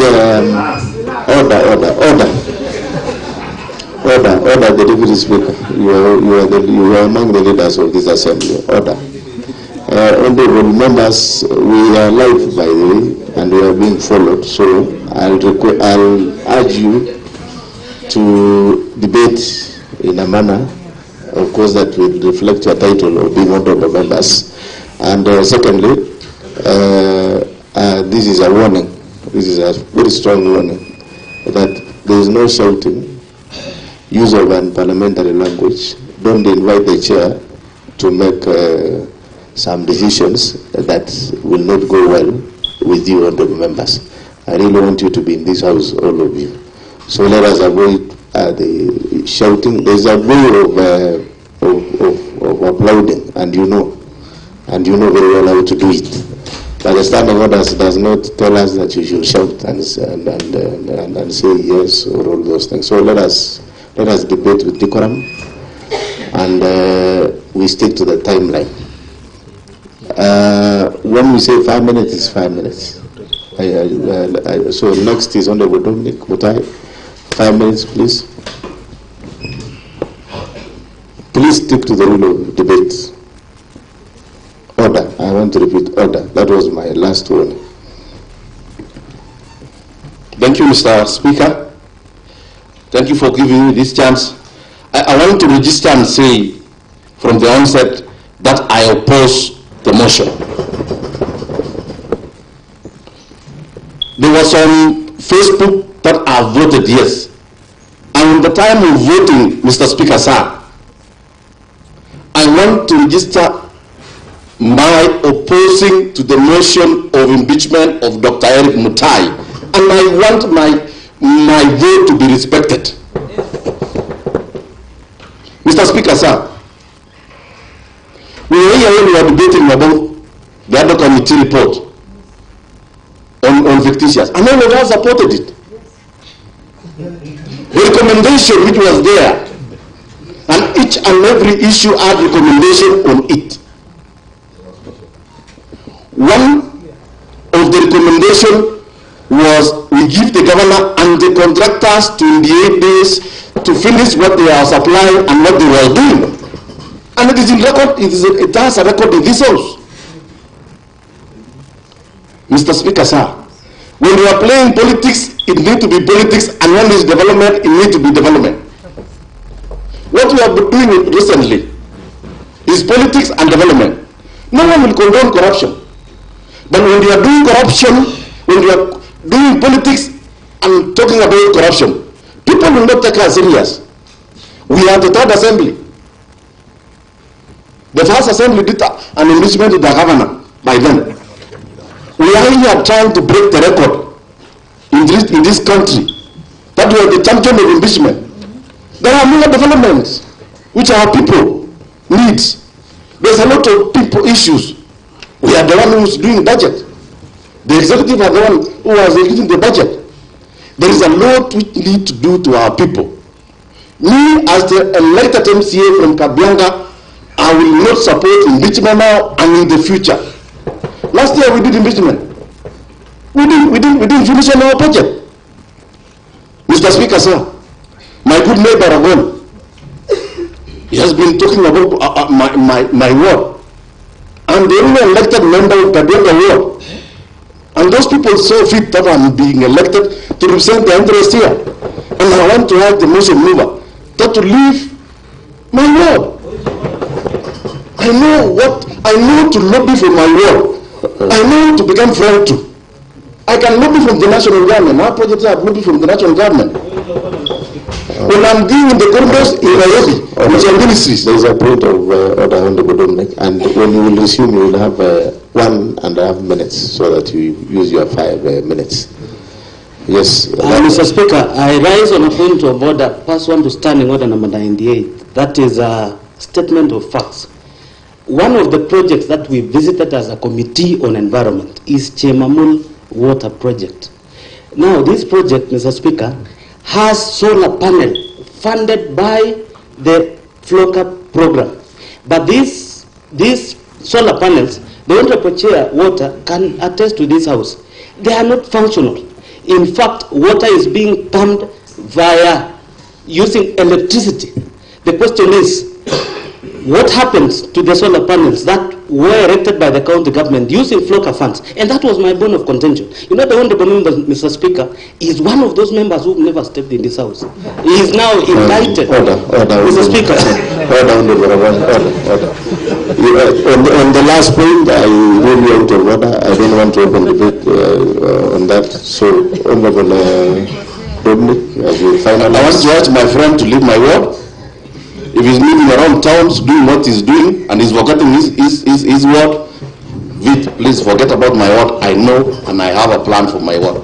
The last time, Mr. Speaker, on MAFCBD, I was privileged, Mr. Speaker, to be among the committee who went down to see this funded project. And we want to be very clear that this project has transformed our county. The project on water. We moved from Soin, Belgud, Sigawet, Soin, and Mondiani. In my place. There's a tractor which was given to a cooperative society, one of the leading cooperative society, Kabianga Cooperative Society.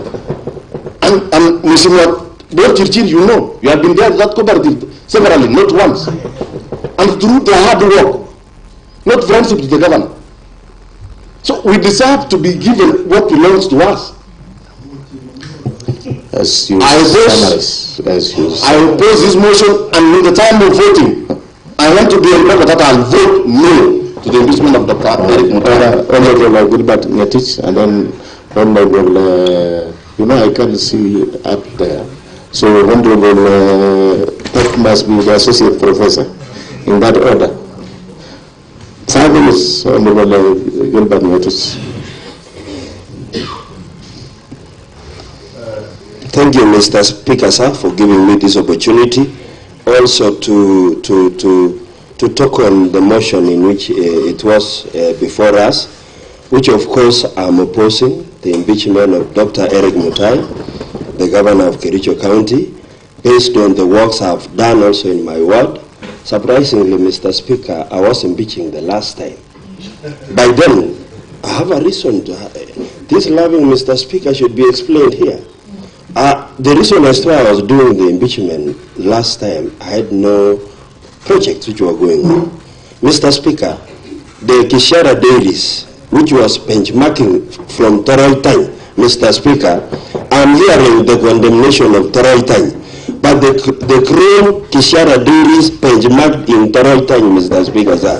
And they brought goodies, and we've really progressed. I have members in Kishara dairies that goes to 700 members, Mr. Speaker, sir. And we are collecting over 2,500 milk, Mr. Speaker, sir, as we speak today.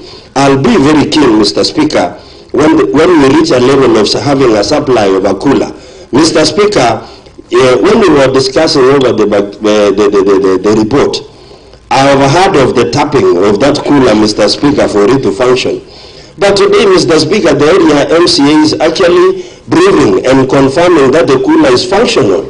Mr. Speaker, sir, the contradicting statements which are really existing in this House, Mr. Speaker, should also be in the very other way. I heard the very president, the very talking the president did in Homa Bay, and he said, Mr. Speaker, let the legislature not also force the executive to indulge in corruption by demanding funds for them to write a report, Mr. Speaker, sir. Remember, corruption is a two-way thing. We have been told by majority. That is what the president said, Mr. Speaker. Yes, there's a point of order, Honorable Gilbert. There's a point of order. As you resume, you have 2 minutes. Yes. Thank you, Mr. Speaker. On statements of facts, Mr. Speaker is saying that the committee demanded, I think, money so that they write a report, Mr. Speaker. So let him table that evidence, Mr. Speaker, if he has the evidence.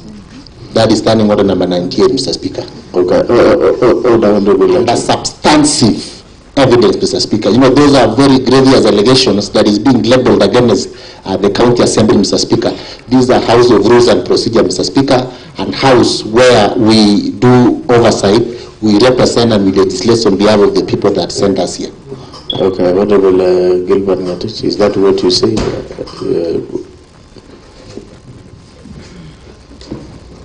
Mr. Speaker, what I said is what the president was saying in Homa Bay. I didn't refer to any committee to have demanded money from the executive. Okay, I was just saying what the president said, and he said under my watch, Mr. Speaker. Okay, you proceed as you. Okay, I proceed. Mr. Speaker, sir, I'm actually saying that as we progressed, I'm one of the members who supported the report. And in the report, Mr. Speaker, I was asking the final sort of thing and the tissue thing in that report. Mr. Speaker, if we can really go back to that report and really check on the writings, Mr. Speaker, we didn't find the calculation of this tissue and soda, Mr. Speaker. Yet it's an allegation today of impeaching the governor, Mr. Speaker. And that time, the governor was given 28 days or 14 days to act on the report, Mr. Speaker. And we expected the governor to work on the report. Before even the report is at the table of the governor, the impeachment motion has been planned. Mr. Speaker, we want this county to progress well as we refuse the corrupt members who are in the county government, Mr. Speaker. I think the governor has the report as we speak, and we ask that time of 28 days to act on the report.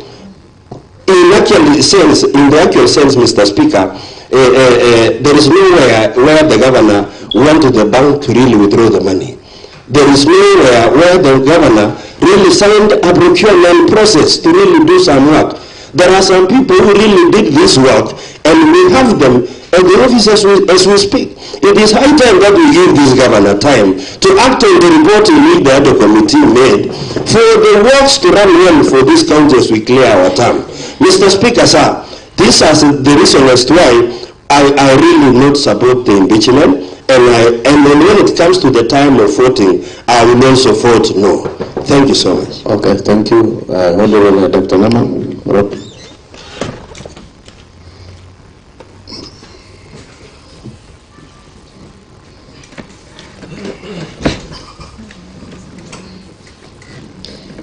Thank you, Honorable Speaker, sir, for giving me opportunity.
through Petro towards the County Assembly of Kericho, and thereafter, just hardly about 2 hours ago, there was a vehicle that rammed into the gates of our County Assembly. That is Gate A, not Gate B.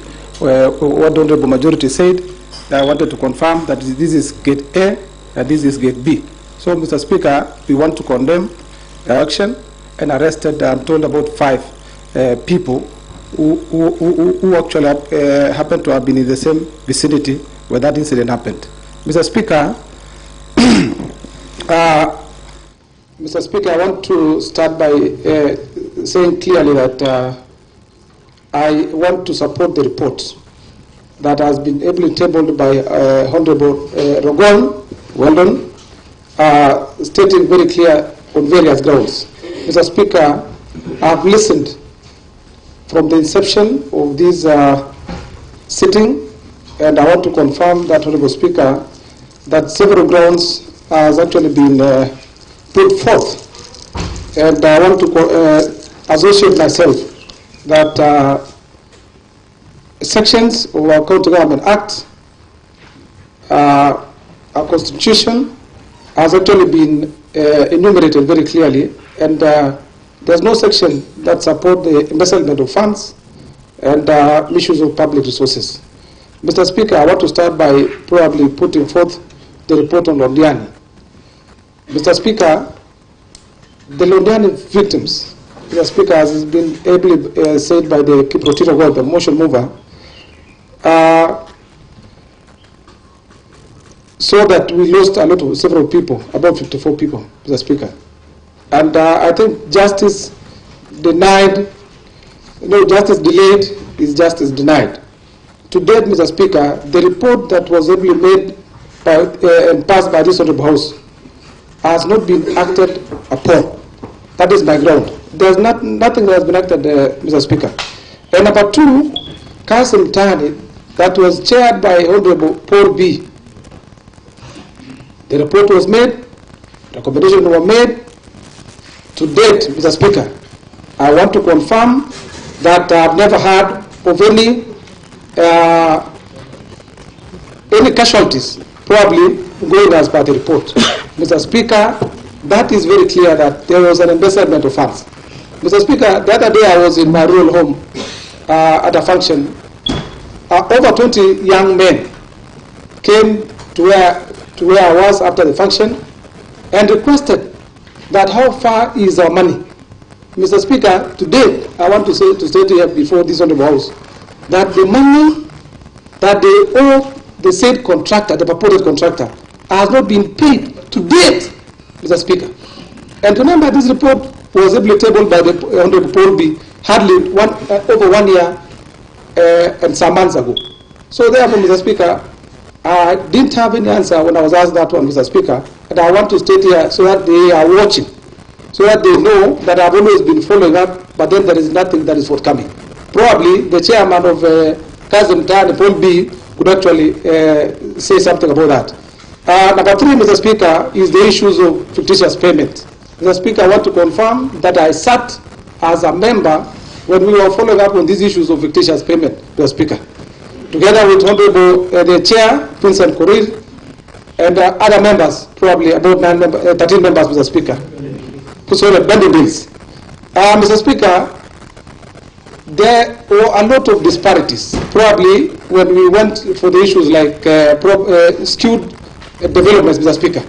Remember, like for example in my ward, Mr. Speaker, I appropriated in the budget for 2024-2025 over 20 million for the roadworks, Mr. Speaker. And I want to confirm that my people in that financial year, Mr. Speaker, the only value for money they got, Mr. Speaker, out of the 20 million, only 3 million for the whole financial year, Mr. Speaker. Where is my 17 million? Where is my 17 million?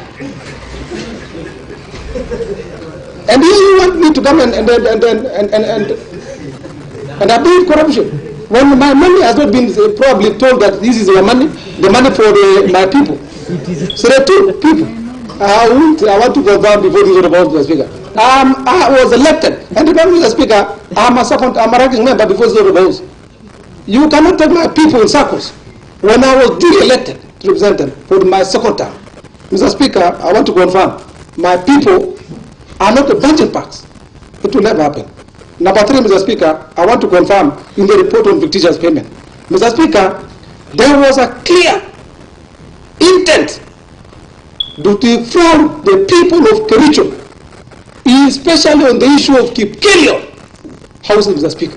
Kericho housing, Mr. Speaker, I also went because the other day we had a committee, a lands committee, Mr. Speaker, we had at the Kericho Center. Mr. Speaker, I want to confirm, there is no law that says you pay for services before you render. Mr. Speaker, this is a height of impunity that is happening before this honorable county.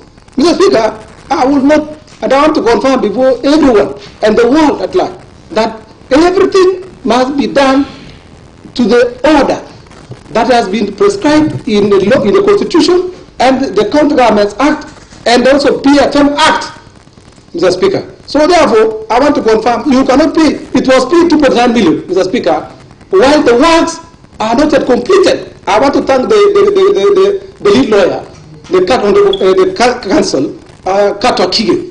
He stated very clear as I was sitting there that the works are ongoing.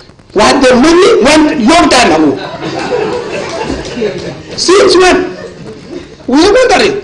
I want to thank you, the lead counsel, for being honest. You know? Mr. Speaker, I think... As you wind up, Honorable. Sorry, give me more 5 minutes. I think I have several things in my mouth, Mr. Speaker. I want to divulge all of them today. So, Mr. Speaker, 1 more minute, I'll give you 1 more minute. Last thing, Mr. Speaker, is the issue on NAP CDP. Mr. Speaker, NAP CDP, we've been told by the Honorable mover of the motion, that is 281 billion. As to where 281 million went, I want to confirm. Mr. Speaker, the only thing that I have seen in my world is only the drawer and the chair. That is broken. Remember the other day, the Honorable Excellency, the Governor, launched their project in a stadium. 1 million, they were saying 1 million per ward. I think it is like that. But today, Your Excellency, I'm wondering, where is that 1 million? Today, when we looked at dummy checks, Speaker, I want to confirm that we need also to be serious to some extent. You know, in as much as we want our people, or we don't want, we are not victimizing the governor. But what we are after is the resources that are meant for the people of our county. So with that, I want to register that governor is my good friend. But then, as for the issues on resources, Your Excellency Governor, pesa irudishwe. Pesa irudishwe kwanza. Thank you. As I write, Mr. Speaker, Section 30 of our County Governments Act. Section 30, 3F. Mr. Speaker, as I go sit says that responsibility and the management of the resources rests squarely with the governor. That is, County Government Act, Section 33F. Responsibility and the management of the resources rests with the governor. I support. Thank you very much, Honorable. I'll give this opportunity to the Honorable Erick Mutai.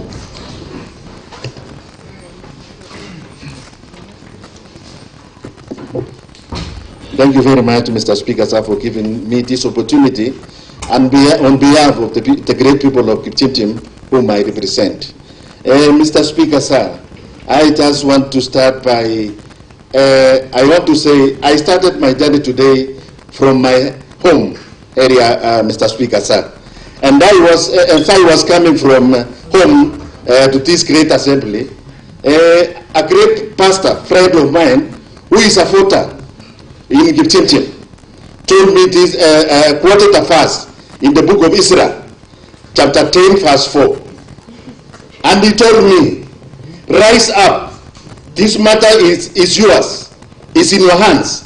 We support you, so take it with courage and do it. And I think I'm coming here to execute my mandate that was given by the great people of Kipchimchim. I just want to start by saying to you, Honorable Excellency Governor, when 50% of your household children are saved by the chief that they are thieves, does it mean that the father is not also a thief? So I want to say the great people of Kipchimchim suffered an injustice. I did appropriate 18.6 million to roads, but 10 million were only procured. Where is the 8.6 million which was meant for the roads to Kipchimchim? 6.2 million roads was lost in the Department of Agriculture. I was supposed to build a tree buying center in Gelda at JBOs. But I was taken around in cycles with the CEO of Agriculture, and then the money was got lost. Again, I want to rise in all my feet and defend the people of Kipchimchim that in health I lost 3.4 million, which was made for the completion of the Mesuan dispensary. That aside, Mr. Speaker, sir, I am also the chairman for cooperative committee in this great assembly, and I did go around, going and inspecting the projects that were funded by NAFCBD. And my take was within the Inamoy sub-county. I started my first visit to Kapsao's ward, and I don't want to go to Toroiga. I went to another cooperative society by the name Captain. I went to another cooperative society by the name Pinyin. I just come all the way to my ward. I have a cooperative society by the name Kipchindai, whom I started when I was elected. I went all the way down to Golange in Ainamoy ward. I went to Kapsoi, a cooperative society in Kapsoi, Maso, and we come and concluded at Kipchembor ward. All those cabinets that was applied to this cooperative society, SACCOs, they were, the department were proposing that they supplied a fireproof cabinets. Where or not can a light MDF sustain a fire in case of a fire incident? Where or not can a class sustain fire? And when you ask about the price that were used to procure that cabinet, 40,000. And on coming, even using the common sense, go to these great supermarkets that we have within our town. The same cabinet that was applied with 40,000 is worth 12,000 in our supermarkets. The chair at the small table that was applied to these circles, when you come also, go around to these supermarkets, it is costing 40,000. But here was applied with 70,000. Where or not can that happen really? Mr. Speaker, sir, I don't want to repeat myself, but I just want to put it on record that how on this country can a service or a work be paid before even the work began. Your Excellency the Governor, Your Excellency the Governor, the buck stops at your doorstep. We were expecting, when you were making some your comments here, I was expecting you start on the 85 million that were lost by this great county. But Your Excellency, you are trying to whip our emotions. You are trying to whip our sympathies. But you see, we are the elected people. People are paying for our seats. They are counting for days to send us home. But here, when we were deliberating on the budget estimates, I have declared that me, myself, I was on an impeachment spree. Reason is because of the disparities in works that are being done in our wards. Look at my great friend, the mover of the motion. He highlighted a ward in Bureti Chemoso, where works worth 21 million was prosecuted. And to us, nothing was done. Why do I have to sit in a budget to do a schedule of my work and never to be implemented? Will I not look stupid to my people who elected for me? In fact, I was elected on a very rainy day, Mr. Speaker, sir. When I was being elected, a mama gave birth to a child when he was queuing to vote for me. Am I not doing the injustice to these great people of Kericho? One incident that is very painful to me, Mr. Speaker, sir, is that there is a mama who came out of the ward. He was really admitted at Kericho Referral Hospital. He came all the way to Kericho Police Station with a drip in her hand to come and vote for me. And finally he was telling me, Mheshimiwa Mutai, I just want you to open a road to assess my place. I did the same. I appropriated money to buy the Mingin 30 million road, which has been, which I appropriated money the same, but nothing has been done. Unfortunately, I lost it, Mama. How will I go to her grave and seek for forgiveness? That I promised a road that I was to do last financial year and it never been done. So, Mr. Speaker, sir, finally, I want to say I support this motion in totality. Thank you, Mr. Speaker. Thank you very much. Let me give this opportunity to the Honorable Fancy.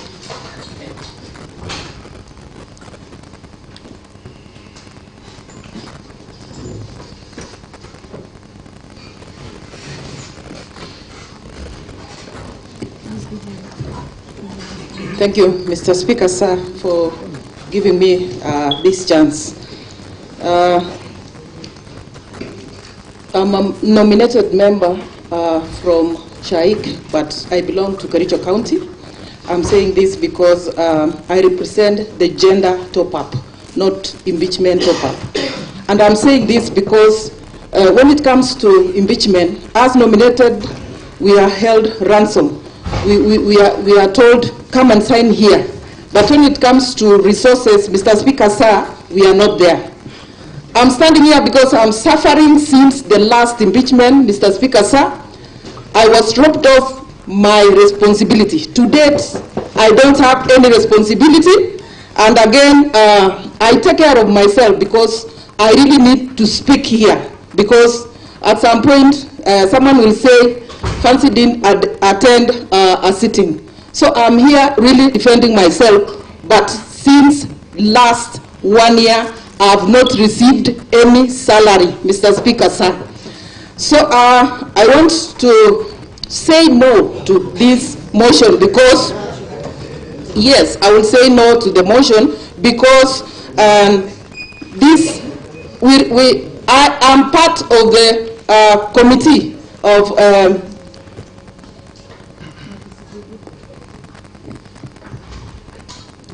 it is so emotional, Mr. Speaker, sir, because my family have suffered because of this. I was part of the committee, but not the other committee, for by Honorable Philip, Mr. Watt, and I was Honorable Philip, and I defended this report. the recommendation which were made, Mr. Speaker, sir, which were there, I really supported it, because one of the recommendations which were given was forensic audit to be done in 28 days. That is what I supported, Mr. Speaker, sir, because I really needed the county executive to be given time so that they execute on the same report. But Mr. Speaker, sir, in that afternoon, the motion of removal of Dr. Erick Mutai was tabled here in this House, Mr. Speaker, sir. And I said, I'm going to vote no for this impeachment because of that. Mr. Speaker, sir, it is the same House. I said, let us be honest to one another. It is the same House which vetted these CECs and the CEOs, Mr. Speaker, sir. But it is the same House. I can remember one of the impeachment we did for CS Bor, Mr. Speaker, sir, because of the Londiani issue. We impeached one Dr. CS Bor, and he is home now because of the actions which happened in Londiani, Mr. Speaker, sir. Then how comes it's now the governor who did that, who did this? It is all of us, Mr. Speaker, sir, who are doing this. So I'm calling upon the leadership of Kericho County. We need to do something. We need to sit down. Impeachment is not the last resolution. We got to sit as members of County Assembly, Governor, our Speaker, maybe the members of Parliament, and led by our Senator, and let's forge ahead. We love this Kericho County. When you go to abroad, you are asked, when you are coming from Kericho, they know Kericho as a tea-growing Kericho County. Mr. Speaker, sir, we love this Kericho County. We love our people. We love our voters, Mr. Speaker, sir. I stand here on behalf of the women of Kericho County and oppose this motion completely. I thank you, Mr. Speaker, sir, and I submit. Okay, thank you, Honorable Fancy. The immediate chair has informed me that you made an allegation that you have not received salaries for the last 1 year. You know,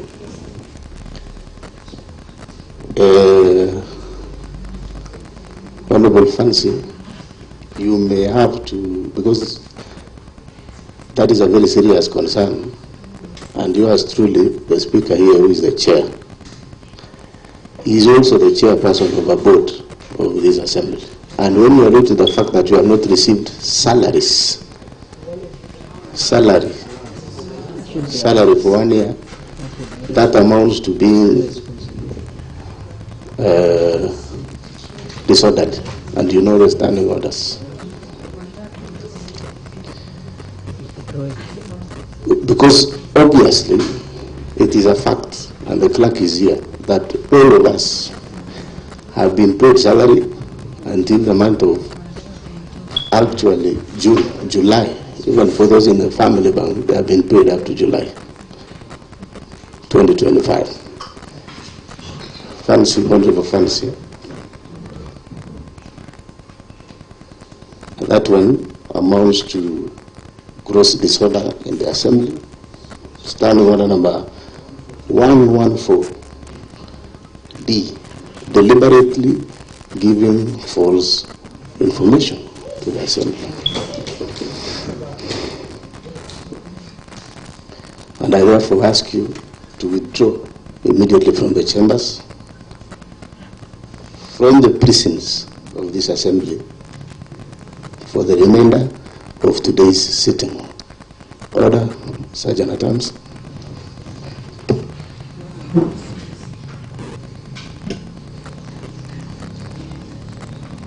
We shall only resume when Honorable Fancy is out of the chamber. Read your standing orders, Honorable Members. I've told you. Out, Honorable Fancy Quarters.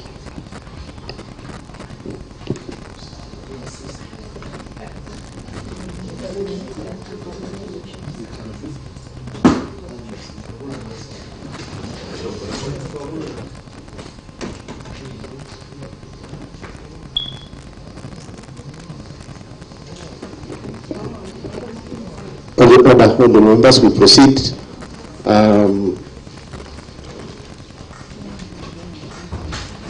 Yes, the hands, Honorable Paul Chirchir.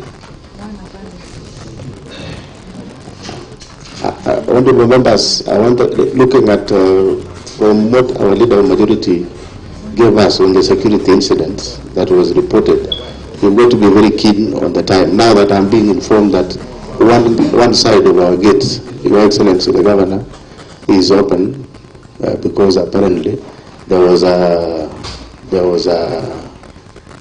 vehicle, KAH 075Y. When the incident was being reported, you are not here, and this vehicle actually belongs to the county government of Kericho. There is a report here that is official. We will be sharing with you that because of what has happened, we must be very careful also. Honorable members and the staff and the security clerk, you alert everybody to be alert because of the security concerns that we have here. So we have to provide safety to the members as well as to the governor also who is here and all of us. So I'll suggest members, let's stick to time. I'll minimize, I'll be giving to 3 or 4 people so that I give to the governor to respond, and then we will proceed in that manner. Honorable Paul Chirchir.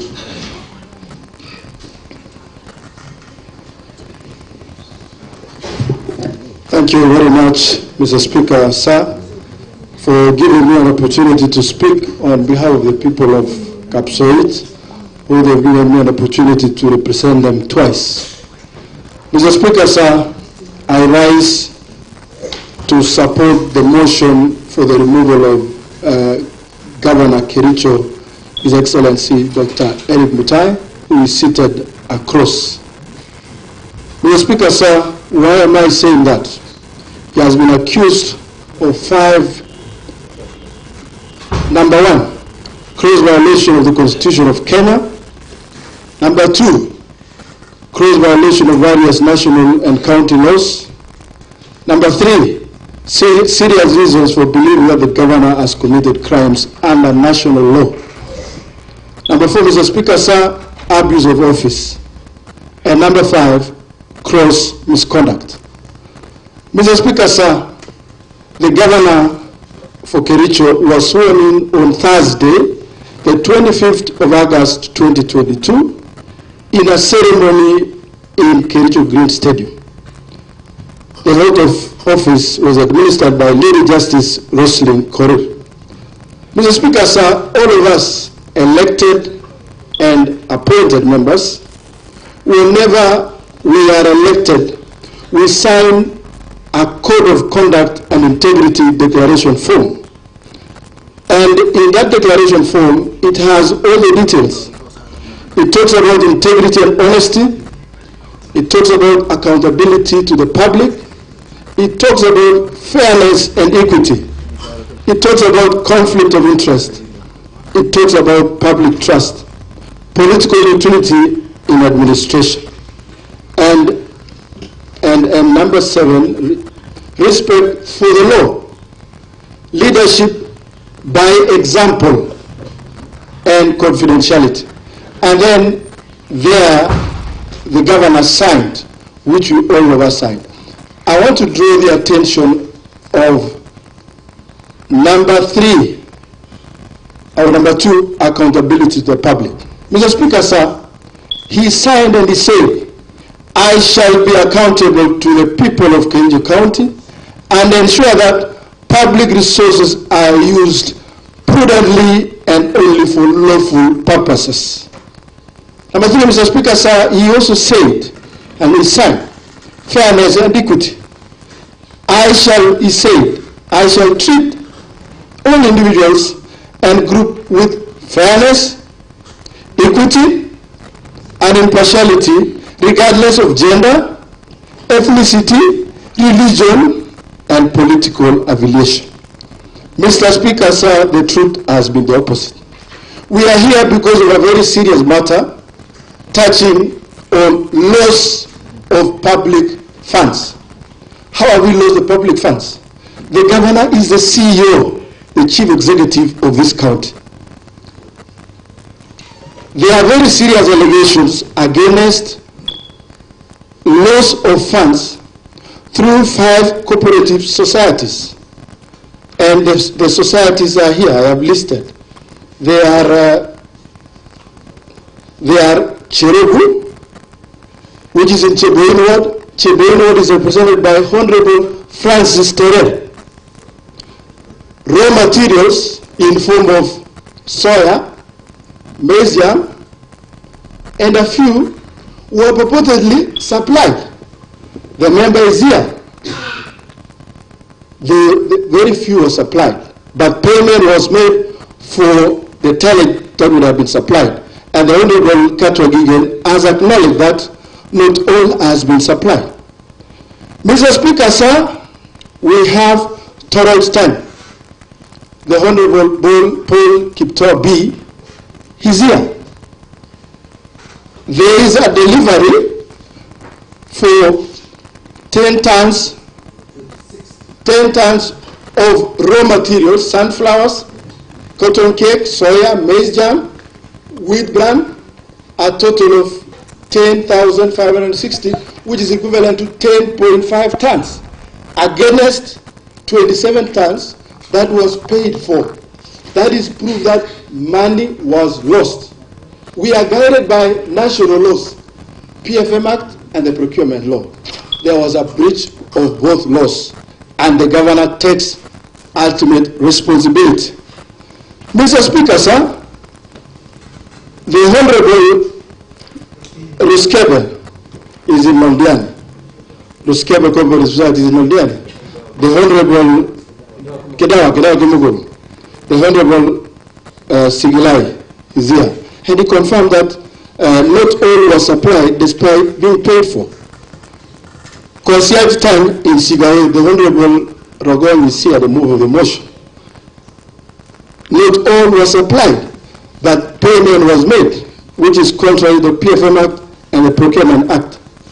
Kibagenge in Litay. Mr. Speaker, I wish to draw your attention. This is a society that was closed a few years ago. The Honorable Vincent Kirui is here seated politely in a corner while his people are suffering in Litay, Mr. Speaker, sir. The society was closed. Goods purported supplied. What is that? That is the height of impunity, and that is a confirmation that funds, public resources were lost. Mr. Speaker, sir, we invited chief officers who are accounting officers and who are AIA holders, Mr. Speaker, sir, before this House to appear before the Committee on Ad hoc. Mr. Speaker, sir, and we examined them under oath. They took an oath. They confirmed that what they were saying was true and true indeed. Mr. Speaker, sir, I am surprised that Kato Gigen is telling this Honorable House that 2,750 for tissue. We've tried to make some calculations, but it does not enter each other, Mr. Speaker, sir. It doesn't make sense, Mr. Speaker, sir. It is like telling us that one tissue was bought at 1 shilling and 75 cents, which is not practical. We will take what was supplied to this House by the chief officer, who we examined him under oath. Mr. Speaker, sir, I wish I had all the time. The chief officer for roads, when he appeared before this committee, when he appeared before Ad hoc committee, Mr. Speaker, we also examined him under oath. We asked him whether he was the accounting officer. He said yes. Are you the IE holder? He said yes. Mr. Speaker, sir, when we asked him why there are disparities in the invoice, payment voucher, S13, and delivery note, he said probably because of photocopying. Now, I was surprised that, is there a photocopy? When you photocopy, it loses the original figures. That was taking this House, that was not taking this House very seriously, Mr. Speaker. Sir. That confirmed that there is very serious incompetence, and the buck stops with the governor who is before this House, Mr. Speaker, sir, for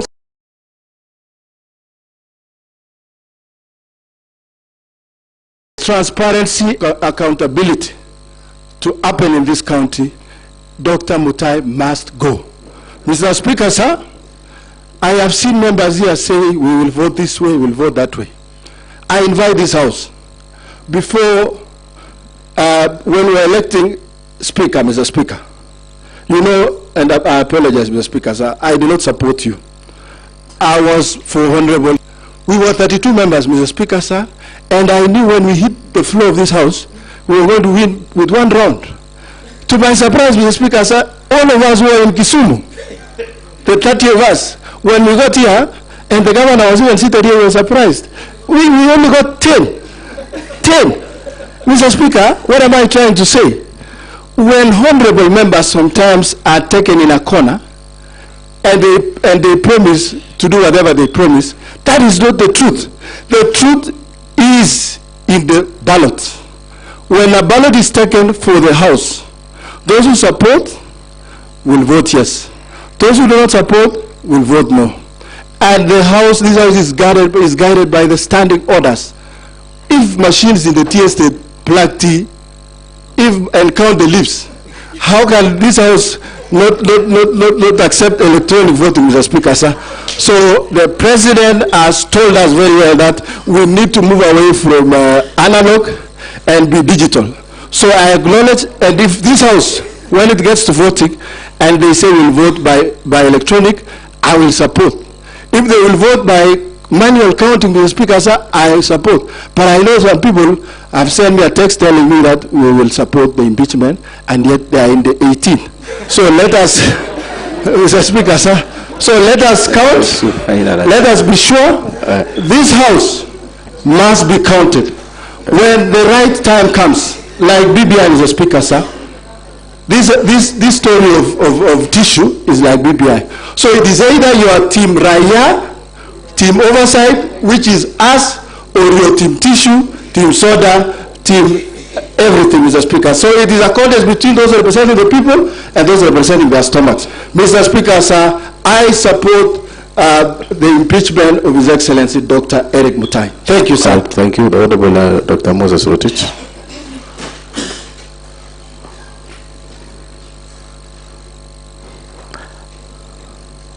I'm picking only 2 more as per my directive, so. Thank you so much, Mr. Speaker, for... Order. Okay, yes, proceed now. I have seen the hands. So, okay. Thank you so much, Mr. Speaker, for the opportunity that you have given me, and by extension, Mr. Speaker, on behalf of the great people of Tendeno Soget, Mr. Speaker, whom I represent. Mr. Speaker, allow me to pick my speaking to this motion from where Senior Counsel Katwa Kigen left, Mr. Speaker, that he opted to continue representing His Excellency the Governor in protest, Mr. Speaker. We have noted the kind of protest that the Senior Counsel Katwa Kigen have put it across throughout his discussion. Mr. Speaker, he has opted to minor on the major and major on the minor. The issue, Mr. Speaker, that is before us this afternoon, that through this morning, Mr. Speaker, through to this time, Mr. Speaker, we are here on an issue of fictitious payment, Mr. Speaker. An issue of NAP CDP, Mr. Speaker. An issue of FLOCA, Mr. Speaker. An issue involving an integrity issue, Mr. Speaker, touching on the victims of Londiani, Mr. Speaker. To my surprise, Mr. Speaker, we were tabling the motion and the report on issues of ad hoc committee report that was surrounding Londiani accident victims, Mr. Speaker, a day like this, Mr. Speaker. May their souls, Mr. Speaker, rest in eternal peace. Those who succumbed, Mr. Speaker. Mr. Speaker, those who are surviving with injuries, Mr. Speaker, may the grace be sufficient to them, Mr. Speaker. Mr. Speaker, NAP CDP, FLOCA are donor-funded projects, Mr. Speaker. These projects, Mr. Speaker, the intention from the donor was good. The implementation, Mr. Speaker, is skewed, unfair, unaccounted for, Mr. Speaker, unjustified, Mr. Speaker, and more so, unverified, Mr. Speaker. When the committee visited relevant sectors where this project was implemented, Mr. Speaker, intended also get, we suffered deficit of supplies, Mr. Speaker. The supplier, by the name Yobra, a company, Mr. Speaker, was supposed to supply under environment, Mr. Speaker, 50,000 seedlings of bamboo, 60, Mr. Speaker. But he chose to supply 3,200, Mr. Speaker. Mr. Speaker,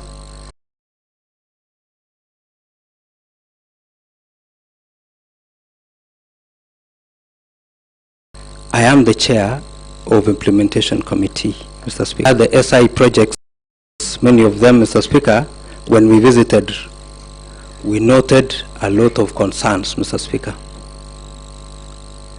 Payment of a project. Yes, the SI project. The health is an essential entity in our county and in Kenya at large, Mr. Speaker. The intention of upgrading Sociot Health Center, Mr. Speaker, into a sound hospital. The intention was good, Mr. Speaker. By the way, when we visited the scene, Mr. Speaker, we found the contractor on site with minimal work being done. To my amazing, Mr. Speaker, he told us he was already paid 33 million, Mr. Speaker. SI project that is on the oncology, the referral, Mr. Speaker, the contractor indicated to us, Mr. Speaker, that he has been paid 84 million. But when you visit the place, Mr. Speaker, you could not account for the 84 million that has been paid, Mr. Speaker. What am I trying to say, Mr. Speaker? We need value for money. The interpretation of the payments that were made, Mr. Speaker, indicate that at the time of advertisement, a certificate of payment was issued and payments were made, Mr. Speaker. Isn't that fraud? Mr. Speaker, I stand guided. If in any case, the name or the definition of fraud, Mr. Speaker, have changed. Mr. Speaker, the rule of thumb indicates, Mr. Speaker, that for one to do business with government, Mr. Speaker, you first supply the service for you to be paid. Mr. Speaker, it is important to note, Mr. Speaker, and I'm on record, that in Kericho, Mr. Speaker, the service of renovating the houses, Mr. Speaker, was not done, but payments was already made. Isn't that fictitious? Mr. Speaker, the opposite of fictitious, Mr. Speaker, is real. His Excellency, the Deputy Governor, came out, Mr. Speaker, to whistleblow. It is his right, Mr. Speaker. It is within his mandate, Mr. Speaker. And I borrow his leave that when you don't condone the nitty-gritty that is happening in a department, Mr. Speaker, it is important to recuse and become a whistleblower or even a state witness, Mr. Speaker, so that at the end of the day, when the D-Day come of accountability, Mr. Speaker, you will not be invited as a perpetrator, Mr. Speaker, but a witness of safeguarding the public resources. Mr. Speaker, I used to end by saying, Mr. Speaker, that Section 30 of the County Government Act, 3F, Mr. Speaker, the highest responsibility lies with His Excellency the Governor, simply because he is the CEO, the Chief Accounting Officer of every department of this county. All the CEOs are answerable to him. All the CECs are answerable to him, Mr. Speaker. I wish to say that in any case, I support this motion in totality, Mr. Speaker, because last financial year, Mr. Speaker, I'm a sad man, and also on behalf of the great people of Tendeno, Mr. Speaker. On many occasions, I have found myself in the line of history not to be in support on many occasions of His Excellency the Governor. Honorable Gilbert was in another camp last time, Mr. Speaker. But because of selective procurement, Mr. Speaker, people of Tendeno voted. We had 6 ballot boxes, Mr. Speaker. Mine was the below one because we believed in bottom-up economic transformation. The bottom-up, Mr. Speaker. Many of the voters started with me, Mr. Speaker, as the bottom leadership at the grassroots level, Mr. Speaker. Am I not a madman, Mr. Speaker, to support impunity in this county, Mr. Speaker?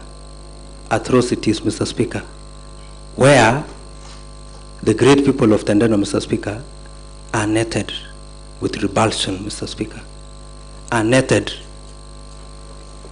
with a negative effect, Mr. Speaker. Philosophers, Mr. Speaker, indicate that there is what we call the negative reinforcement, Mr. Speaker, and positive reinforcement, Mr. Speaker. We have noted some CEOs, Mr. Speaker, to whom they are accused in this department, Mr. Speaker. They are transferred to another department, Mr. Speaker, and again they are transferred to another department after messing up, Mr. Speaker, with the department. The rule of thumb, Mr. Speaker, the best performing are rewarded. When you reward the best performing, Mr. Speaker, you subscribe to a tune of positive reinforcement so that others could emulate, so that others could follow the steps. But when a siphonner, Mr. Speaker, of public resources, Mr. Speaker, is rewarded, the net effect is a negative reinforcement. To even other departmental staffs, Mr. Speaker, I wish to say and conclude by saying, Mr. Speaker, in a family of having 10 children, Mr. Speaker, 6 have questionable integrity, questionable conduct, Mr. Speaker. You as a father, Your Excellency, the buck stops at you.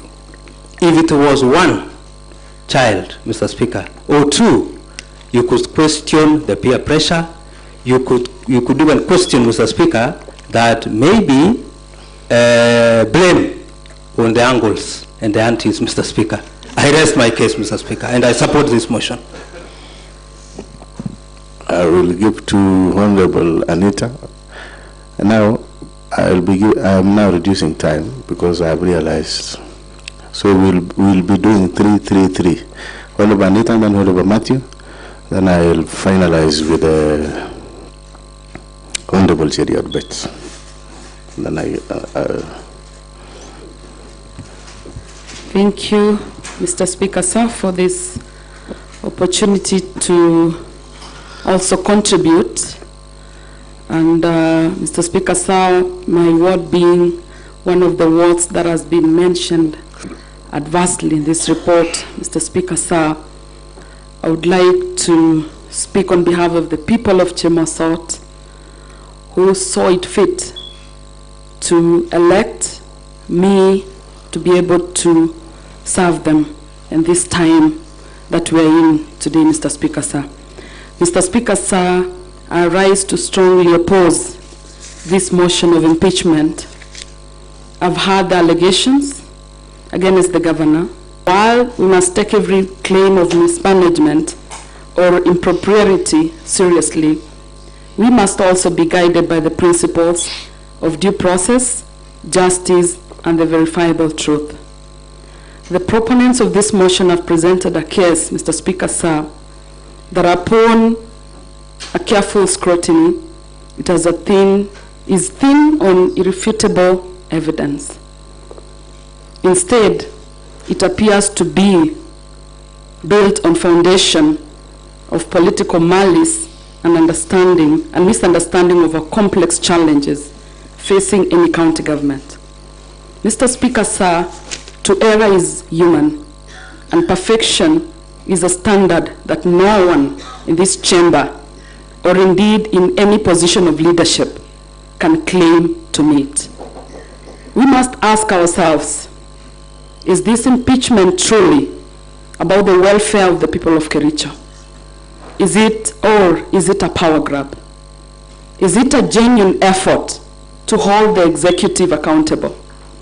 Or is it a political motivated witch hunt designed to destabilize our county for personal gain? My considered opinion, Mr. Speaker, sir, is that it is the latter. I want to speak today as a mother. I'm the only woman elected in Kericho County. Let us consider the progress we've made under the Governor Mutai's leadership. In a short period, we have seen tangible strides in our healthcare sector. They have been mentioned here that there are so many developments going on in our different hospitals. We have the new facilities that are being equipped. Our agricultural sector, which is our backbone, also has received an economic boost, as indicated even in the NAFCD projects. We have witnessed renewed focus even on our youth empowerment. We talk about Equalizer program that supported our youths to go through training in different technical or polytechnics in this county. These are not the actions of a leader who is following the people. These are the actions of a leader who is committed to progress. Furthermore, as I finish, Mr. Speaker, sir. I know you are standing orders very well, that unless with the permission of the Speaker you can be reading something, a statement. However, let me allow you to summarize as you finish. Thank you, Mr. Speaker. So since today was an electronic, we were told we were going online on everything, I decided not to write on a piece of paper, but to type them on my phone. I'm sorry, Mr. Speaker, sir. As I finish, Mr. Speaker, sir, an impeachment is not a simple matter. It will plunge this county into a period of prolonged political instability and administrative paralysis. Our development projects will stall, investors' confidence will plummet, and the very fabric of our society will be constrained. Do we want to sacrifice these gains as we have made an altar of political expediency? The alleged issues, Mr. Speaker, sir, could be addressed through other forums. We have this. We have the anti-corruptions. We have the oversight committees that we have. We have some robust legal systems that could address this. Mr. Speaker, sir, as I end this, impeachment should have been the last resort, not the first line of attack. It is not the end of all this that we're going through today, Mr. Speaker, sir. I urge my fellow members to vote with conscience, to vote with stability, to vote for progress, and to vote against this motion.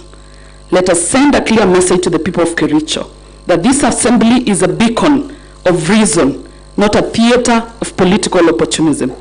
I say in no to this impeachment of Dr.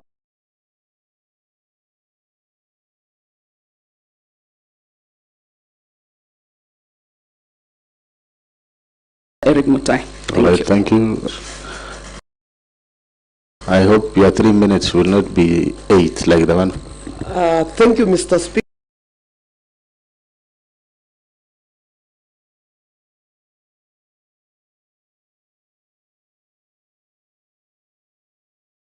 Sir, giving me 3 minutes. If I'll ask for extra,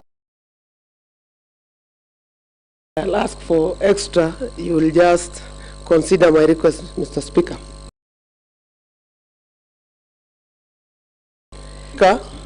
I've been following the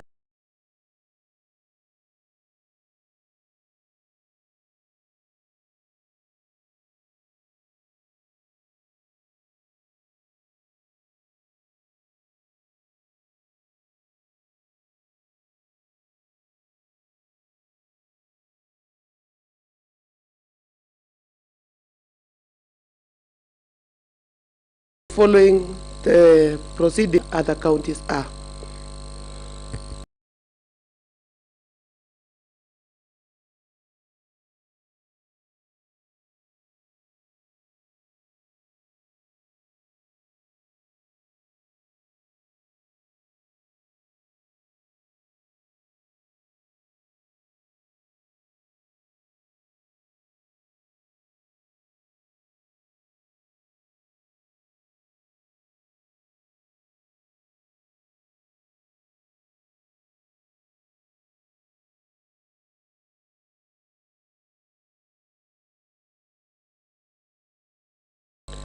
The night to supply that we want to steal the public resources.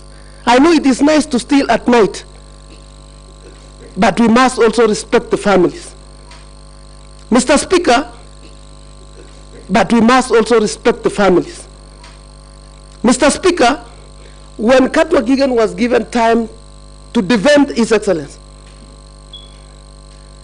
at some point, Mr. Speaker, when Katwa Gigan used to prosecute matters in court, I was saying, when I grow up, I want to become a lawyer. Your Excellency, it's happened that I raised the concern about Kasim Tan. I have recommendation, I have the report. Nothing has been done. 1 year, 4 months. You are just being given some stories with the 18 members that we will go discuss about the 28 days. Why do you want us to discuss 28 days, Your Excellency? The money was paid in February. The deliveries were done in August. Who is a thief? The one who was paid before he supplied, or the one who is coming here to tell us the document was full and everything was paid after supply? First witness to appear before the committee, CC in charge of finance at head of treasury. The first question from the chairman: can you confirm to this committee whether these all companies have been paid by the county government? Your Excellency, do you know the answer? All companies have been paid. All companies have been paid at a tune of 85 million. And then when we went further, because we wanted to get the crocodile relaxing, because the alligator was so much mad on us, Mr. Speaker, Your Excellency, when we went to the second step, to go through the documents of finance, everything was stories. The second day was another day of comedy. Your Excellency, Mr. Speaker. Yes, there is a point of order. But Your Excellency, you know the standard practice, he needs to state the standing order number. Yes, order, Honorable Matthew. Yes, Honorable Paul B. Thank you very much, Honorable Speaker. Under Standing Order number 98, a member shall be responsible for the accuracy of any facts. Honorable Speaker, I've known that I'm a man. Whenever a member comes here, he talks of Kapsaos, Honorable Paul B. Honorable Paul B. Here is a member talking of Troitan again, Honorable Speaker. Get us facts that the chair of that society told you that the goods were delivered at night. I said very, very clearly here. Order, let's give if me as an area MCA doesn't have any problem with the society, who are you? Who are you to talk about the society? Yeah, yes, this is I know, understand. Talk of what you know, don't talk of other people's words. Order, honorable members, honorable, before you take the mic, Honorable Matthew, Honorable Paul Chirchir, and Honorable Paul B. Wait, first. Let us reduce this to a shout to match. A point of order will suffice with a show of hand. So let us maintain order.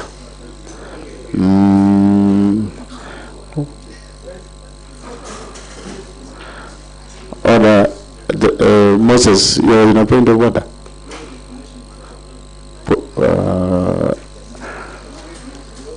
Honorable Paul Chirchir, what is your point of order?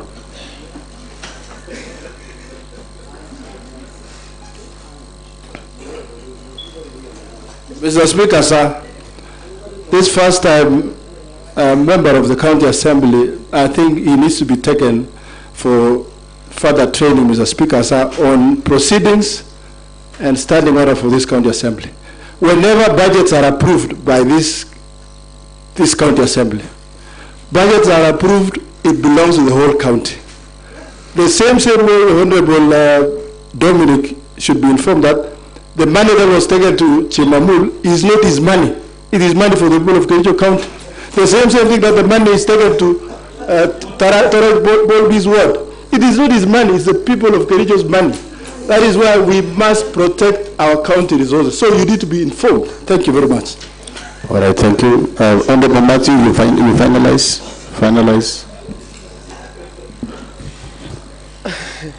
Okay, Mr. Speaker, you know, during the press briefing of His Excellency the Governor, he alluded that a number of MCAs are contractors. So at some point, I might have touched someone's work, Mr. Speaker, but I was in Cap South, being the member of the ADO committee, to find out whether the public resources was used well, but not to come and look what you are doing, Mr. Honorable Bolpi.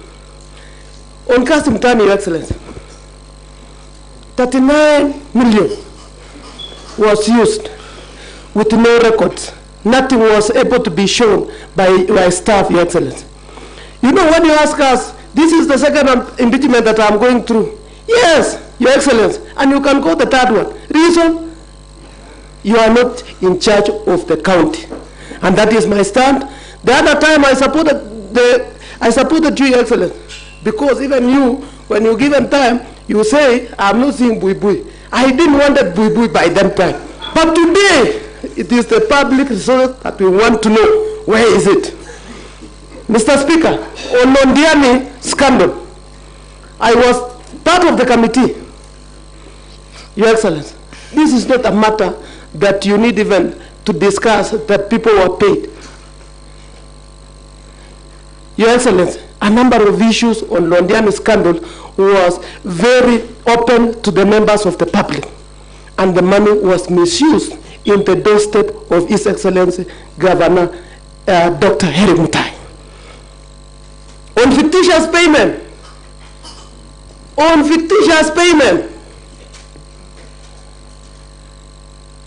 Katwa Kigen confirmed that though that the money was paid to a contractor, but there is work that is going on. Even in your own county, Katwa, there's things being done like this, where a contractor needs to be paid to be limited amount of 2.9 million so that he can deliver service. That one will not happen in an era where I am an MCA representing great people of Chaik Ward. Your Excellency, on the issue of donor fund, I was with you in the stadium. We had a very good program of agripreneurs, of the circles. Your Excellency, when you are responding to what we have contributed today, kindly tell this house whether the 30 circles, they have received 1 million that you launched with a dump check.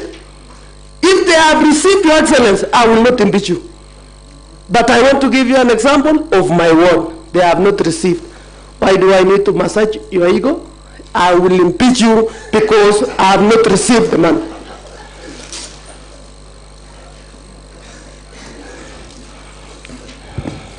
Your Excellency, Katwa Gigan has given us also another version of the tissue.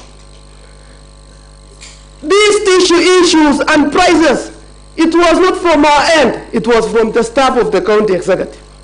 When we pose a question to the CEO, water, he say, I'm sorry, it is 2750, but because I will go and check, because we have done photocopy from the original. Is it our role to understand that original, when you do photocopy, some figures disappear? It is not our role. Our role is to protect and to ensure that the public resources is taken care of. So, thank you, Mr. Speaker, for that. So, Katwa, when you go to do calculation, you have said that 40 bales of tissue times 40 pieces, it is 1,600. When you divide by, it is 58 cents. What tissue?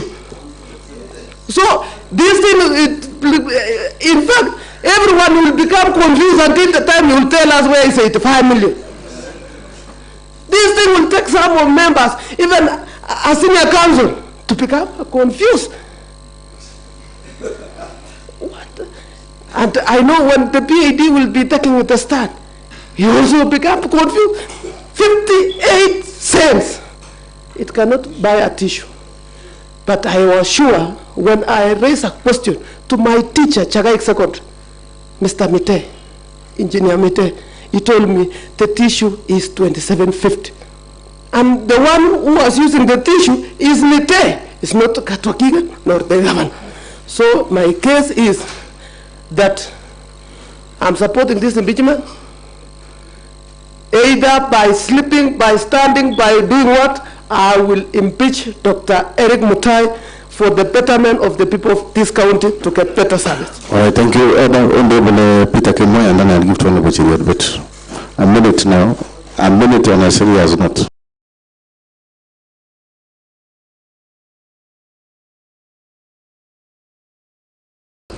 Honorable Peter.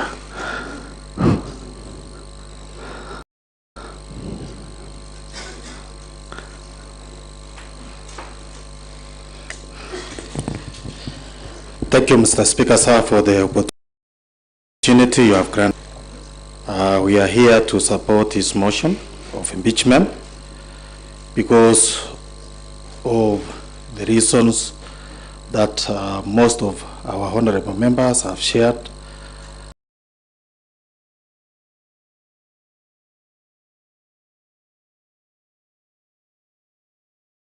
And honorable member, let us reason together, as I urge also the senior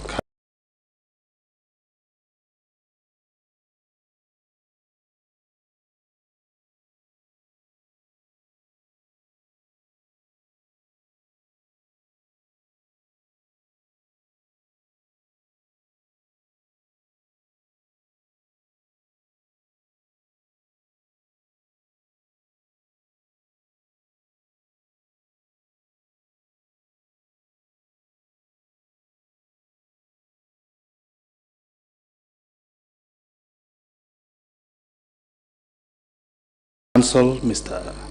Katwakigen, that this is Kericho. The resources, I know you have come to throw your allowances, but also in human grounds, let us reason together and see if justice is being done to our people.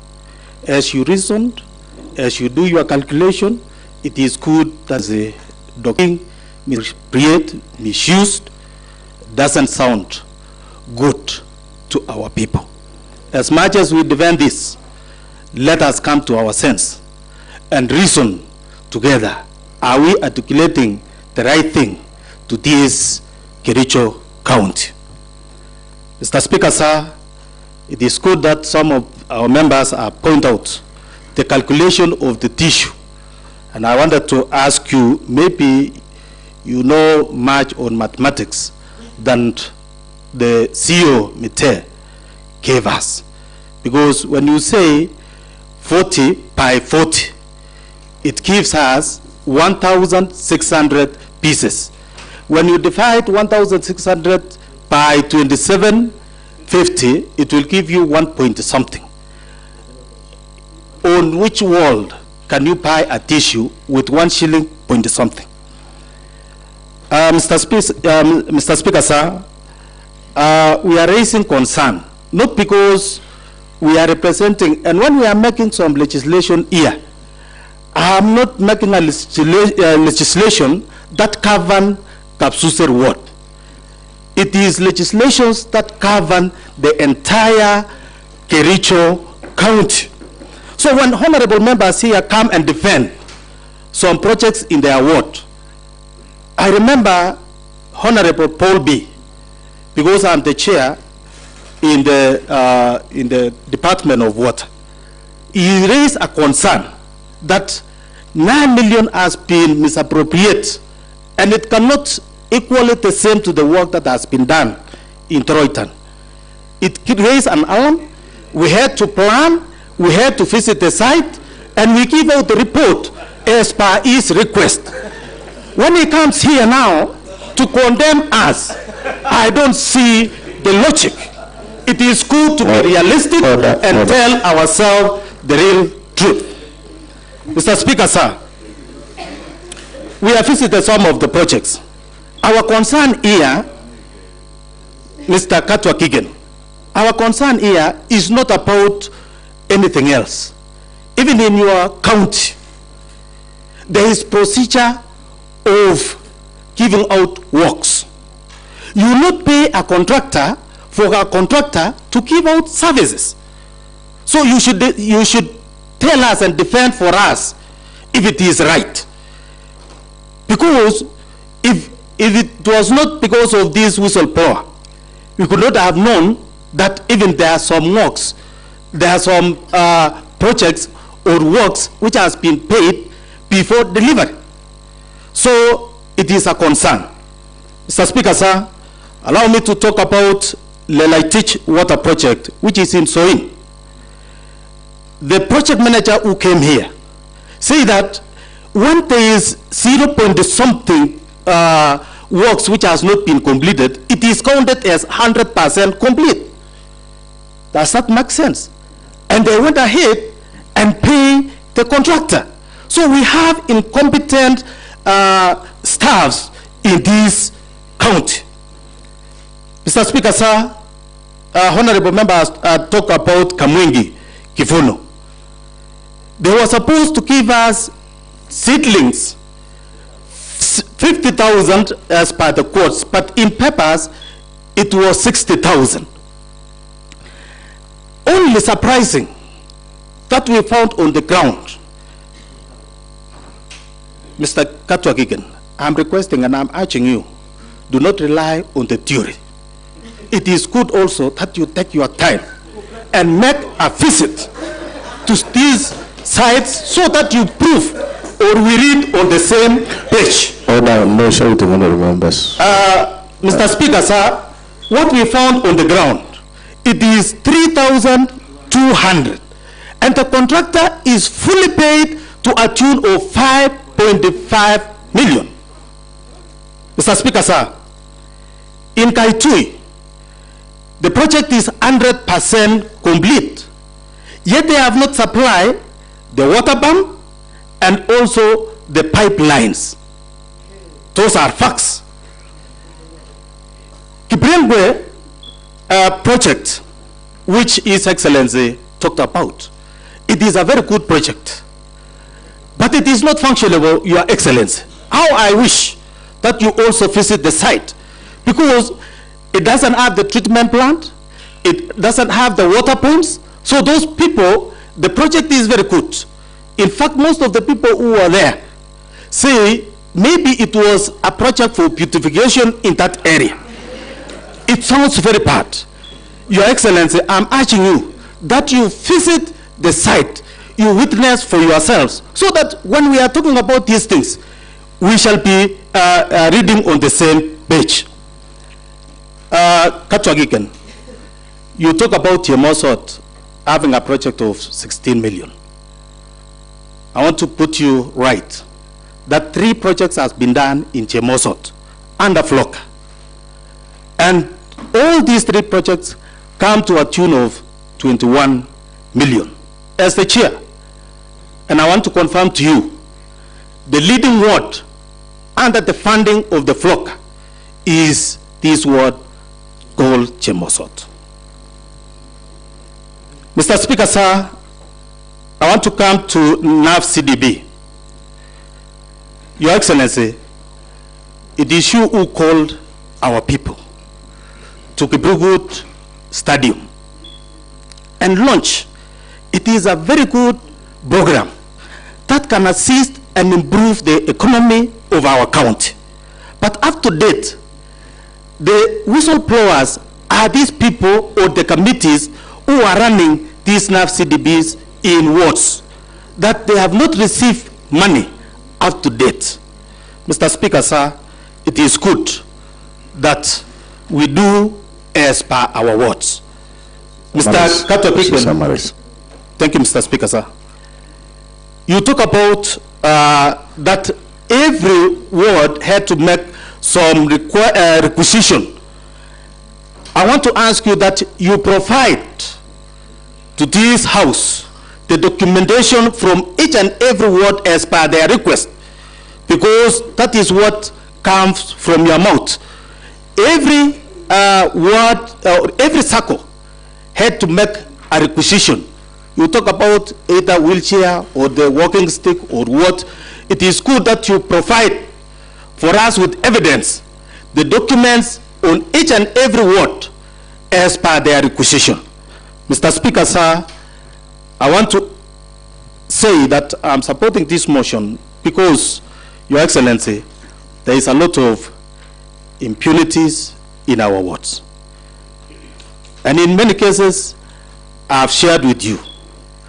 We are here, your name as a slogan name is Equalizer. You were requesting our people in Kericho County that you will treat everybody equally. But there is a lot of variation. How I wish you could have adhered to your slogan name. We could not have been here today. So I stand here to support this motion. Thank you, Mr. Speaker. Sir. Okay, thank you, Honorable Peter Kimoy. Honorable Maritim, you are always a 1 minute man, and I have seen your hand several. Is it a point of order or you want to contribute? A minute.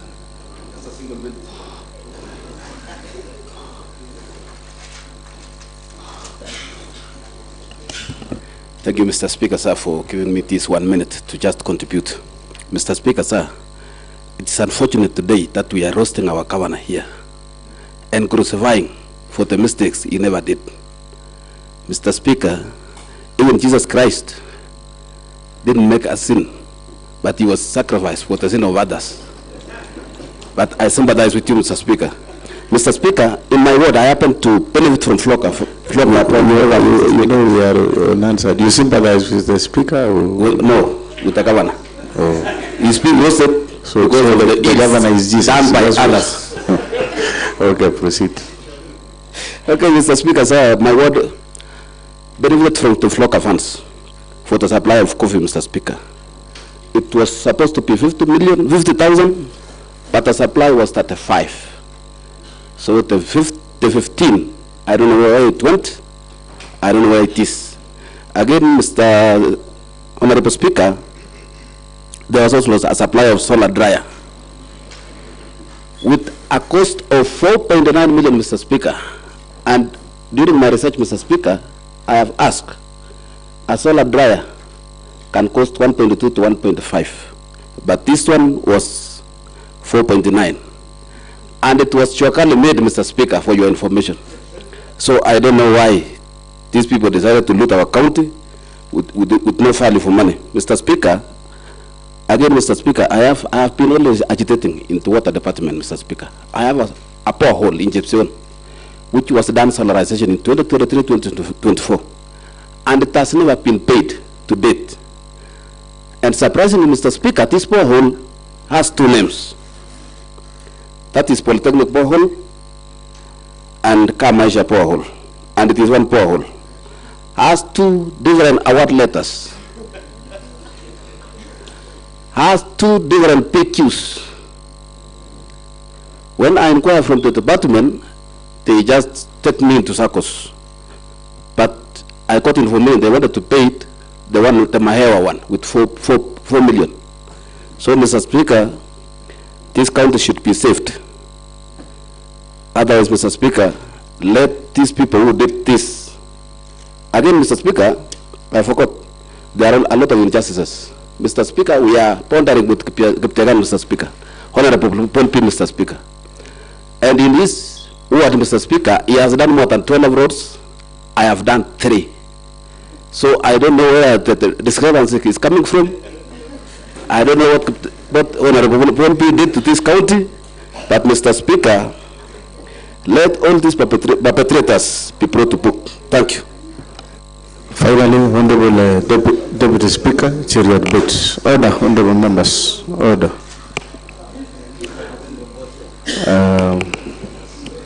Thank you very much, Mr. Speaker, for giving me this opportunity. And of course, Mr. Speaker, the great people of Ainamoi, Mr. Speaker. Mr. Speaker, I rise, of course, Mr. Speaker, to support the motion by the Honorable Rogon, Mr. Speaker. Mr. Speaker, I do not want to repeat what the other members have said, Mr. Speaker, but I just want to say that, Your Excellency, I just want to begin by saying this, Mr. Speaker, that when I was, selected as one of the ad hoc committee members on fictitious payment, Mr. Speaker, I did a post in my Facebook page, Mr. Speaker. I gave an analogy of a crocodile and an alligator, Mr. Speaker, that when an alligator comes out of water, Mr. Speaker, and tells you that the crocodile is sick, will you doubt his story?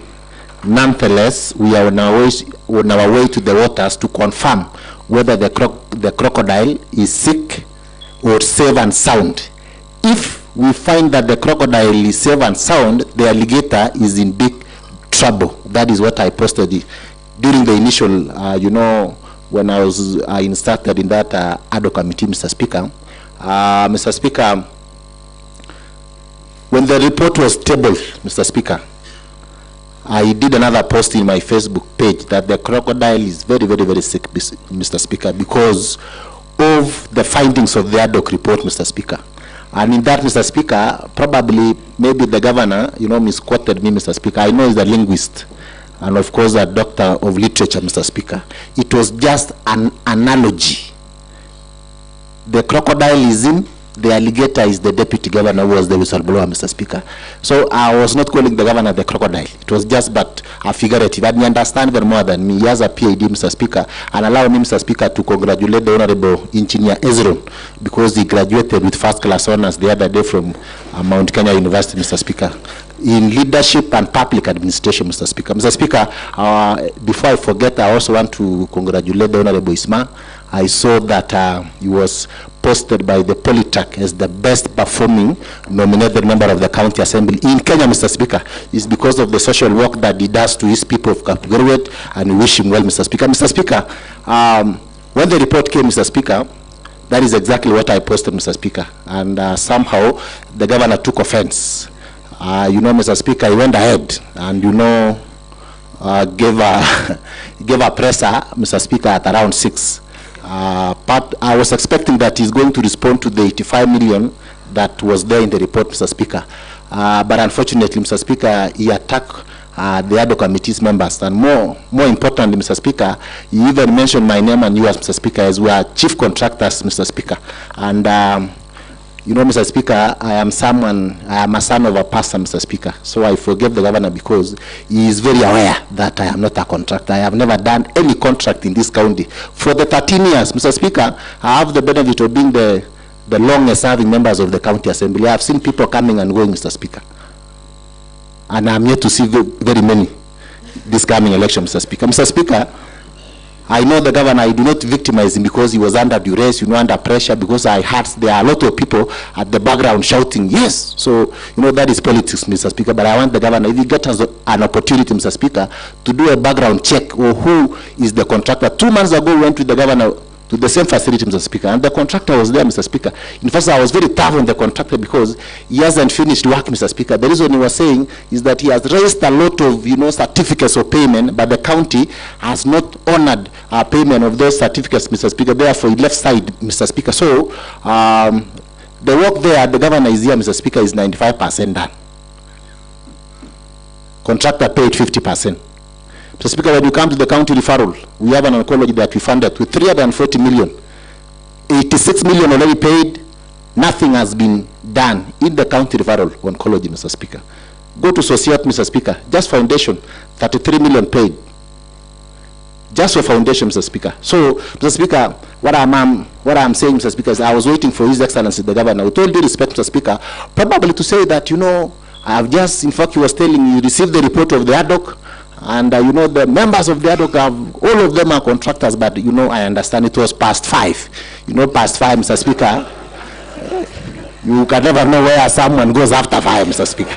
So I gave the Governor the benefit of doubt, and I have forgiven him, Mr. Speaker. If he gets an opportunity, probably, Mr. Speaker, he will expound on that. And you know, when you want to get to know the contractor, you search for the CR12 of the company. It will tell you who the contractor is, who the directors of the company is, Mr. Speaker. And that will tell the people of Kericho and the people of Inamoi that probably personally I've never done contract, Mr. Speaker. And I'm the long-serving member of the County Assembly, Mr. Speaker. But then, probably after, in my next life, Mr. Speaker, probably I'll be a contractor, but not now, Mr. Speaker, because I know of the consequences of the conflict of interest. Mr. Speaker, we sat here, Mr. Speaker, and we gave a very good report. Report as it is, Mr. Speaker. I was part of the members of the ad hoc committee, Mr. Speaker. When I was sitting here, Mr. Speaker, when we were looking at these cooperatives that were supplied to these raw materials, Mr. Speaker, in fact, I was surprised that one of the cooperative societies that was supplied, but it was not under investigation. In fact, the CEO was telling me that Kerimoi Dairies is one of the beneficiaries, and I never knew. I went back there, and I called the director. He told me we received for Kerimoi Dairies in November last year, Mr. Speaker, but payment was done on February, Mr. Speaker. So the member representing the great people of Caps House, a very good friend of mine, Mr. Speaker. I remember I campaigned for him. I almost lost my life, Mr. Speaker, when I was campaigning for the Honorable Paul B, because I was involved in a road accident in Brook. 2 a.m. at night, Mr. Speaker. We went to his Toroy Tang. Toroy Tang will always be on the news for the remainder of this time, Mr. Speaker, until they receive their full. Mr. Speaker, someone is writing to me. In fact, they are showing me pictures of the same society. I didn't go to Caps House because I'm a member of the County Assembly. I just went there because I was a member of the ad hoc. And I wanted to assist the people of Inamoi. Mr. Speaker, if the Honorable Paul B fails, Mr. Speaker, even the people of Caps House will ask me, where were you? And you campaigned seriously. In fact, my vehicle was towed at Caps House Center, Mr. Speaker, trying to save the Honorable Member, Mr. Speaker. But I'm very happy because he's now here, Mr. Speaker. He will defend himself probably in the next election. But, Mr. Speaker, I went there. One, I was a member of the ad hoc committee. What we found there, Mr. Speaker, I think Toroy Tang, Mr. Speaker, is a crime scene. Because one, I heard one of the honorable members here saying that the lightning will not visit a family twice, Mr. Speaker. This Toroy Tang has been visited twice by the calamities, Mr. Speaker. One, Mr. Speaker, is these raw materials. Mr. Speaker, you know it pains. They did payment on 4th February. 4th February. 4th February of this year, Mr. Speaker, they did payment. On, Mr. Speaker, on 26th of July, they supplied the first consignment their factory, Mr. Speaker. That society, Mr. Speaker. And you want us to clap and say that I'm not a member of Caps House? We need to talk, Mr. Speaker. Here is the delivery, Mr. Speaker. This is on 26th July 2025. After the formation of the ad hoc committee, they rushed there, they supplied. The Honorable Paul B, when we were continuing with the ad hoc report, came and told me, Mr. Speaker, don't say a lot of things because I'm in charge of the ground now. They are trying to do their level best, Mr. Speaker. I told him, yes, that is what we want. But you know, Mr. Speaker, money was paid before delivery of services. Katwa Kigen, from where you come from, I do not know which county do you come from. But I am very sure that whatever takes place here will never take place in your county. For all, you know, I respect senior council. So in fact, if there is a place that is a crime scene, it's the right time. That is why we will keep on repeating. When you go to the 9 million, we visited there, Mr. Speaker, and sometimes the flock are funded, you know, in that society, Mr. Speaker. 9 million. What, in fact, the Honorable Amos Birir, when he was contributing to the report, he was trending, Mr. Speaker, in social media because he was saying, you need to slap fast the cooler there, Mr. Speaker, for it to work. You know, Mr. Speaker, and you know the Amos Birir is just sitting. What I'm saying, Mr. Speaker, is that we need to sanitize some of these things, Mr. Speaker. And we need to work very, very hard, Mr. Speaker. At issue, as already been explained here, Mr. Speaker, and you know, Katwa, it is very difficult to defend, especially. These are facts. We start here, Katwa. If you get an opportunity during your free time, just follow the proceedings of the County Assembly ad hoc committee. You will get a lot of facts from there. That probably will assist you.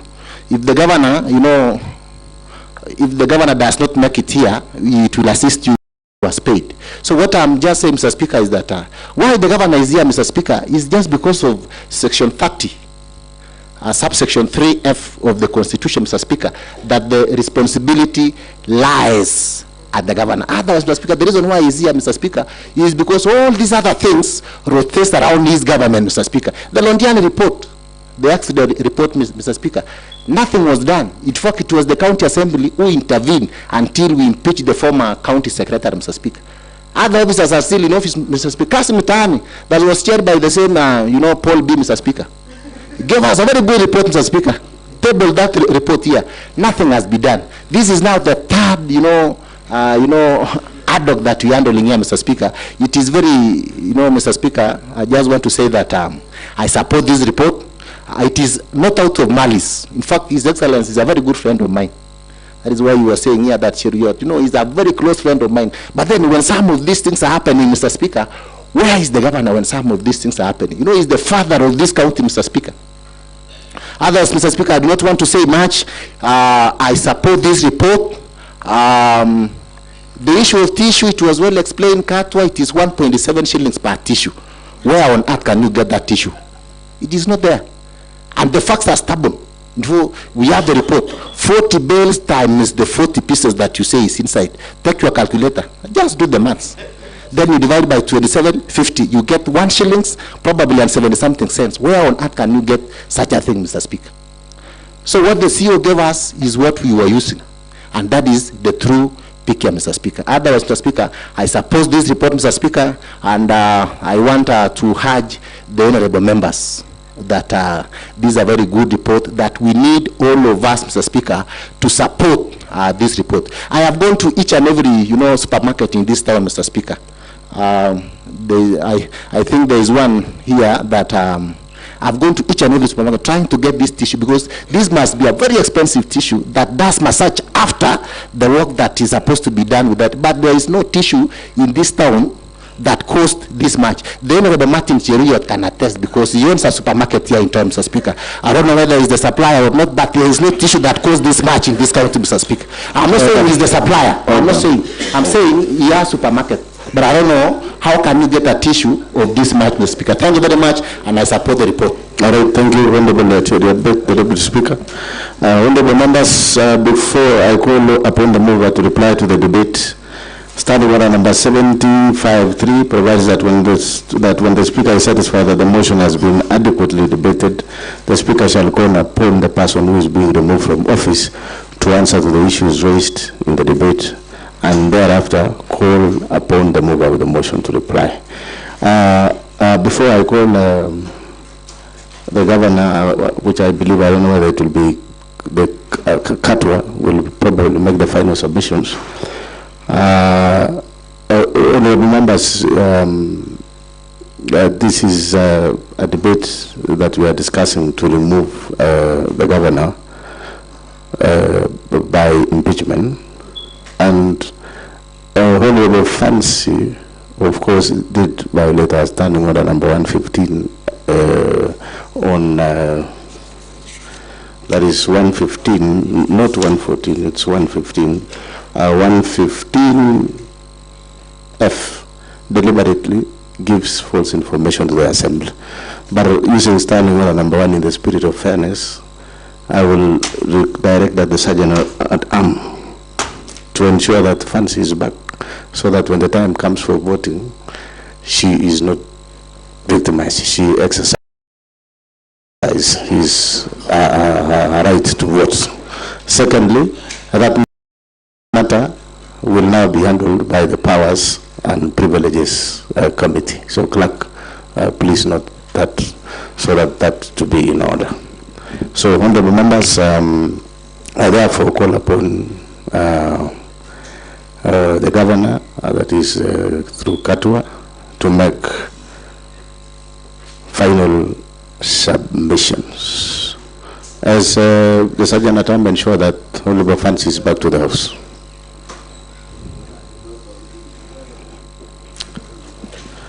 Mr. Speaker, sir, Honorable MCAs, we maintained our position that responsibility for any wrongdoing that was done should be first be visited on the people who are involved if there is any wrongdoing before resort to the His Excellency the Governor. The second one I wish to say is in respect to a number of members of the County Assembly have gone back multiple times to the issue of the retired CECs and CEOs, and especially on the issue of CECs. If it were to be the case, as is being argued here in support of the impeachment, if it were to be the case that there was any impropriety in changing the CECs, I would pray that the Assembly also takes their share, because the replacement of each of those CECs came here. And so if you have any grievance about the replacement of those CECs, please share that responsibility with the Governor and drop it from the gamut of the motion to retire the Governor. There was the argument by Majority Leader that the report was unanimously voted for. We have looked at the report, and it is clear that the report was providing for the Governor to act.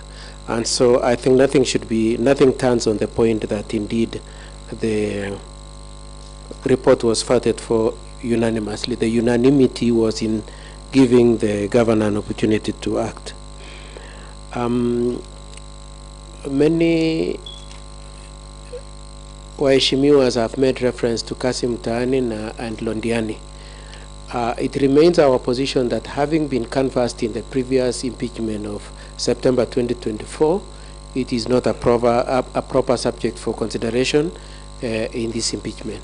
However, Mr. Speaker, sir, if it were to be the case that you really must entertain it as part of these proceedings, which we protest to, if it must be, we pray that you see our submissions on it.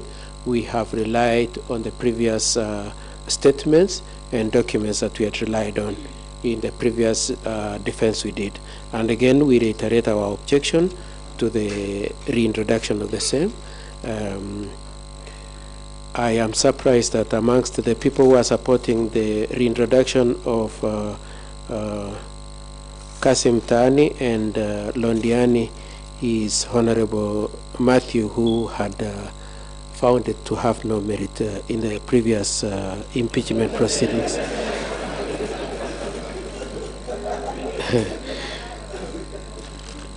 Now, moving on to a different issue.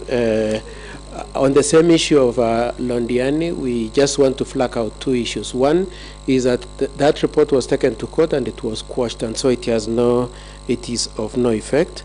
And secondly, part of the recommendations in that report was that one, Dr. Wesley Bor should step aside, and my instructions are that indeed is out of office.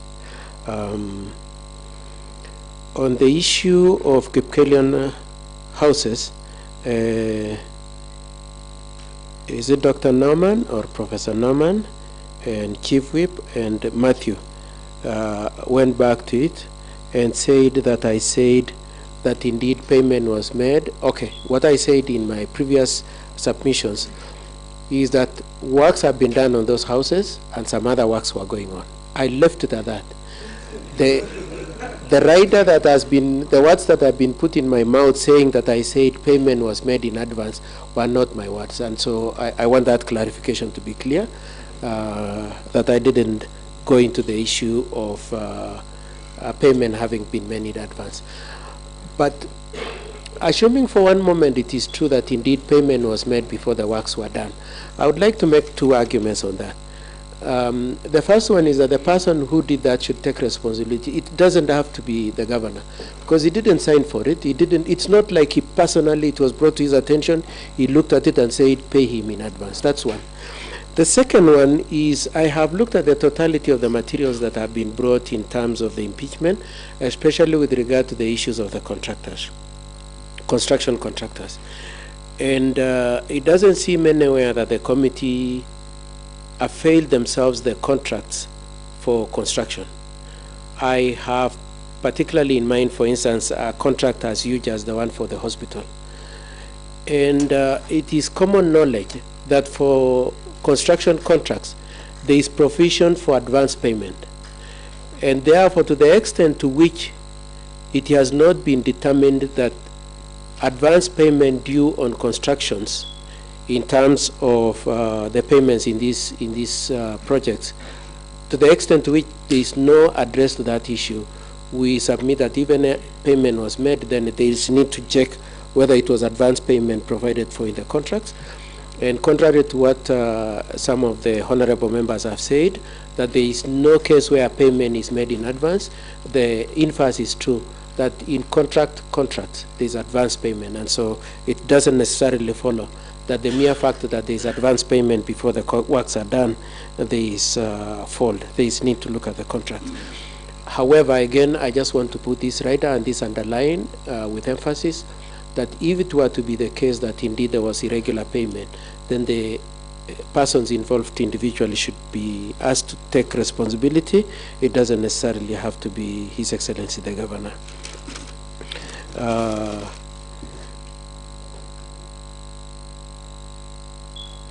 On the issue of the SACCOs, I just want to emphasize that my point is this, that the nature of the donor funding requirements are two in respect to this issue of the SACCO funding.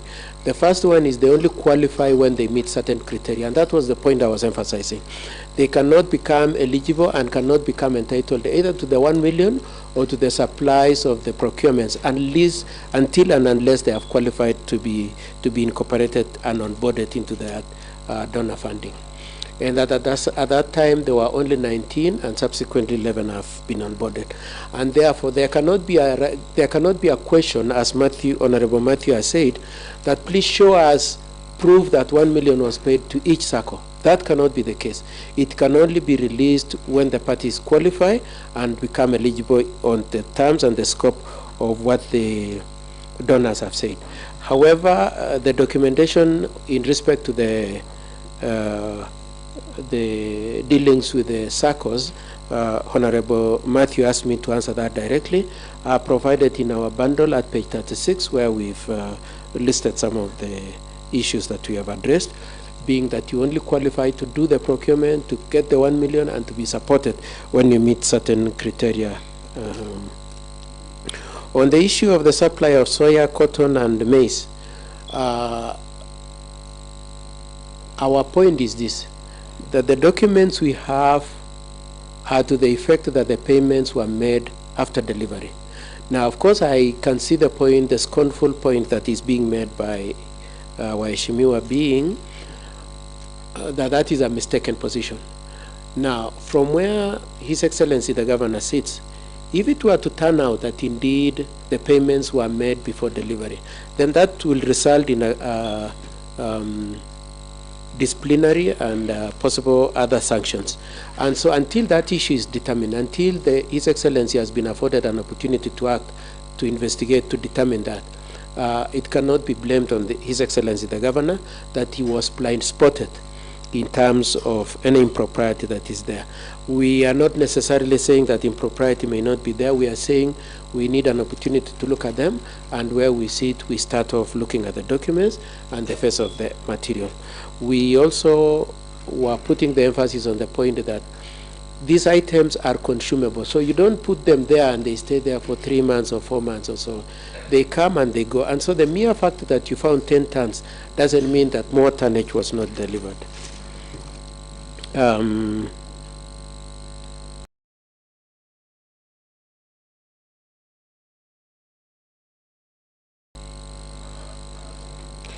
there is multiple call on His Excellency why he didn't answer the question of fictitious payments of 85 million or 86 million. And the point we've been trying to make, and which we are making, and which we hope we've made, is that indeed, as far as we are concerned, there was value for money in respect to that amount. However, if it were to be found that some aspects of that 86 million value was not obtained, then that is an issue we will address given an opportunity. I know that some members raised issues of bamboo, issues of the roads, and Mr. Speaker, sir, I pray that those be excluded. We do not have notice of intention to address issues of bamboo, issues of roads that were discussed by, amongst others, Moses Rotich and Peter Kemboy, who kept complaining about some other MCA getting 12 roads, him getting 3 roads. If we had notice of that, we would have responded. But if the general point that is being made is that it is skewed, our position that is that it is not true, it is not skewed. We tried as much as possible to be balanced, and some of these programs are running up to 2027, and if you really want to complain that it was skewed, it is skewed, then you should wait to the year 2027 and then raise them if it will not have covered that area. Yes, and that in terms of the circles, the supplies were made as requested. For all those reasons, we pray that you decline the motion for impeachment. You give the governor an opportunity to act. You let the parties who are responsible take responsibility. And we are very pleased at the comments made by Mr. Honorable Peter Kemboy that, Honorable Maritim, that the governor is suffering for things that have nothing to do with him. We pray that you give full meaning to that submission.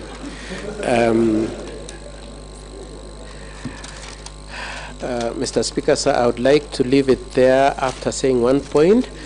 I trust that I have used about 15 minutes, so I would like to spare 1 or 2 minutes for His Excellency to say something. Order, members, order. We want to...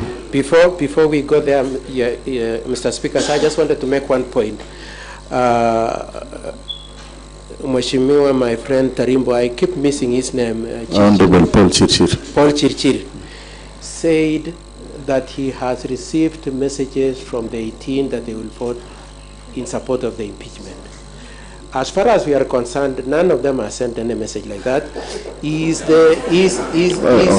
the apostle of the proposition that somebody must give supporting material to that. He has not shown us who, he has not shown us any material.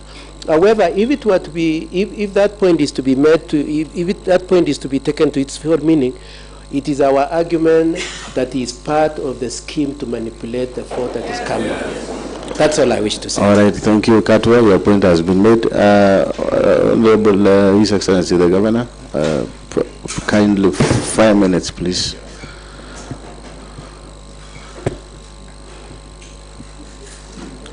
Speaker, thank you so much, Mheshimiwa Speaker. Mine will be very brief. One, I think Mheshimiwa Speaker has been good listening to debates. And one thing, while debates were ongoing here, I reckon that probably another space of time, perhaps I would have been in Parliament, because I've really enjoyed the debates here. I want to thank the members who have contributed. The insights that they have shared with us are valuable to us as government. We really want to appreciate those deep thoughts.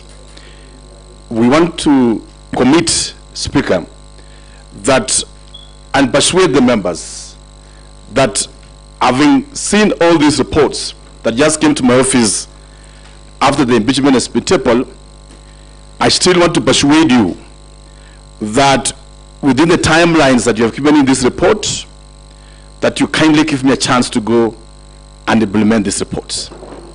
It is possible, it's doable, and we can do it together as a team and as leaders of this county. Lastly, Speaker, I am reminded this afternoon of the great words of Raskolnikov in Crime and Punishment, before he murdered Aliona, an old pawn driven by passion and the excitement of killing for killing's sake, and the passion of murder. After murdering Aliona, an old pawn of 85 years, Lizaveta walked around him, and because the adrenaline of murder has been awoken in Raskolnikov in the same living space, she proceeded to kill the 13-year-old girl. When asked why she killed the old woman, she said, "I've simply killed a louse and stumbled upon a louse." But it was being driven by the passion for murder and the pity of pain inflicted to somebody else that gave him a lot of excitement. Mr. Speaker, I also conclude with these great works of Macbeth in the tragedy of Macbeth Shakespeare.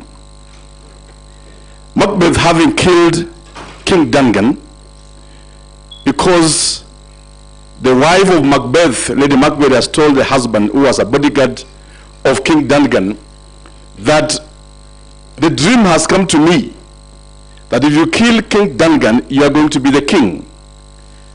And Macbeth, Mr. Speaker, Lady Macbeth, kept telling the husband that the gods have shown me that you are going to be the king.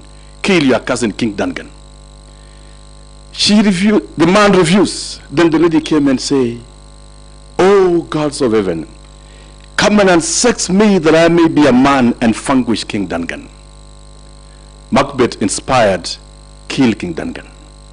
He proceeded to kill any other witness there, being driven by the insatiable power game and the struggle to satisfy what he has begun. And when guilt came and consumed him, Mr. Speaker, he said that he saw the blood that he has shed, the many that he has killed along the way. And killed because every human being has killed at some point of time. The pleasure of murder look exciting for a minute, but after some times it comes back to you. And King and Macbeth say, "The gods are speaking to me that I have done crime." But he says, "When I want to go back, I have waded far mile through this blood to stop the murder. I beseech this house. You murdered me the first time. This is the second time. There's been a lot of agony all over, both in my own personal life and even within all those that are close to us. I want to persuade you, all of us, that you have a chance to work together as the great people of County of Kericho. We have a chance to still make amends and sit together, implement these reports, and push the dream of Kericho County to be fulfilled in your individual wards. To every report that has been given to me, within the timelines that have been given, if God gives us a chance to move forward, we will be able to implement on these particular reports that have been given to me. Speaker, you've been graceful to us. I've enjoyed sitting in your house, and I want to appreciate all the time you have given us with our team, and we commit that God will see us through.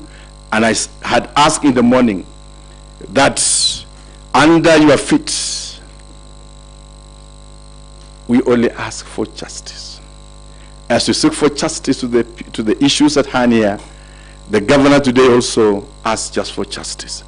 That as you go towards the critical point of voting, my still request before everybody is that I know there are standing orders to vote electronically, acclamation, and roll call voting.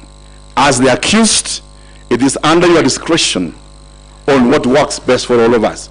But we pray, Honorable Speaker, that if you give us the chance for a roll call voting, we'll be able to attest that this person ever did say this, and this has, it will allay the fears, it will allay the suspicion that this and this. And I said in the morning that if my time comes to go, I'll go head high when justice has been done and when fairness seems to have been given to me as the accused.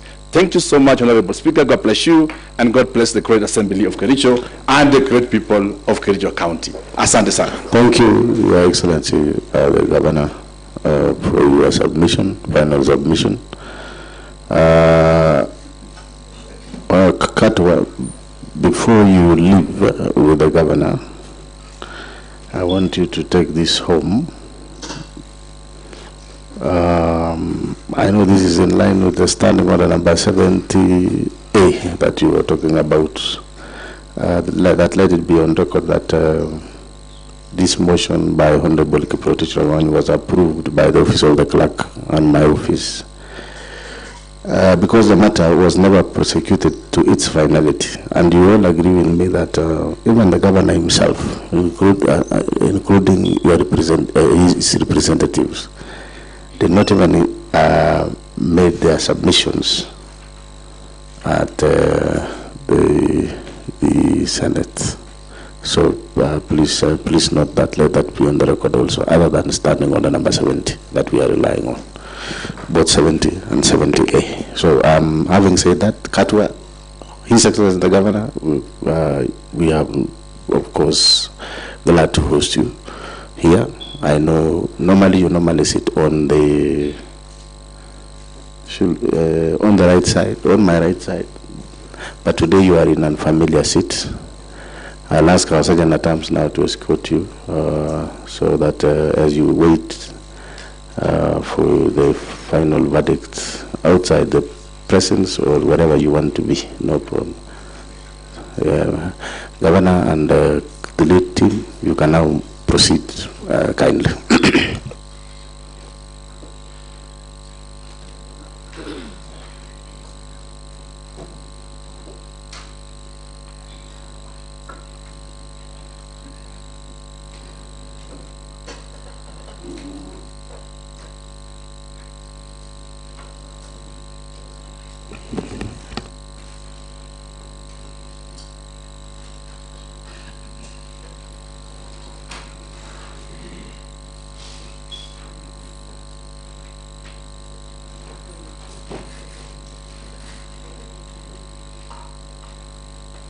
So you ensure that you collect all your files.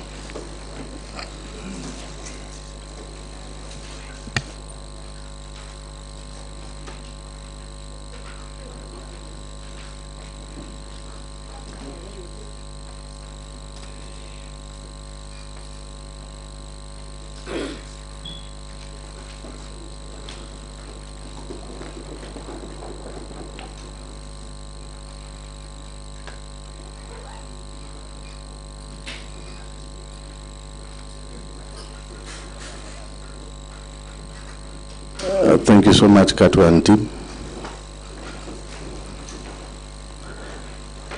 Thank you.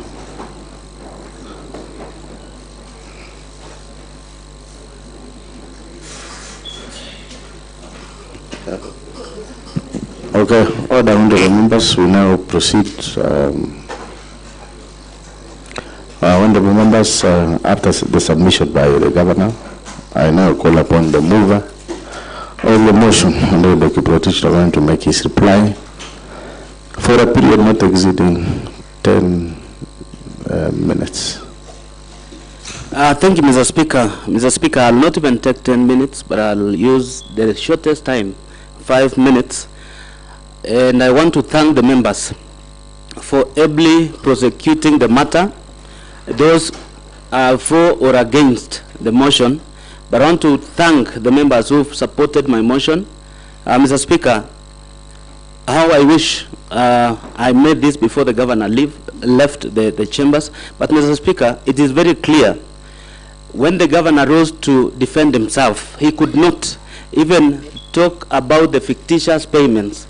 That was even the height of impunity that was overseen just the other day. Mr. Speaker, it is definite. We have so many reports here, Mr. Speaker, pending bills report that showed skewed development in the entire county. Mr. Speaker, a number of projects that members have raised, it is true, and I'm happy because the members who visited some of these projects have been able to identify the defects And unfortunately, Mr. Speaker, all the amount of money was paid. Mr. Speaker, I want to talk about the CECs who were sacked. Mr. Speaker, the governor sacked the 6 CECs using Standing Order number 40, which was repealed by the Senate. And the reason was, Mr. Speaker, most of these CECs were subjected to undue pressure by governors, and Senate saw it fit to repeal the section and only allow this House using Standing Order number 31 for this House to be able to hold the CEC's account. Lastly, Mr. Speaker, for NAPCDP, I'm very happy, and I want to just tell the members here, the 281 million that has already been used for the 2 financial years is not even felt anywhere in the ground. I want to urge any member here, go to that circle in your ward, find out what the 281 million should have done. The agripreneurs, Mr. Speaker, who were the people to set up the infrastructure in the entire county, no longer get any salary through the program. Mr. Speaker, these are the people who, when they were hired, signed a contract where they were supposed to get a stipend of 15,000. These people paid only the first month, and the rest of the months they never paid. Most of those agripreneurs, actually all of them, ceased going to work. Mr. Speaker, this project in this financial year is supposed to recruit additional personnel, the animal health officers. But where agripreneurs no longer work, I don't know whether we will get these animal health experts. 7 per ward will be recruited, and I don't know what they are going to do. Mr. Speaker, it seemed the governor and his legal team came here not prepared because they thought, because of a purported court order, the proceedings of this impeachment was not going to happen. But I thank God, Mr. Speaker, because there is already an established jurisprudence where any court of law in this republic cannot injunct a process initiated by this House. The decisions by this House, any verdict rendered by this House is equivalent to what the High Court can render. So, Mr. Speaker, it is important that the governor should have learned from the previous suit that the courts have no place in all the matters that we are doing in this House. Lastly, Mr. Speaker, because I don't want to take time, I'm happy. I want to clarify one thing, Mr. Speaker. FLOCA began in 2023-24 financial year, and then we have 24-25 financial year. The last, and I wish the governor and this legal team can present in writing whether FLOCA will still continue for 3 more years. The last financial year, where we are getting 321 million, is this financial year. If a ward like Kipchebor did not get any single project, then expect to get only 1 project out of the FLOCA. So the members who are very lucky to get more than 4 projects, I want to believe this time round you'll not be able to get anything, because already you've benefited from the project. Personally, in my ward, I was given 5,936 avocado seedlings worth 2.2 million. What I'm expecting this financial year is a water project, and now I wish I get a water project amounting to 20 million, because it will sort out the issues of water in my ward. Mr. Speaker, in the replying affidavit of the governor, he admitted, because the Committee on Fictitious Payments, one of the recommendations was that the county government of Kericho has weak control in terms of the management of finances. And one of the things that the governor admitted in replying affidavits is that he acknowledged that we have weak control with regard to internal controls. So the governor already agrees to the issues raised by the ad hoc committee members in its finding through the report on the fictitious payments. Mr. Speaker, I know there was a member here who was claiming that if we impeach successfully the governor,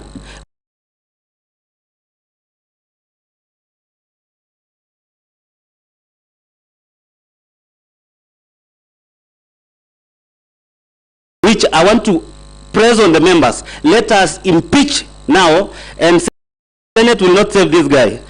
Mr. Speaker, if we successfully impeach this governor, county government exists in perpetuity. The deputy governor will take over as a governor. And I want to believe the infrastructure is already there. We will continue rolling out works. All the contractors currently doing works will be paid. And for us to sort out this mess, I want to implore new members. Let us vote to impeach this governor.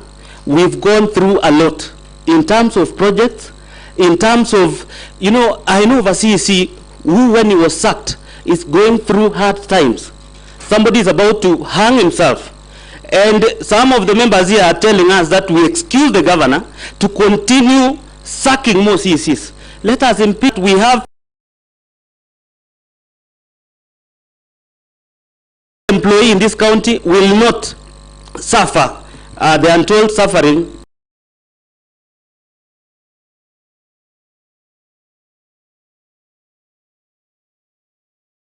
that those others have gone through. Lastly, Mr. Speaker, you know, I know the CEOs who were just released the other day. One of them is Geoffrey Bett, a PWD. You know, the governor was so inhuman that he cannot even consider such an individual. Mr. Speaker, remember there was a CEC who you gave him a vehicle when we approved here as a house. The fellow, the governor sensationally told the public that he promoted a hustler to be a CEC. 1 year down the line, the fellow was sacked without reason.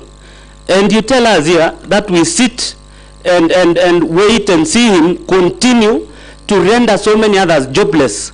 You know, he fires at will. Members, I want to request that when the time comes to vote, let us vote to impeach. With this, Mr. Speaker, I was going to request the council for Katwa. We wanted them to produce even a single items receipt to prove when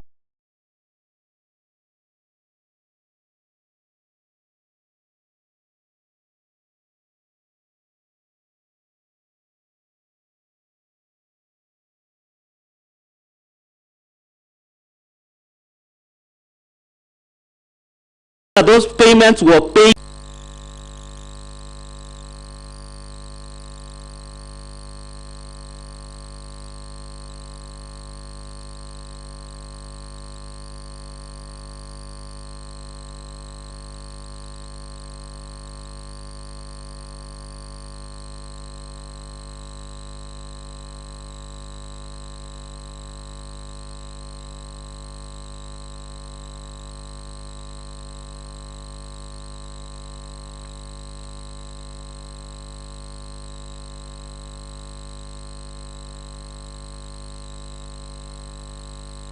All right, let's proceed. Honorable members, I was saying that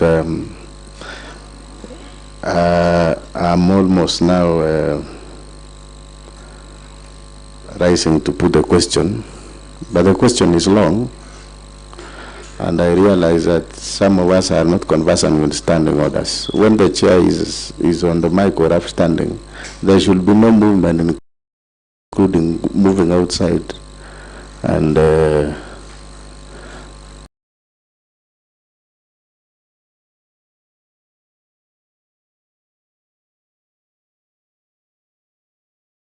moving outside and moving outside and crossing over.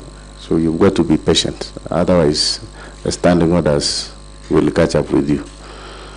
So, honorable members, pursuant to the provision, honorable members, pursuant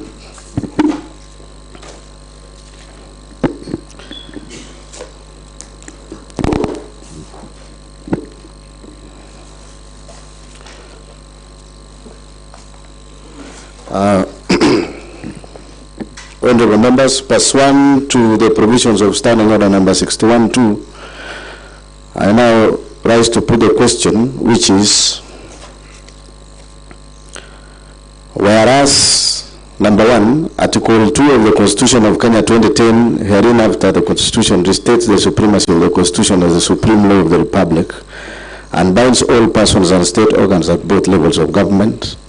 Article 10 of the Constitution, Section 3 and 16 of the Leadership and Integrity Act 2012, and Section 9, 10, and 12 of the Public Officer Ethics Act 2003 establish, among others, the rule of law, democracy, human dignity, courtesy, respect, social justice, inclusiveness, equality, human rights, probity, professionalism, non-discrimination, protection of the marginalized, good governance, transparency and accountability as part of the national values and principle of governance. Number 3, Articles 10, 73 and 75 of the Constitution require state officers at all times, whether in public or private, to behave in a manner that entirely brings honor to the nation and dignity of the office of the state officer holds and portrays selfless service based solely on the public interest demonstrated in the execution of public duties and declaration of any personal interest that may conflict with public interest,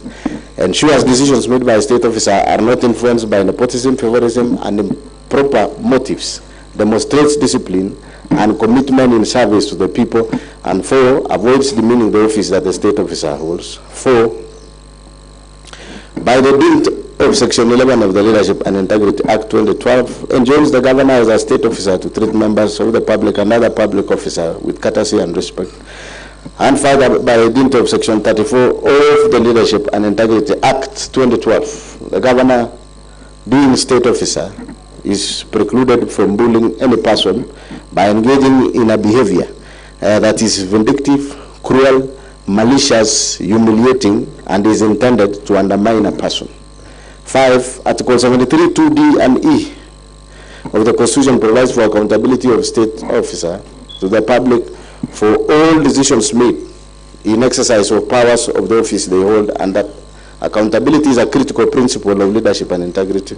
Number 6, Article 10, 232, 235, and 236 of the Constitution, Sections 59, 59A, 60, 62, 63, 64, and 65 of the County Government Act 2012 provides for the values and principle of public service and establish an elaborate framework for the establishment of county public offices and recruitment, employment, and dismissal of county public officers. Number 7, Article 179, 4 of the Constitution reaffirms the governor's position as the chief executive of the county. Hence, the Constitution and the law vest primary responsibility for decision-making and ensuring the well-being of the county on the governor. This is a strong expression of county governor's commitment and expectation to provide effective leadership, strategic vision, and direction to the county in ensuring efficient and prudent use of public resources for the good of the county.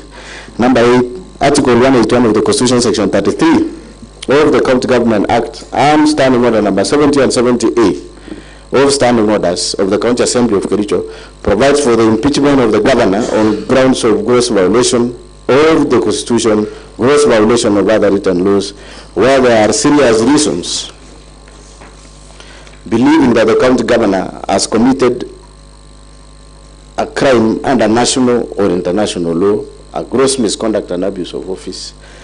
9, Article 201, 205, and 207 of the Constitution forms constitutional basis that guide the counties in raising and utilization of public finances. In particular, Article 207 establish the county revenue fund and clearly stipulates that money shall not be withdrawn from the revenue fund unless the controller of budget has approved. Section 33 of County Government Acts obligates the governor to provide leadership in county governance, be accountable for the management and use of county resources, and to promote, amongst others, good governance, competitiveness of the county. 11, the governor has in various instances failed to take charge and rein on the right, corruption, and unethical practices in the county, and instead, the governor has deliberately aided, abetted, condoned, and encouraged the misuse, misappropriation, misallocation, wanton theft, and pilferage of county finances. Number 12, the governor has in multiple occasions directly and indirectly engaged in acts of conduct which severally and collectively constitute gross violation of the Constitution, gross violation of other written laws, gross misconduct, and abuse of office. 13, by his acts and conduct, the governor has exposed the office of the governor, the assembly, and the people of Kericho to ridicule, embarrassment. 14, the conduct of the governor has been scandalous and embarrassing to the high office of the county governor, an office held in public trust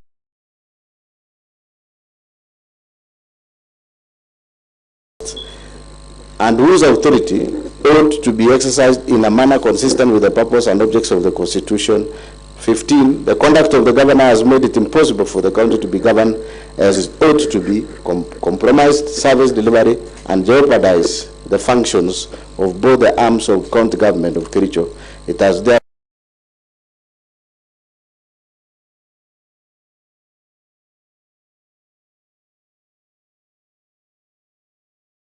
become untenable for the governor to continue being in office. Number 16, the governor has variously committed constitutional wrongs that subvert the structure of government and undermine the integrity of office and even the Constitution itself. Of the conduct, i.e. undermining the integrity of office, disregard of constitutional duties and oath of office, arrogation of power, and abuse of governmental process has had an adverse impact on the running and administration of Kericho County government.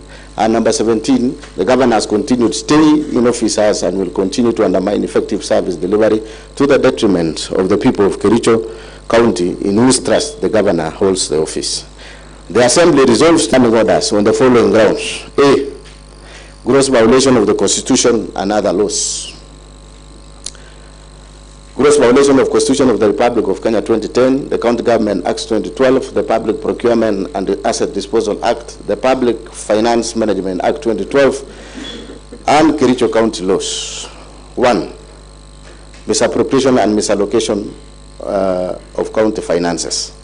On various occasions since his election as governor and subsequent assumption of office, the governor has engaged in various acts of gross violation of Articles 10, 183 and 201 of the Constitution, Section 102 and 109 of the Public Finance Management Act, Cap 412A, and the provisions of Kericho County Rating Act, number 5 of 2019 as follows.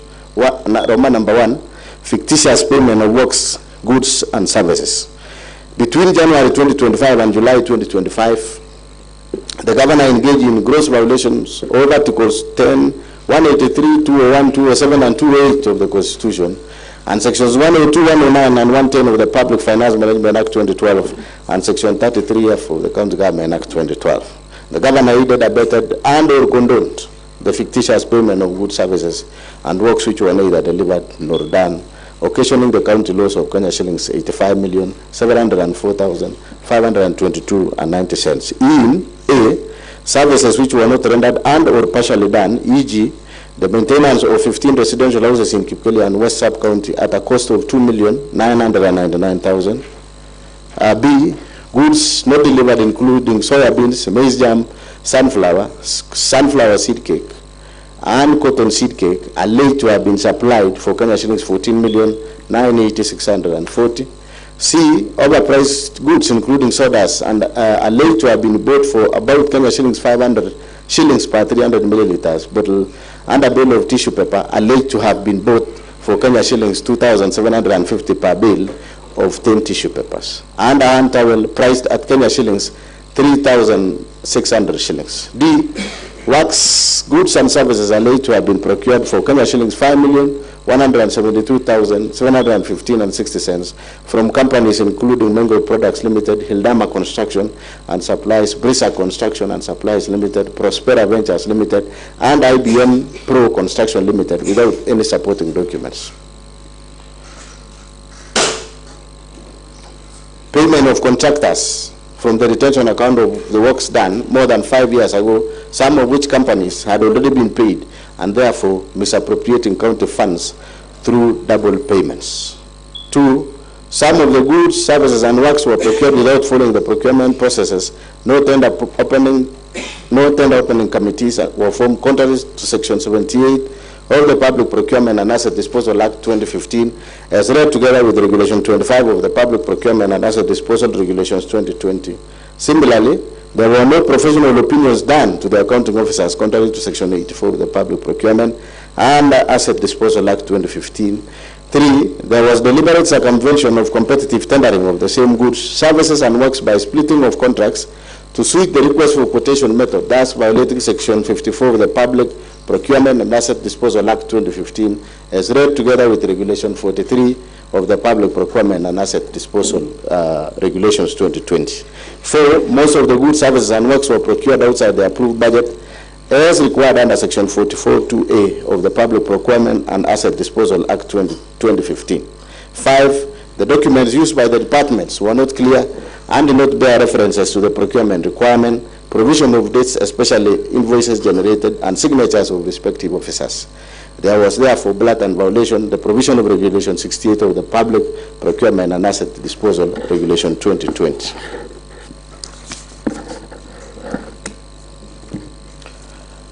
Six, no market surveying was conducted as required under Regulation 43(4) of the Public Procurement and Asset Disposal Regulations 2020. The contractors therefore supplied goods with exorbitant prices, contrary to Section 54(2) of the Public Procurement and Asset Disposal Act of 2015. 7.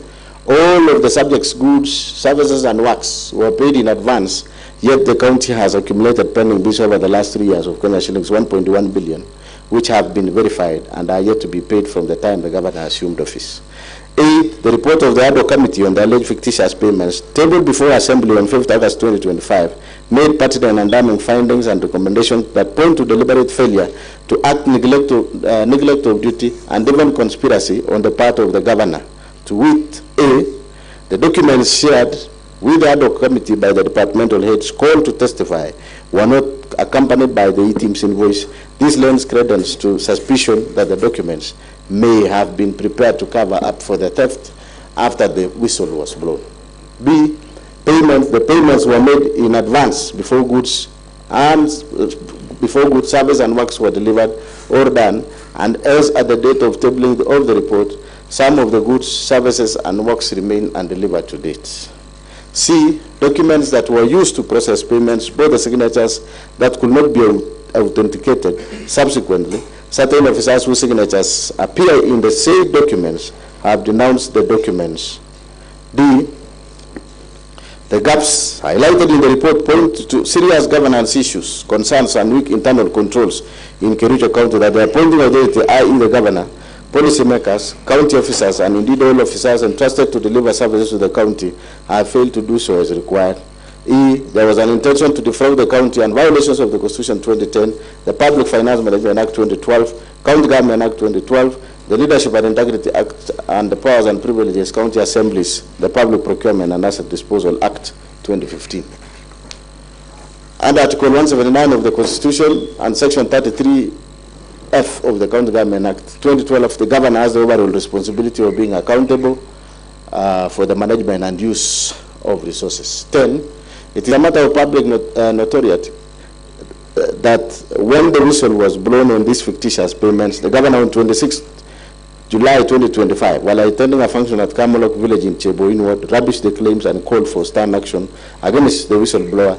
This shows someone who is either unaware of the happenings in the county or was deeply involved in the scandal. Roman number 2, misappropriation of national agricultural value chain development NAF-CDP funds. 11. On various dates between the year 2023 and 2025, the governor has violated the provisions of Article 10, 183, 201, 207, and 208 of the Constitution, and Section 48 and 159 of the Public Finance Management Act 2012, and Section 33F of the County Government Act 2012, by aiding, abetting, condoning, and or overseeing the massive looting, pilferage, misappropriation, and misallocation of NAF-CDP funds, amounting to over Kenya shillings 351 million as at 10th June 2025. From the report of the Committee of Agriculture, Livestock and Fisheries, Tourism and Wildlife on the implementation of status of the National Agriculture Value Chain Development NAF-CDP in Kericho County, tabled in the County Assembly. The County Assembly noted the following discrepancies in the use of the fund. A. The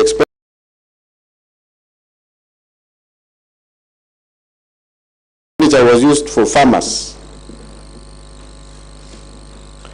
cooperative societies, farmer producer organizations, found only 19 out of 30 wards in Kericho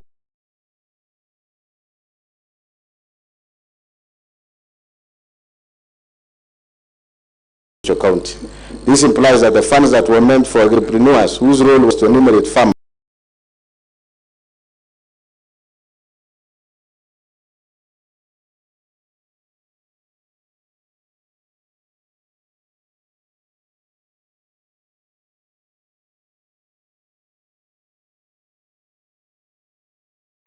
and organize them into SACCOs was not adequately utilized. B, each ward SACCO was meant to get Kenya shillings 1 million, yet the committee found out that of the 19 SACCOs under the program, only 7 have ever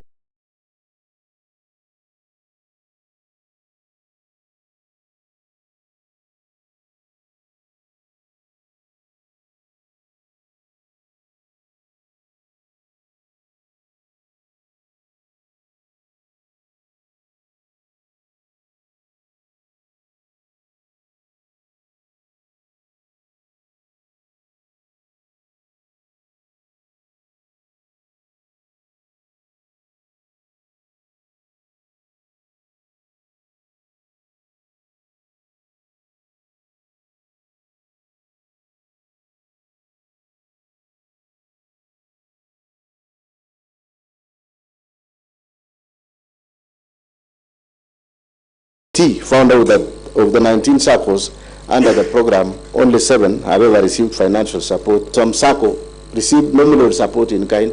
Even those supplies were delivered, and they cannot therefore ascertain the prices appropriation of the fund. 13, they have delivered, and they cannot therefore ascertain the prices appropriation of the fund. 13, the office furniture and equipment supplied under the NAF CDP program are largely of substandard quality. There was therefore no value for money and compliance with the Public Procurement and Asset Disposal Act 2015, particularly Section 124, which obligates the procuring entity to select. 14, the manner in which the few projects which were implemented were done show that they were done for 16 days is availed as evidence of this shall be availed at the hearing and consideration of the motion. The mover will as well be asking the Assembly to issue an order under Article 195(2)(b) of the Constitution and Section 27(1)(c) and 2 of the County Assembly's Powers and Privileges Act 2017, compelling relevant banks where the funds were drawn from to furnish this House with a bank statement showing the withdrawal of the funds from 2023 to date, because there was no documents supplied earlier. Roman number 3, misappropriation of funds and unfair distribution of projects funds under the Financing Locally Led Climate Action FLOC. 17, on various dates between the year 2023 and 2025, the Governor has violated the provisions of Article 10, 179, 183, 201, 207, and 208 of the Constitution, and Section 102 and 107 of the Public Finance Management Act 2012, and Section 33F of the County Government Act 2012 by presiding over unfair, skewed, and nepotic distribution of projects under FLOCA funds, imprudent use, misappropriation, and misallocation of FLOCA fund as follows. A, skewed and unfair distribution of projects under the fund with the Governor's home ward, namely Chimo South Ward, alone getting projects worth Kenya shillings 21,701,590 shillings, while there are many other wards not only in sub-counties but even in Bureti sub-county, which have received not a single project under the fund. This nepotically skewed distribution of projects under the fund violates the national values and principle of governance and Article 10 of the Constitution, and in particular the values of equity, non-discrimination, equality, good governance, integrity, transparency, and accountability. The principles of public finance under Chapter 12 of the Constitution, as well as the provision of Section 102 and 107 of the PFM Act, which enjoins the Governor to ensure fiscal responsibility and adherence to the values and principles of Constitution in the management of county funds. B, the Joint Committee on Water and Sanitation and Environment, Energy, Forestry, and Natural Resources, in their report on the implementation status of FLOCA programs, noted that some projects under the fund, namely Chimamun Water Project in Kabianga, Water and Environment Projects in Sereta Cheptoro Oliet Ward, Thorough Tank Cooperative Society Milli Cooling Plan in Kapsa House Ward, Soliat Water Tree Nursery Establishment Project in Soliat Ward, Donomare Bowl Water Project, and Lelaitich Water Project in Soliat Ward are marked as 100% complete, yet there are either defects in the works, incomplete and substandard works. 18. As a result of this unfair distribution of projects, wards like Cheblanga, Tlitin, Chai, Kipchebor, Chirchila, and Kunyak did not get even a single project in all categories under the fund, namely environment, agriculture, and water. 4. Misappropriation of county funds under Equalizer, Kazi Mutaani program. Only On or about 14 February 2023, the Governor engaged in gross violation of Articles 10, 183, 201, and 28 of the Constitution, and Section 102, 109, 110 of the Public Finance Management Act 2012 by launching a program dubbed Equalizer Kazi Mtaani Initiative and drawing county funds towards the initiative without a legislation to anchor the initiative, public participation, prior approval of the County Assembly, and the control of budget and prior approval of the Budget and Appropriation Committee approval. 20, under the fund, a total of Kenya shillings 39 million were paid out without proper tendering, local service orders for the services which were not delivered. 21, the County Assembly's report on ad committee on Kazi Mtaani project pointed out various violations of the Constitution and the law in rolling out and implementation of the initiative. However, the Governor deliberately disregarded the report and it has hitherto not been implemented. 22, the deliberate failure, omission, and unwillingness to implement the report of the County Assembly on Equalizer Kazi Mtaani initiative undermines devolution, the doctrines of separation of powers, and is therefore antithetical to the values and principles of governance, and under Article 10 of the Constitution, the objects of devolution, and Article 174 of the Constitution. Number 5, misappropriation of funds under strategic intervention projects, SIPs, in 23, in various dates during the financial year 2024-2025. The Governor engaged in gross violation of Article 10, 183, 201, 207, and 208 of the Constitution and Section 102, 109, and 110 of the Public Finance Management Act 2012 by overseeing misappropriation of various projects under the Strategic Intervention Projects SIP Fund. For instance, the project of upgrading Kunyak Dispensary to Health Center, which is a retender project for the construction and renovation of various facilities within the health center by MS Belicha Enterprises, for Kenya shillings 44,756,846, a total of Kenya shillings 8,575,186 has been paid for no works done. Indeed, when the County Assembly's Committee on Implementation visited the site, they found the contractor had only supplied materials, contrary to report to the Assembly that kitchen and staff house was at walling stage, while MCH is at slab level. 6, other violations of the Constitution and the law. 25, not 25. The President and former Chief Executive, the President and former County Executive Committee members and Chief Officers have variously reported coercion by the Governor to make financial allocation for the Governor's own use from the funds allocated to their respective departments, and which funds they were required to remit through the Governor's personal assistance. 26, violation of Article 201 ADE of the Constitution of Kenya 2010 on principle of public finance management, and Article 226 as read with Article 227 of the Constitution by presiding over glaring irregular award of contracts and evasion of accountability, be interfering in the procurement process and the award of tenders, skewed tender awards to various contractors at inflated rate, and in collusion with fraudulent contractors and suppliers, D, irregular implementation and unfair distribution of various programs in the county, and E, intentionally and negligently presiding over massive theft of county public resources. County 27. On 15 August 2023, the Governor compensated the victims of Londian accident from the County Emergency Fund to cover up for the funds raised by the public and misappropriated by a committee he had formed to steer the fund drive, and without cogent explanation of how the funds publicly raised for the victims had been expended. Evidence of Governor's engagement, connivance, and complicity in the aforementioned acts of misappropriation, misallocation, and legal withdrawings of county revenue and county finances to be found in the report of ad committee on alleged fictitious payment, that is KCA Exhibit 01, a bundle of sample vouchers, payment requisition, delivery notes, LSO CTC on the payments made, KCA Exhibit 02, Joint Committee report of the County Assembly on implementation status of National Agriculture Value Chain Development Project, NAV-CDP in Kericho, County KCA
Exhibit 03. World Bank Pro is not clear why money had to be paid out from the fund collected to various acts of omission and commission. The governor has grossly violated the provision of Article 75 of the Constitution, which demands that a state officer shall, whether in private or in public, behave in a manner that avoids conflict of interest between personal interests and public or official interests, or compromises public interests in favor of personal interests. F, by overseeing the misappropriation of the funds aimed at assisting victims of the accident, the governor violated Article 73(2), which demands from him selfless service based solely on public interest, demonstrated by honesty in the execution of his duties, accountability to the public for decisions and actions, and discipline and commitment in service delivery. By allowing himself to be a master of double-speak in such a grave matter that shook the conscience of the nation, the governor violated Article 73(1)(a), 2, 3 of the Constitution, which demand that he at all times demonstrates respect to the people and brings honor and dignity to the office he holds. By allowing himself and senior officials close to him to benefit from the funds, the governor violated Article 76(2)(b) of the Constitution, which prohibits a state officer from accepting a benefit in circumstances that compromise the integrity of the state officer. By failing to ensure that the decision-making in the executive office of the current governor are not influenced by corruption, nepotism, and other callous and improper motives, the governor has failed to exercise objectivity and impartiality, thus violating Article 73(2)(b) of the Constitution of Kenya 2010. Evidence of the governor's engagement, connivance, and complicity in the acts of misappropriating and or abetting misappropriation of publicly raised funds is to be found in the report on the investigation of London accident victims fundraising held on 4 July 2024, KCA Exhibit number 10, affidavit filed by the governor in Kericho ELRC petition number E014 of 2023, KCA Exhibit number 11, and video clips numbered KCA V3, KCA 4, KCA 5. B. Abuse of office. 1. Illegal appointments and lawful dismissals and transfers and usurpation of the constitutional and statutory functions of the public service. 1. The governor has variously engaged in gross misconduct and gross violations of Article 10, 73, 75, 232, 235, and 236 of the Constitution, gross violation of Section 17 of the Public Officer Ethics Act, Section 55, 59, 59A, 60, 62, 63, 64, and 65 of the County Government Act, Section 4 of the Public Appointments, County Assemblies Approval Act 2017, and variously abused his office by, number 1, by skewed and competitive and nepotic appointments of the county employees of various cadres. For instance, the governor recently hired his own brother, one Victor Mutai, as a revenue clerk. Similarly, the governor's personal assistant's wife, one Chief Kuri Masi, who was recently hired as a nurse on contract basis, was confirmed, yet there are a number of nursing staff who have been serving on contract for long without confirmation.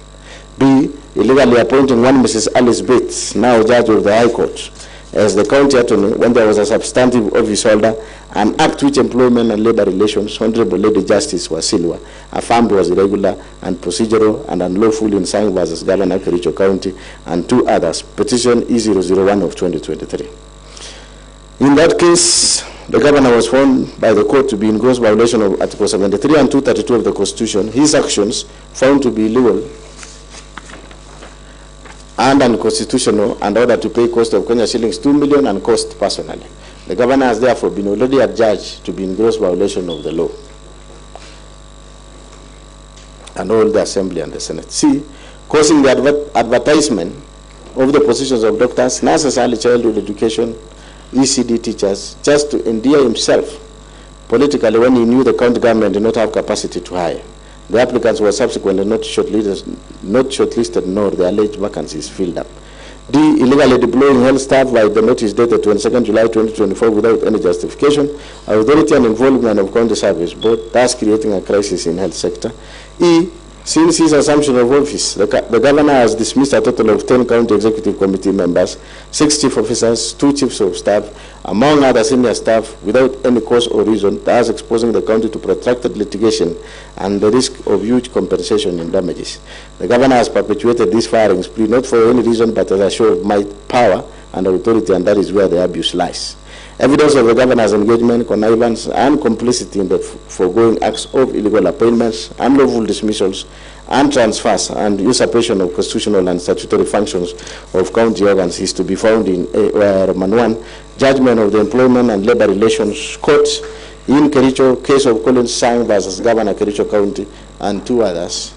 Petition E001 of 2023-2024, KEELRC, KCA Exhibit number 12. A bundle of notices from the governor dismissing the CECs, CEOs, and other staff, KCA Exhibit number 13. Copies of bundles of court documents filed in various cases, KCA Exhibit number 14. Number 2, subversion, discrediting, and impeding of the oversight role of the county assembly. On 3rd September 2024, the governor engaged in gross misconduct and grossly violated the provision of Article 10, 73, 75, 174, and 185 of the Constitution, and abused his office by writing to the Speaker, purporting to direct the Speaker on inter alia the timelines the Speaker should give the chief officers who are summoned by the Assembly for questioning in exercise of the Assembly's oversight mandate. Evidence of governor's engagement, connivance, and complicity in the foregoing acts of subversion, discrediting, and impeding of oversight role of the county assembly is to be found in 1, a letter by Governor dated 20th August 2024 addressed to the Speaker of the County Assembly of Kericho, and 2, a letter for Speaker of the Governor dated 3rd September 2024, KCA Exhibit number 16. C, gross misconduct. Number 1, bullying, incitement, vilification of people and county staff. Number 1, on various occasions, the governor has repeatedly engaged in 1, gross misconduct, and 2, gross violation of the provision of Article 10, 73, and 75 of the Constitution, and Section 29 of the Leadership and Integrity Act by A. The governor has been operating with impunity as though he is above the law. On the second day of being sworn into office, the governor led a mob to invade a private land owned by one Mr. Jose Agiblangat Kogo within Kericho County and tore down the fence. The governor has since designated the subject land as illegal dump site operated by the county government without the consent of registered proprietor, National Environment Management Authority NEMA approval, gazettement by the county designating the parcel as dump site, and in total disregard of a court order issued by Environment and Land Court in Kericho in ELC petition number E001 of 2022, Jose Agiblangat Kogo versus County Government of Kericho. The governor has also obstructed the enforcement of orders by the police administration. The actions are illegal, contemptuous to authority and dignity of the court and the rule of law, unethical, and demeaning the office of the governor holds. Further, as a result of the illegal actions of the governor, the county was condemned to pay cost. B, none of the dismissed CECs, CEOs, chiefs of staff, and other senior county staff were given fair administrative due process and hearing, thus violating the provision of Article 41, 47, and 51 of the Constitution. C, the governor has persistently intimidated, molested, harassed county officers who do not sing to his tune, leaving officers jittery and creating an atmosphere of fear, uncertainty, and despondency in the county, and thus creating a toxic work environment. This violates the provision of Section 11 and 13 of the Leadership and Integrity Act 2012. D, the governor has persistently used divisive and unbecoming language which undermines the office he holds, contrary to Section 8 of the Leadership and Integrity Act 2012. E, the acts of the governor enumerated above have collectively brought dishonor and disrepute into the office of the governor in violation of Chapter 6 of the Constitution and the Leadership and Integrity Act 2012.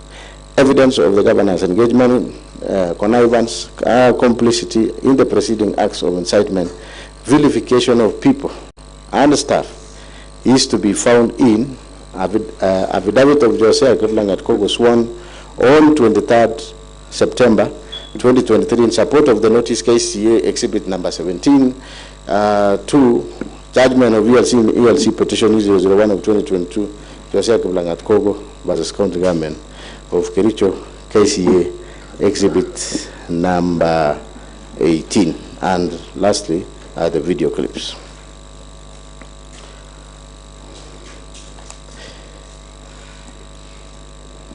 So, honorable members, pursuant to Standing Order number 771,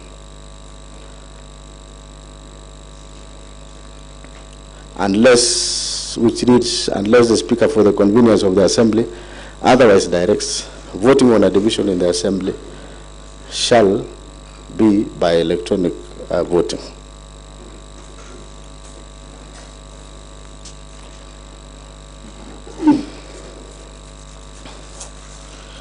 Honourable members, electronic voting, unless the Speaker, for the convenience of the Assembly, otherwise directs voting on a division in the Assembly, shall be by the electronic voting. 2, when the Speaker directs that an electronic voting to be taken, the division bell shall be rung for not more than 10 minutes, and the Assembly shall proceed to a vote at the expiry of the 5 minutes or such further time as the Speaker may, for the convenience of the Assembly, direct. Number 1, during electronic voting, members shall cast their votes by pressing either the yes, no, or abstain button. 4, at the expiry of the voting, at the expiry of 5 minutes or as soon as the result of the voting appears on the indicator board, the Speaker or the Chairperson, as the case may be, shall announce the results forthwith.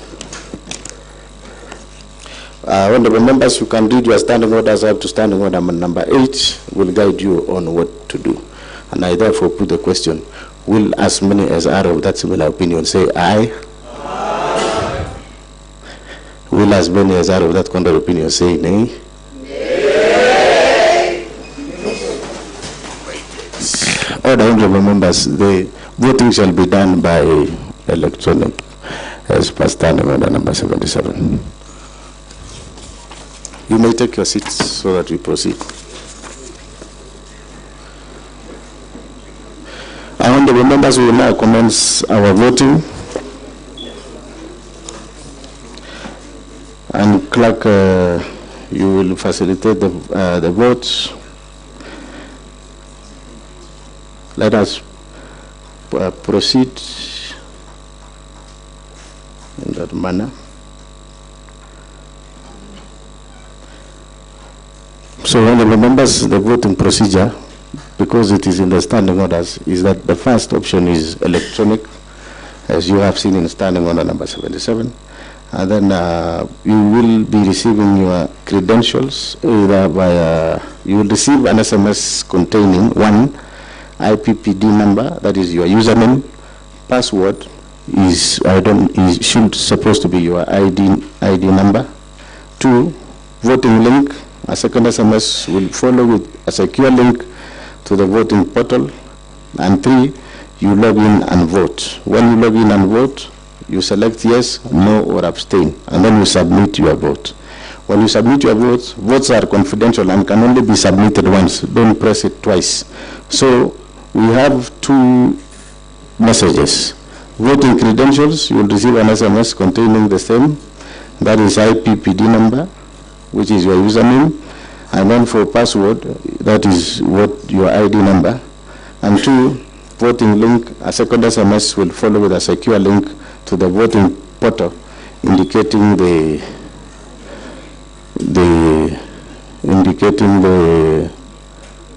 motion. Now we proceed as per the standing order, because I think everyone is in the house. Do we need to ring the bell? Everybody, every member is accounted for. You have to ring the bell. You draw the bar, please. You draw the bar, Sergeant Atam.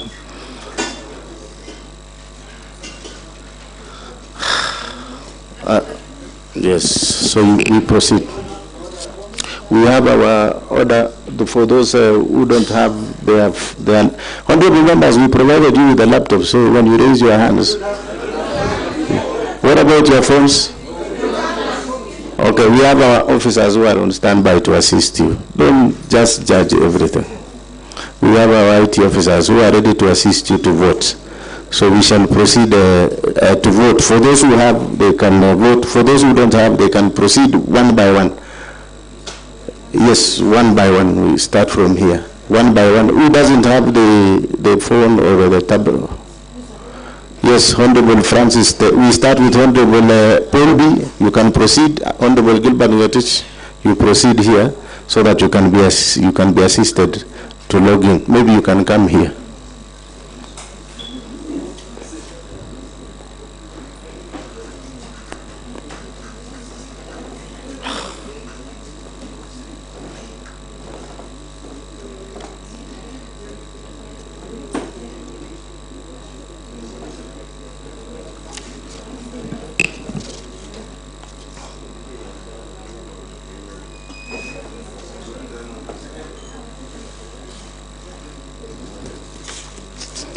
I abstain.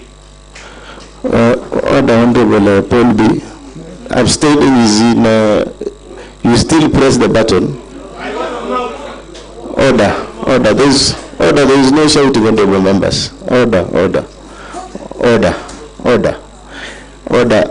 You know, Honorable members, you can even still refer to your standing order even when you are abstaining. Kindly, we are under electronic voting. Electronic voting.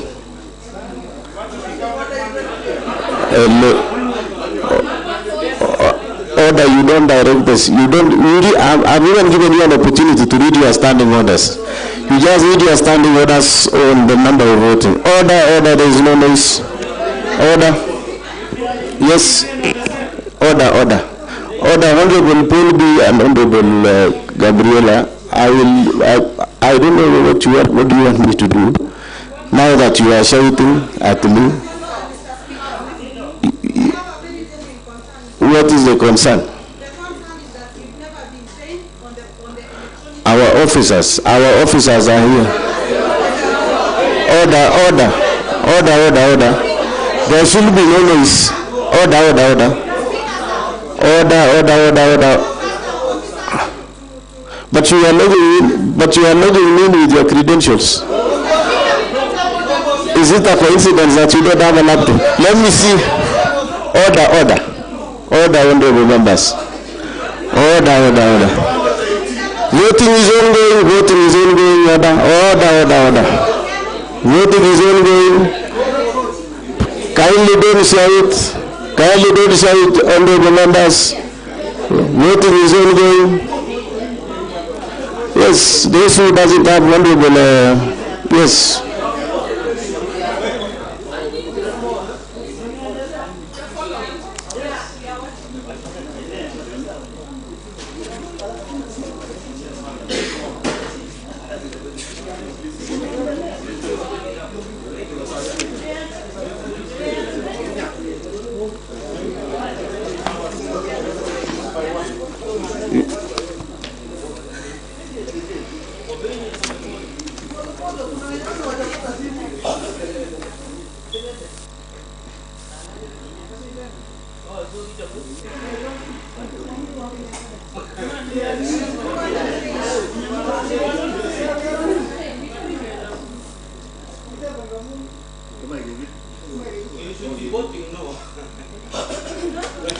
Honorable members, you know, you are just, you have a right to vote yes, no, or abstain. No amount of shouting will change that. So, and we shall vote as per the standing orders.